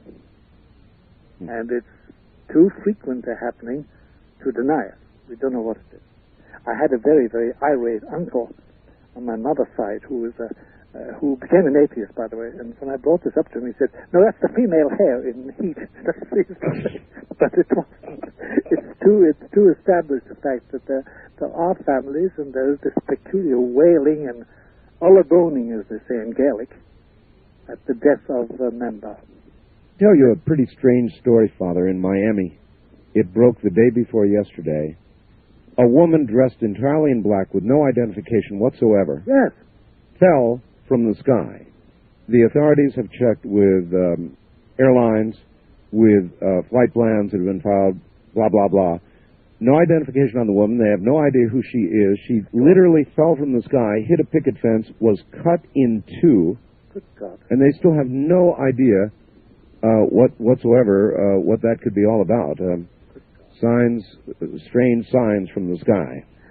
Strange signs, but there are strange things happening all over the place at the present moment.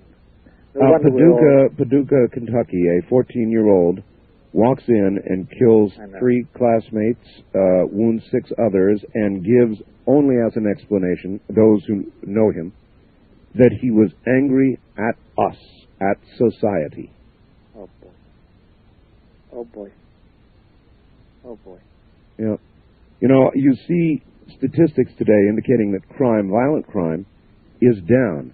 But the very nature of crime has utterly changed. At one time, Father, when one person would take the life of another, there usually was a reason. Man catches a wife in bed with somebody else, or robbery, bad business deal, robbery, whatever, but there was a motive. Today's crime, though maybe less, is totally indecipherable. Totally, you're quite right. That's the very word, indecipherable. It's an extraordinary turn of events. Now, look, as far as I know, it means the presence of a more active evil for evil's sake. Is there a war between heaven and hell that is constantly going on, or is it... And now it's acute. Now it's acute. Now it's very acute, yeah. All right, once again, Father Malachi Martin from Manhattan. Father, a war between heaven and hell. There have been recent movies about it, and so I hate to have to draw my knowledge of this from motion pictures. Why not? But there was... have you seen a movie called Prophecy? Yes, I have. Christopher Walken. Yes, right. Boy, he sure is a perfectly possessed person on screen, isn't he? It in those motion pictures depicts an actual war between heaven and hell, an escalating war between heaven and hell. Right. The fallen angels. When you see something like that, is that anything like you envision to be going on? You know, minus the Hollywood special effects. Yes, well, minus the Hollywood special effects. Yes, yeah, it is. More. Of course. We just had some weird noise on the line. We had, yes. It must be that we're getting on somebody's nerves. Yeah, that's right. You guys at NSA, just listen, don't cut in, huh? That's right. It is, yes. But where you find that battle raging is in the souls and lives of living people. And you find it raging and hurting and injuring and killing. The people you deal with. Yeah, you do. And terrible things happen. Humanly terrible things happen to people who take the other side, who really serve evil and hurt others. And it spreads from generation to generation. It's a terrible battle, and it goes on all day and goes on right through the whole week and the whole year. And there's no getting away from it, and it's getting much more acute today than it ever was before us. Well, maybe this is a dumb question, but is there any possibility that war could ever become an all-out war, one in which the right side wouldn't win, where Earth could be lost? I think it can get to the point that Earth can be lost for a while. It will be reclaimed. But I think that there's a sunset is creeping over the whole human thing. Yes. At the present moment. And it's a gray sludge. And it's slowly but surely extinguishing all love. The world is really getting very cold. And I think we're now getting back toward that which you really can't fully talk about. Yeah, that's right. That's right. I catch on quickly. All right, Father, a lot of people on the phone lines, and I've really got to get to them. East of the Rockies, you're on the air with Father Malachi Martin. Hello, where are you, please? Hello there. Hello? Yes, you're on the air? Yes, this is Bruce from Chicago. Hi, Bruce. Good morning. It's an honor to talk to Father Martin. He's my favorite guest. Hi, Bruce. My question was along the lines of what you were just talking about the last moment. Father Martin's last appearance the program, he talked about, Art brought up the lights in Phoenix, and Yes. Father said that if that in fact was the case, something awesome and most fearful would be happening, and the time frame I interpreted from that was somewhere out to spring of '98, and I wonder if he could specifically elaborate on the time frame if he can't go into Bruce, detail. actually, I don't feel happy at all about 98, the moment we leave winter and start into spring. I don't feel happy at all about it. Can you... I simply think that things are spiraling in such a way that we're going to undergo severe disturbances, to put it mildly, nationally and internationally. I think that if I were to be awfully frank, I think a lot of people are going to die violently. Oh, boy. I think we're coming to a very bad point. A very bad point. I think. I can't interpret it any other way. All right, I don't even want to ask anymore. West of the Rockies, you're on the air with Father Malachi Martin. Hello. Yes, good morning. Morning. Where are you, please? Close to Vancouver. Yes, Vancouver. Again. We draw you forth. Yes, you have. God bless you, Vancouver. Art, I appreciate your ability to sensitively talk to the variety of people that you talk to. It's amazing to me. And Father Malachi, you're a very special person. I have a question for you. Yes, sir. That's been very disruptive to me. A little while ago, I was digging through some very old photographs with my family. I came across two pictures that were taken, it looked like a few minutes apart. Yes. My mother, another woman, and a young child. Yes. In front of a fence with a house in the background. The first picture, they were all looking very sullen, very glum, and in the foreground, in front of my mom, there was a creature that you could kind of see through it. It almost looks like double exposure, except that there's no reason. This picture's too old and genuine. Yes. But the creature looked about 4 feet tall, a little hunched over, black kind of shawl, very kind of like a big nose, very, very evil looking. And I'm concerned that this could be demonic, and I'm concerned about the intergenerational kind of effect that can have on. And if Yeah. Was there any trouble? Picture? Was there any trouble? Have you got the picture yet? I have got the picture. I don't even show it to people because it just makes my hair stand on end. Don't. Put it in an envelope and write the. Are you a Catholic at all? I'm not Catholic. You're Christian? I am Christian. Well, then take an envelope, put the photograph in it, and put a notice on it saying "Do not open," and date it and sign it, and write the name of Jesus across the front of it, and put it away. Okay, do not open, and then write the name of Jesus and put it away in a strong box somewhere. It has a purpose.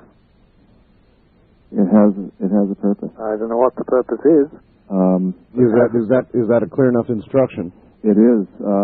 How about if I send it to you and you could put it in a strong box? I don't even want it. Well, if that is to be what's happened to it, please do.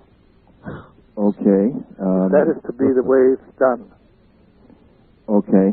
Do. But you, sir, really should accept responsibility as guardian of your own. I've had it up to now.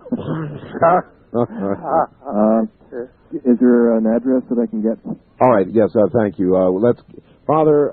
By the way, I want to tell the audience you have a new website, and we have linked to your website. I should have given this much earlier in the program. If people will go to www.artbell.com and just scroll on down to Father Malachi Martin's name, click on it, you will go to his new website. Now, Father, is there a way on that website for people to contact you?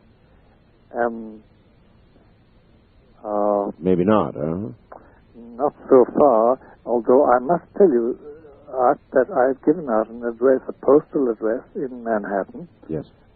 Which can be used with impunity. All right. And it's 217 East 66th Street. Slow down. 217 East 66th Street. New York, 10021. 10021. Apartment 2A as in Apple. Wait a minute here. Then I download all my messages, my email, continuously. I don't answer them all because sometimes they exceed 300 a week. I understand. And it's difficult to answer them, but certain ones I do. Okay, Father Malachi Martin, apartment 2A. As in Apple, yeah. 217 East 66th Street, New York, 10021. USA. Okay. East of the Rockies, you're on the air with Father Malachi Martin. Good morning. Hello. Where are you, please?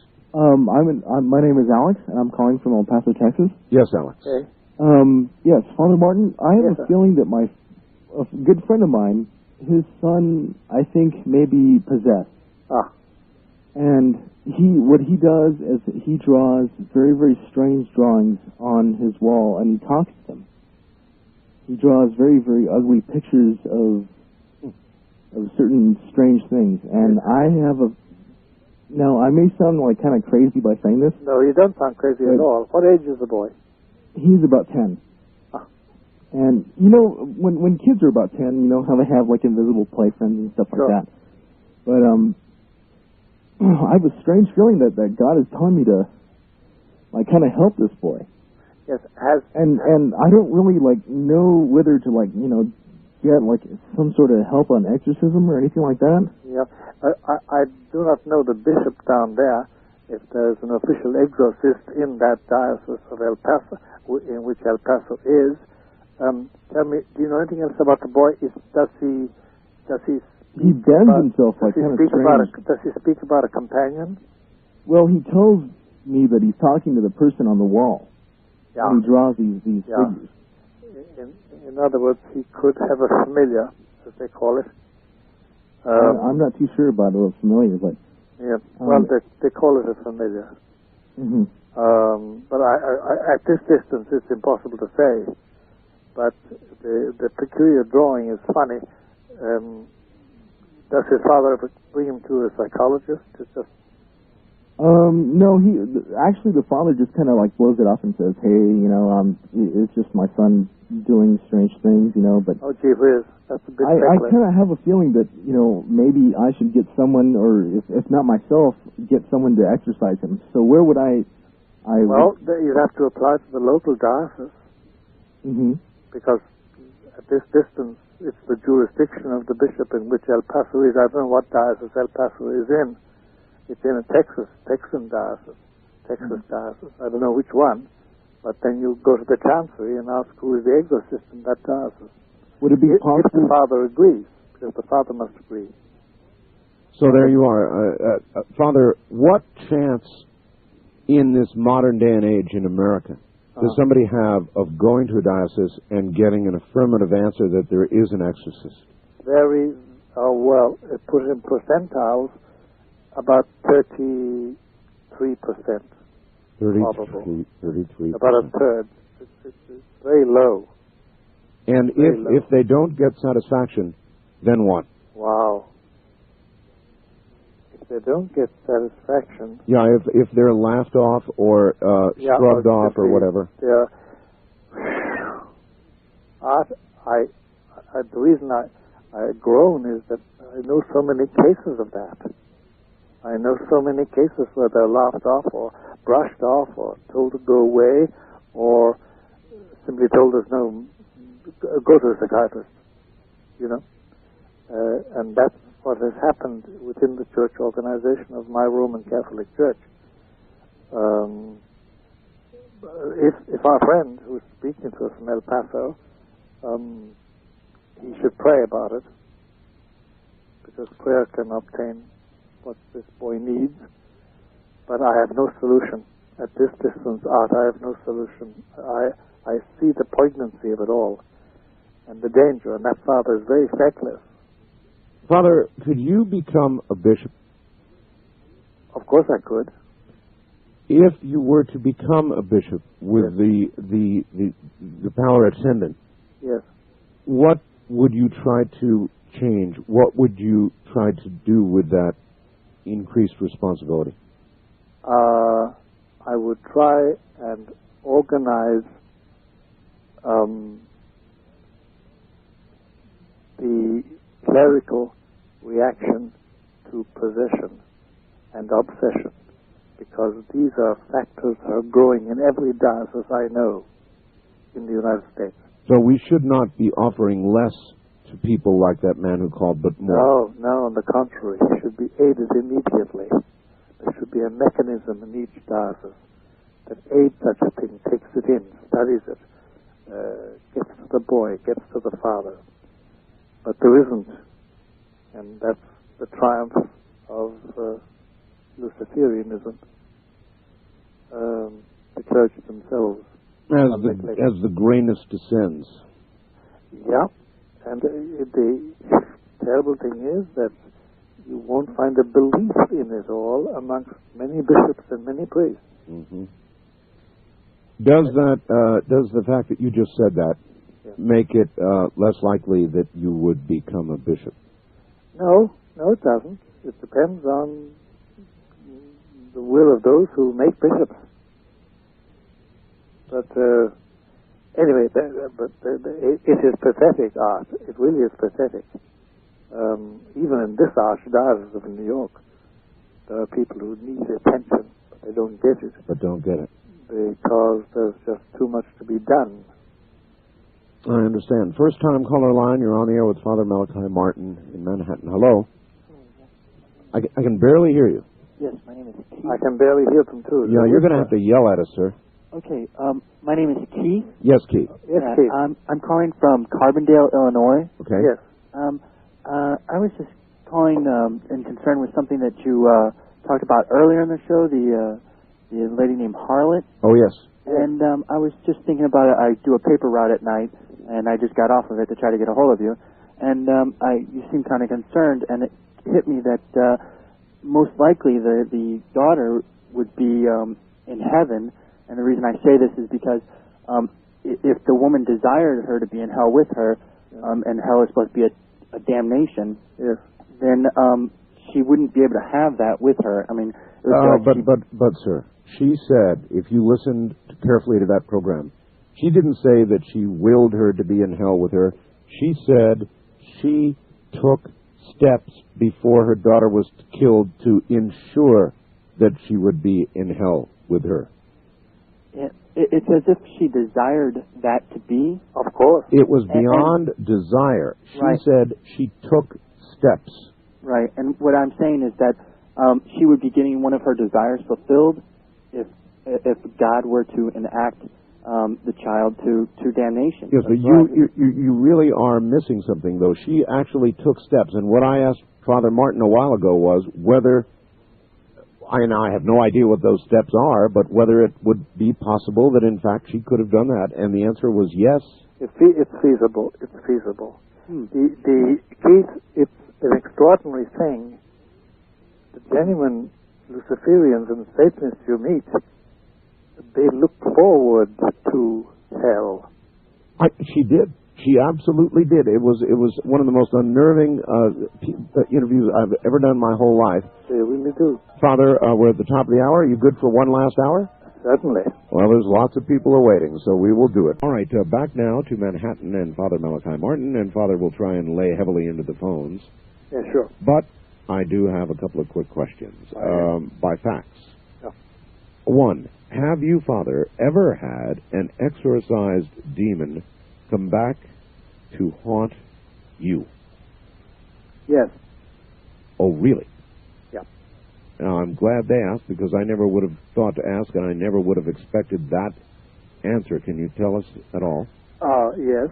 It's very harrowing, and resulted in bodily injury, grievous bodily injury.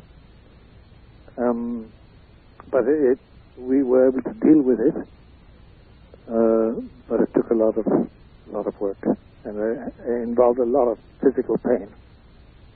A lot of physical pain for a whole year. For a year? A year, yeah. The damage. Oof. Mm-hmm. And one other, and this is much lighter, finally a light question. You know, we're talking about Christmas and Christmas giving and so forth, and we know that you have been close to 2 popes. That's right. And Kevin, listening to KEX in Portland, wants to know, what does a close friend of the Pope buy him for Christmas?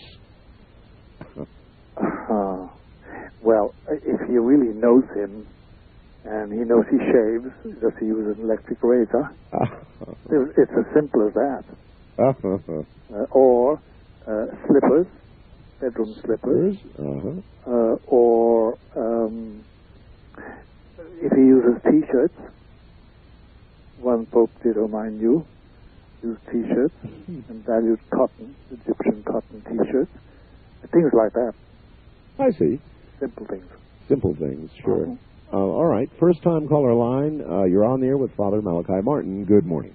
Hello, this is Ken from Steubenville, Ohio. Hi, Ken. Yes, Ken. Praise God, I finally got through to you, though, after trying for months. Yes, sir. First of all, I'd like to confirm 2 things and then ask a question of Father Martin. A, yes, once you've been demonized or bothered, getting rid of it is the greatest thing in the world. Yes, they do try to come back and bother you. I know, I had death delivered off of me.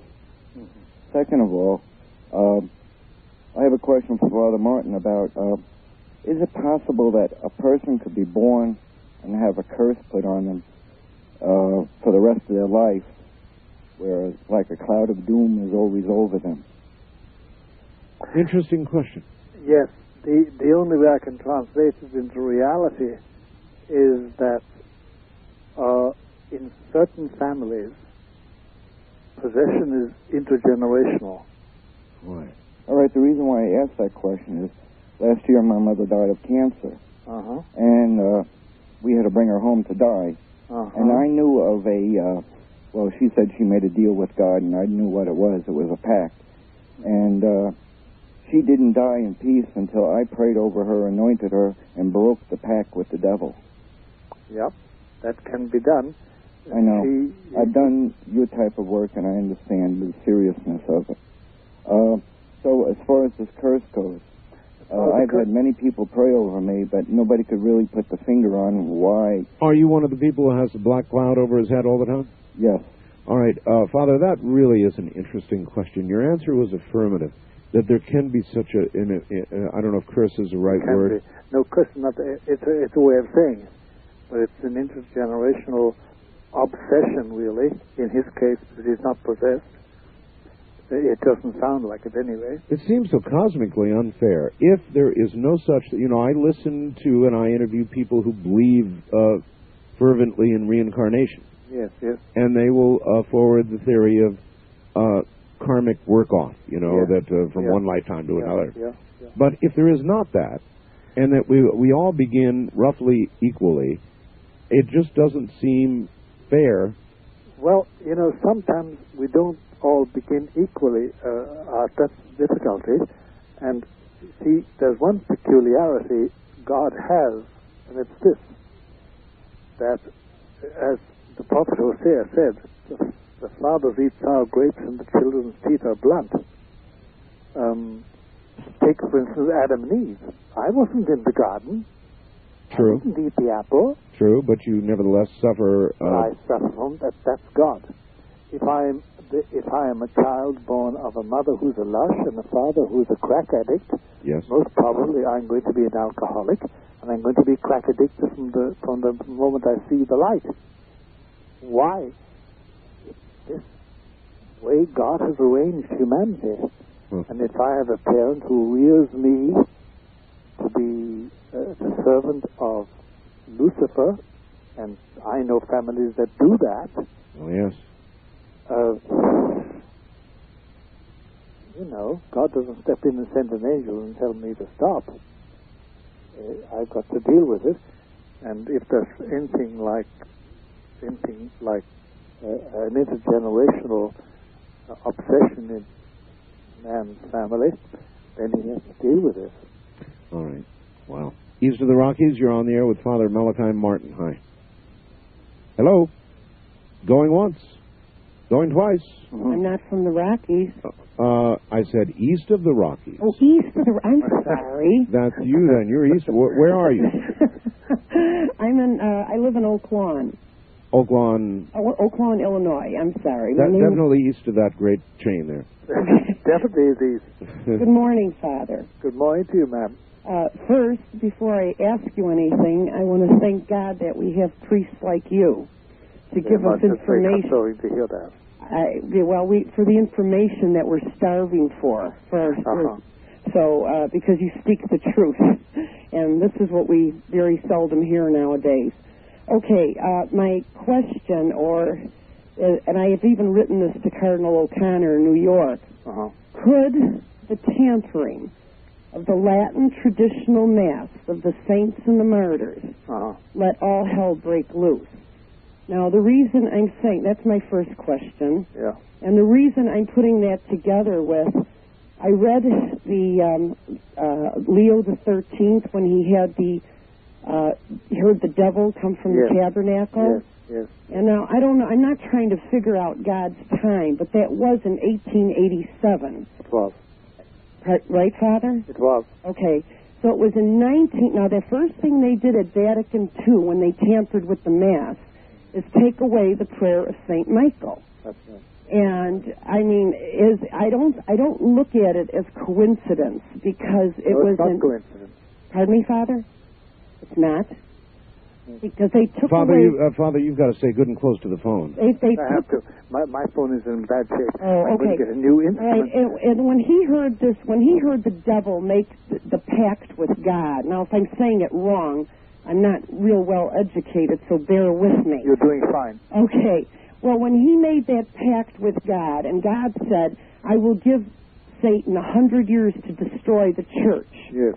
Now, when that happened in 1887, and the prayer to St. Michael was composed to fight the devil, the first thing they did at Vatican II is take away at the foot of the altar the Mass of not the Mass, I'm sorry, the prayer of St. Michael. That's right. All right. You already covered that, ma'am. I know, your bottom line question is all hell about to break loose, right? All right. The thing I'm asking is that in 1987, through the grace of God, the Holy Father, almost to the day, the month of October, on the Feast of St. Therese, the Mass indult was given. Now, that is like the weapon, the center of our faith, is the Latin traditional Mass. That's right. Now, could this be all part of it, the tampering of the sacred? That's what I want to know. Yes, it was. It was. And between you and me and the Holy Spirit, ma'am, what I've always believed is this, that the only punishment that was merited by those who drew up the main documents in the Vatican Council, the only punishment that they deserved was the withdrawal of grace. They tampered with the truth. And God simply withdrew grace. And hence we had the horrible 30 years. Oh. Do you understand what I'm saying? Clearly, Father. West of the Rockies, you're on the air with Father Malachi Martin. Hello.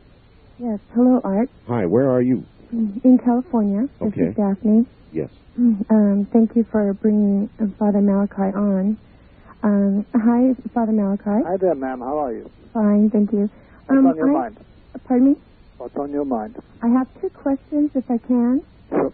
The first one deals with, I was born into an intergenerational satanic cult.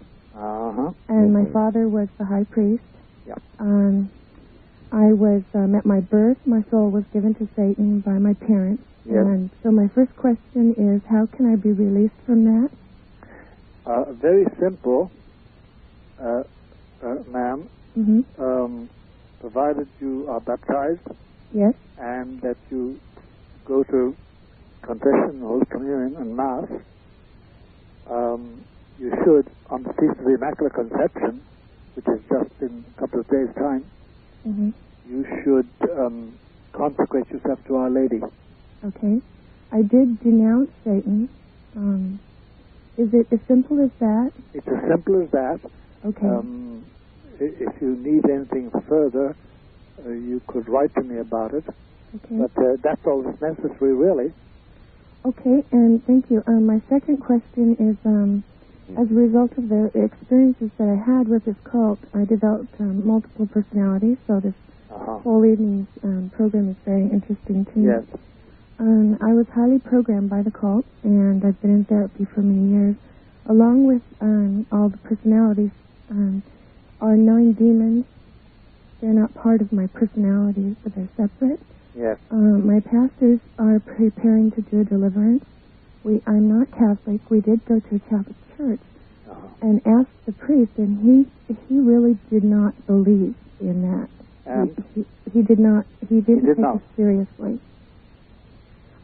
So my pastors are preparing to do this in a few weeks, and I'm wondering if you have any suggestions for them, or is there a way they can reach you by phone? Write me a short note to the following address: 217 East 66th Street, apartment 2A for Apple, New York, New York, 10021. Okay. And does that come directly to you? Or yes, it does. Okay. Yeah, obviously that's an apartment address. It goes right to him. Yes. Tell me your first name so I will identify it. On the envelope? No, just in the letter. Tell me. Daphne. Okay. What is your first name? Daphne. Daphne. Daphne, okay, I've got it. That's enough. All right, Daphne, do that then. Father, that is an amazing thing to hear. She was given to the devil at birth. Oh, yes, but you have no idea how common this is. Well, that was where I was going. In America, in Canada, in the Americas, even worldwide, Father, how much of that is there really going on? I'll put it like this. It's going on, I don't know one country in which it is not going on. I don't know one, because there's a very private Vatican report about this, which we don't divulge, but it gives the indications that there isn't one country in which this doesn't take place. Is there arguably more of it going on, or? Yes. There's arguably more going on today than ever any records indicate. The records we have. And the records are very good. They're very detailed. But arguably there's much more today, and in the last 50 years, the second half of this century has been a bumper crop. So that really at the very moment in history, a critical moment, when the church ought to be going in the direction that you would have it go, it's going exactly the other way. That's right. The organization, not the church itself, because that's a sacred thing. It's composed of all those in the state of grace who belong to our Lord and to God. But the organization itself is in shambles. Shambles. In shambles, and is to a large extent dominated by Lucifer. Dominated by Lucifer. East of the Rockies, you're on there with Father Malachi Martin. Hello. Hello. Where are you, sir? Erie, Pennsylvania. Erie, okay. Wow. I didn't really expect to get on. I could ask questions for hours, too, but however, I'll just try to cut down to like 3. I want to ask Art one question. Yes. Art, why do you divide your callers between on the Rocky Mountains? I would have thought the Mississippi River would have been a more central location. Well, maybe we'll change that one day. It's just something we did because we began in the West, and we had so many people in the far West that were listening to the show when it first became syndicated that we wanted to give everybody east of the Rockies an opportunity to get in, and the show has grown, obviously, since then, so maybe we'll change that. I see. Anyway. Okay, and a question for your guest. Okay, I tell people that seem to go crazy and just shoot people for no reason. You know, like just recently, somebody shot a bunch of kids at the Paducah, Kentucky. Kentucky. Right, and I tell them, well, this, there's no real reason for this. These people must be possessed. You're probably the only person I could talk to that would agree with me. do you think that at least a percentage of these people are actually possessed or obsessed, or is it just normal human evil? No. I'm convinced that in a case like the Paducah thing, it's a demonic origin. It was a prayer group. Yep. A prayer group. And this young fellow was warning people ahead of time that something horrible was going to happen. He actually warned them, and then went ahead and did it. It's as I said earlier, indecipherable. So you believe that there is possibly, very possibly, real evil involved? Yes, and the difficulty the normal public have is this: that, for instance, in New York, when something takes place, something horrid, something bloody, something murderous, and Satanism, as they call it, as a general term, involved, the police will not tell that to the public. They have a rule. Then I must ask you this, Father. This, in the Paducah case, of course, it was a 14-year-old child, and this child will be no doubt charged as a juvenile at 14. But if this was an older person, then how many people do you suppose, Father, go to the electric chair or are ultimately punished, receive capital punishment for something that is of demonic origin rather than human origin? That's difficult to answer. I know that when we did a survey of prisons, lifers, and people confined for 30, 35, 40 years for horrible crimes, a good one-third of them were obviously possessed. A good one-third? Yeah, at least one-third as a general ballpark figure. One-third. All right, Father, hold on. We're at the bottom of the hour once again. Still there? Yes, sir. Well, okay, we're in the stretch run. It really is amazing how time goes. It runs away, Art. It runs away. Yes, sir. First-time caller line, you're on the air with a guy who runs away with time. Father Martin, hi. Hi, this is Paul in Denver. Hello, Paul. Father Martin, I have two short related questions. Sir. Concerning your comments about hypnosis. Yes. If someone is pursuing or is not pursuing metaphysical goals or satanic goals, is hypnosis in general or self-hypnosis in particular dangerous? I know many people use self-hypnosis for self-improvement kinds of purposes, and I just ask, is that dangerous? No, of itself, no, it isn't, but it should be under the supervision of some good psychiatrist. I see.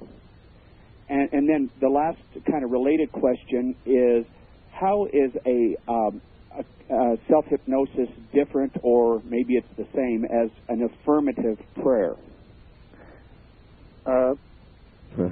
Because the self-hypnosis is really relying upon your own inner powers of concentration and self-control. Whereas prayer, genuine prayer, depends on a special gift from God. I see. At the moment of prayer. They are a distinct thing. They are, Father, presently doing studies on the power of prayer, actual scientific studies, and it would appear to be absolutely scientifically verifiable that prayer actually works. Yeah, it does. It works. There's no doubt about that. And the question that Paul just gave us is very interesting. Yes. What is the difference between self-hypnosis? Precisely. Because actually you can be taught by a very well instructed psychiatrist. They can teach you to hypnotize yourself so that you go to sleep, so that you recover from weariness. So that but how does that differ from prayer? In the sense, it differs in one sense, one essential sense, that prayer, it is genuine prayer, and if it's heard, which it normally is by a good God, then it means you get extra help, spiritual help, supernatural help, and that's distinct from your own inner powers. Wildcard line, you're on the air with Father Malachi Martin. Hi. Hi, it's Tom in Reno. Hi, Tom. Hi, Tom. Father Martin, it's a distinct honor to speak with you. That's very nice of you to say that, Tom. Thank you. I was wondering if you were familiar with Edgar Casey. Yes, I am. And with his works, I never knew the man himself. Okay. And you knew that he was an extremely religious person. Extremely. How do you reconcile his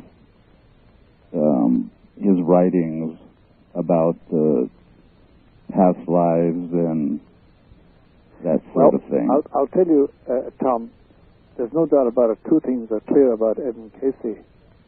First of all, he had extraordinary middle plateau powers.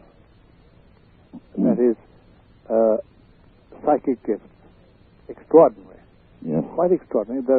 There's at least one doctor in New Jersey today that still uses his formulae for various afflictions and diseases. And he did this without any medical instruction as such. He had extraordinary perceptions in that sense. An extraordinary perception. He just had it, and it came to him. It was a psychic gift. On the other hand, he did make egregious errors intellectualizing his condition. He fell into various sort of illusions about God and about life and death and the hereafter. And that part, if you were wise, if you take my advice, you'd drop any teachings he has about that.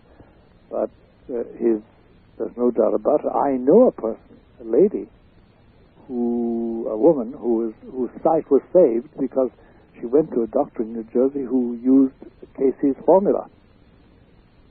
He did have some amazing formulas that he came up with. Utterly amazing. And it was a gift, there's no doubt about it. Now look, I knew a few people in Ireland, the old Ireland I was born in the 1920s and 30s, who had extraordinary gifts too of curing, healing by touch, and who also could tell you what's going to happen to you on the morrow. These gifts, and I've met them in various parts of the world I have lived in, but never so much in my youth in Ireland when life was much simpler. These gifts exist, there's no doubt. Edmund Casey is an outstanding example of extraordinary psychic gifts. Definitely great gifts from God, I would say. Obviously. Anything good comes from God. Okay, I have one more question if I could. All right, one more quick one. Okay, I wondered if you think it's possible that you could be wrong about past lives and reincarnation. All right, there's a straight-out question. Well, no, I don't think there's such a thing as reincarnation. I just don't believe it, because my church condemns it, and my reason doesn't accept it. Now that I can be wrong, one can always be wrong, Tom. You know what I mean? But on this point, since it's a matter of faith, I prefer to say no. I'm not wrong. I'm following the truth as revealed. That's because I'm a Roman Catholic. Fair enough. East of the Rockies, you're on the air with Father Malachi Martin. Where are you, please? Hello? Hello there. Hi, I'm in Bryan, Manitoba, Canada. All right. I had a question for Father Martin. Yes, sir. Hi, have you ever heard of the house in Amityville, New York? Yes, I have. I've been to it. You've been you to have? it? Really? Yes. Are the people living there right now? For a long time there weren't. There may be people there now. I just wondered if you had any information on the person, on the son who did the deed in that house, and what he's doing now. No, I don't know what he's doing. I wish I did. Oh, really? I have no means of following that up because he doesn't want much notice. Mm-hmm. Got enough notice about it all. Is it true about the well in that house? Yes. Is that true? The Amityville horror was really a horror. It really was. But they were just as bad and worse to be found. Really? Yeah. Okay, thank you. Thank you very much. The Amityville horror was real. Oh, yeah. It was real. It was genuinely gruesome and real. And, yeah, it was very unpleasant. Do you think that whatever was there is still there? I'd be inclined to think it is there because it was never properly cleansed. Well, I'll be doggone if I'd move into that house. Neither would I. I'd be doggone too. No, I wouldn't move into a place like that at all. West of the Rockies, you're on there with Father Malachi Martin. Hello. Good morning, Father. I have something that has been bothering me for about a month and a half now. Yes, sir. And it occurred when I was in bed laying on my side. Yes. And I was tapped on the shoulder. Yes. And I turned my head up towards the bottom of the bed, and there was a big, dark entity there. Yes. And he was grabbing me at my feet and trying to pull me. Is this the first time this happened to you? Yes. How long did it last? It lasted, it seemed like, for 20 seconds. Has it occurred again? No, it hasn't. Okay. Do you practice any religion? No, I don't. Well, I'll tell you, might be a good idea to pray, because I don't think you were drunk.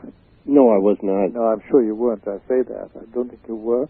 You sound very sober in mind, in judgment. Then this is what we call an obsessional harassment. It's probably a great mercy that it's done to you, because it may wake your soul to worship God. I do believe in Jesus Christ, and good. But this has been extremely bothersome of myself. It should be. I'll tell you. Have you got a pencil? Yes, I do. Write down. Go ahead. O creature of God. In the name of God who created you,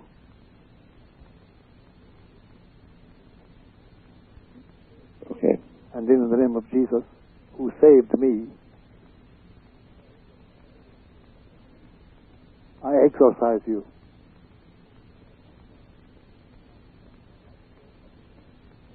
Now, drop all fear. You have nothing to be afraid of. Thank you. But Thank fit you. those words in its eye. Okay? Thank you very much, Father. God bless. Good luck. First time caller line, you're on the air with Father Malachi Martin. Hello. Hello. Hello. I'd like to know if I could talk to just leave Father Malachi a number to call me toll free off the air. No, I have no way of doing that, sir. I'm here all by myself, and there is no producer to sit here and take a number. I just a one-man band show here, so I can't do that, but you can write to the Father. Yeah. Okay? Okay. That's what you're going to have to do. Thank you. Wildcard line, you're on the air with Father Malachi Martin. Good morning. Good morning.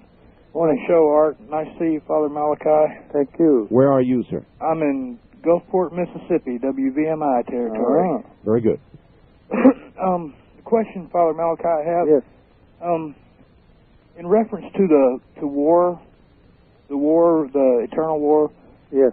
What do you believe in reference to the Nephilim or the Nephilim in as far as returning in the flesh? Yes. With the adversary to deceive the world, like before, like the locust army, that kind of thing. Yeah. The Nephilim, half angel, half human? Yes. No, that would be the Geba.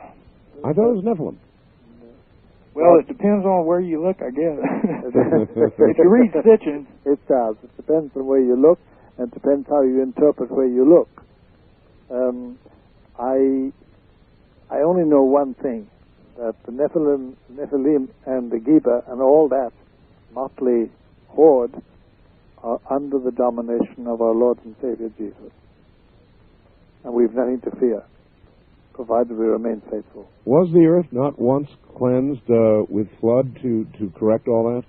It was. Actually, what you and I live in today, Art, And our friend from wherever he is speaking from, what we are living in today is a reformed creation.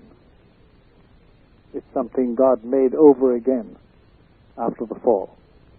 Kind of like he hit a reset button. Yeah, he had to reset the whole darn thing. It went awry. I've again, just sort of a reference to what we've been discussing all night, brushing up against it again, but it looks to me like the fingers get near the same button again. Yeah, they do. They do. They do. East of the Rockies, you're on the air with Father Malachi Martin. Hello. Yes. Father, I have a question for you. Yes, sir.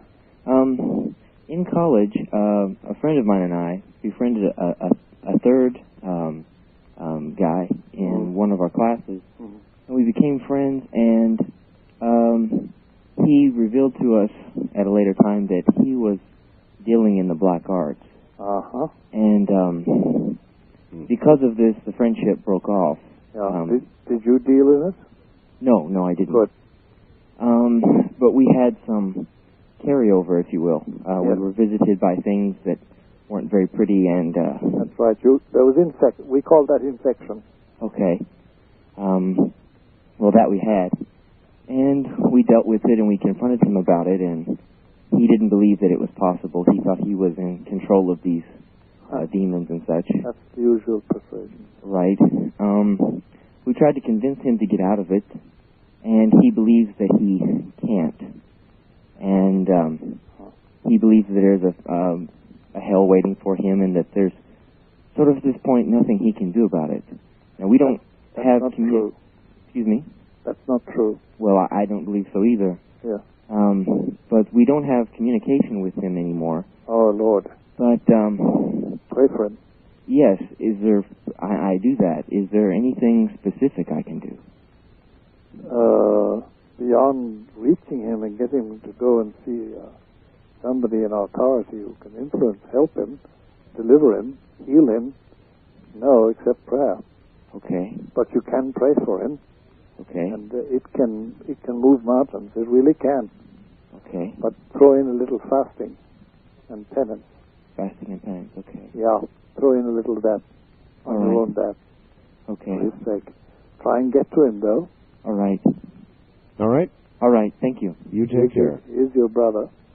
West of the Rockies, you're on the air with Father Malachi Martin, and not a lot of time left. Hello. Hi, Art. Anna calling from Malibu. Malibu, all right. Yes, I'm a student of Elizabeth Clare Prophet, and I'm just saying that as a point of reference. That's not the reason for my call. Yes. Because I know you had interviewed her recently. I did. Father Martin? Yes, lady. I'm calling concerning Dr. Jack Kevorkian. Yes. And I have a very strong opinion about him. I think he's doing a terrible disservice, and that I believe that the patients that he is killing are not being relieved of their suffering, that somehow in an afterlife, because in my spiritual beliefs, I believe that there will continue to have to go through whatever they need to go through, and it just so happened that the break he was on the news again saying that he's trying to recruit other doctors to do this, and I think you've developed a good rapport with the listeners, and I would like to invite you to perhaps do a service to the listeners and voice your opinion and perhaps give your further opinion. Yeah, I wish we had more time for this. Thank you, ma'am. Father, it really is a good topic. But what is your opinion? There's no doubt about it. Jack is doing the work of the devil. About his actual spiritual condition, I don't know, but I know that he's doing directly the work of the devil. He's sending people into eternity by means of what is a mortal sin, an offense against God. You can't do that with impunity. And that's about his actual spiritual condition. I don't know him from a hole in the wall. I wouldn't recognize him, So I don't know. But he's doing the work of Satan. There's no doubt about that. Your opinion, murder. Yeah. He's murdering their souls, really. Their souls, really. Making it easy for them to... And the dreadful thing about it, the dreadful thing about it, art, is that when he goes into eternity himself, where on earth do you think he's going to fit, except in one place? I don't know. Will he meet the souls of those he dispatched? God only knows, but one speculates that yes, he will, but in a very warm place. But, he is doing the work of the devil. There's no doubt about that. Boy, I hate to imagine that those souls that he dispatched, those suffering souls. Well, you see, yes, you're right, Art. You have a good compassion, Art. It may be that they were suffering so much that they lost their reason. Do you understand me? They grasped at any straw. I do, but the good doctor retaining his health, you don't think that he's got the same chance? I don't think so, no. I'd be very condemnatory. Well, Father, we've done it again. We're flat out of time. I know. Time is the one thing we capitalists can't buy us. Listen, I want to thank you for giving me the chance to talk to you and to your audience. And if I don't speak to you before Christmas, you and Ramona have my blessing. Father, thank you, and we will do this, of course, again. So it's not goodbye, just till next time. No, it's au revoir. Good night, Father.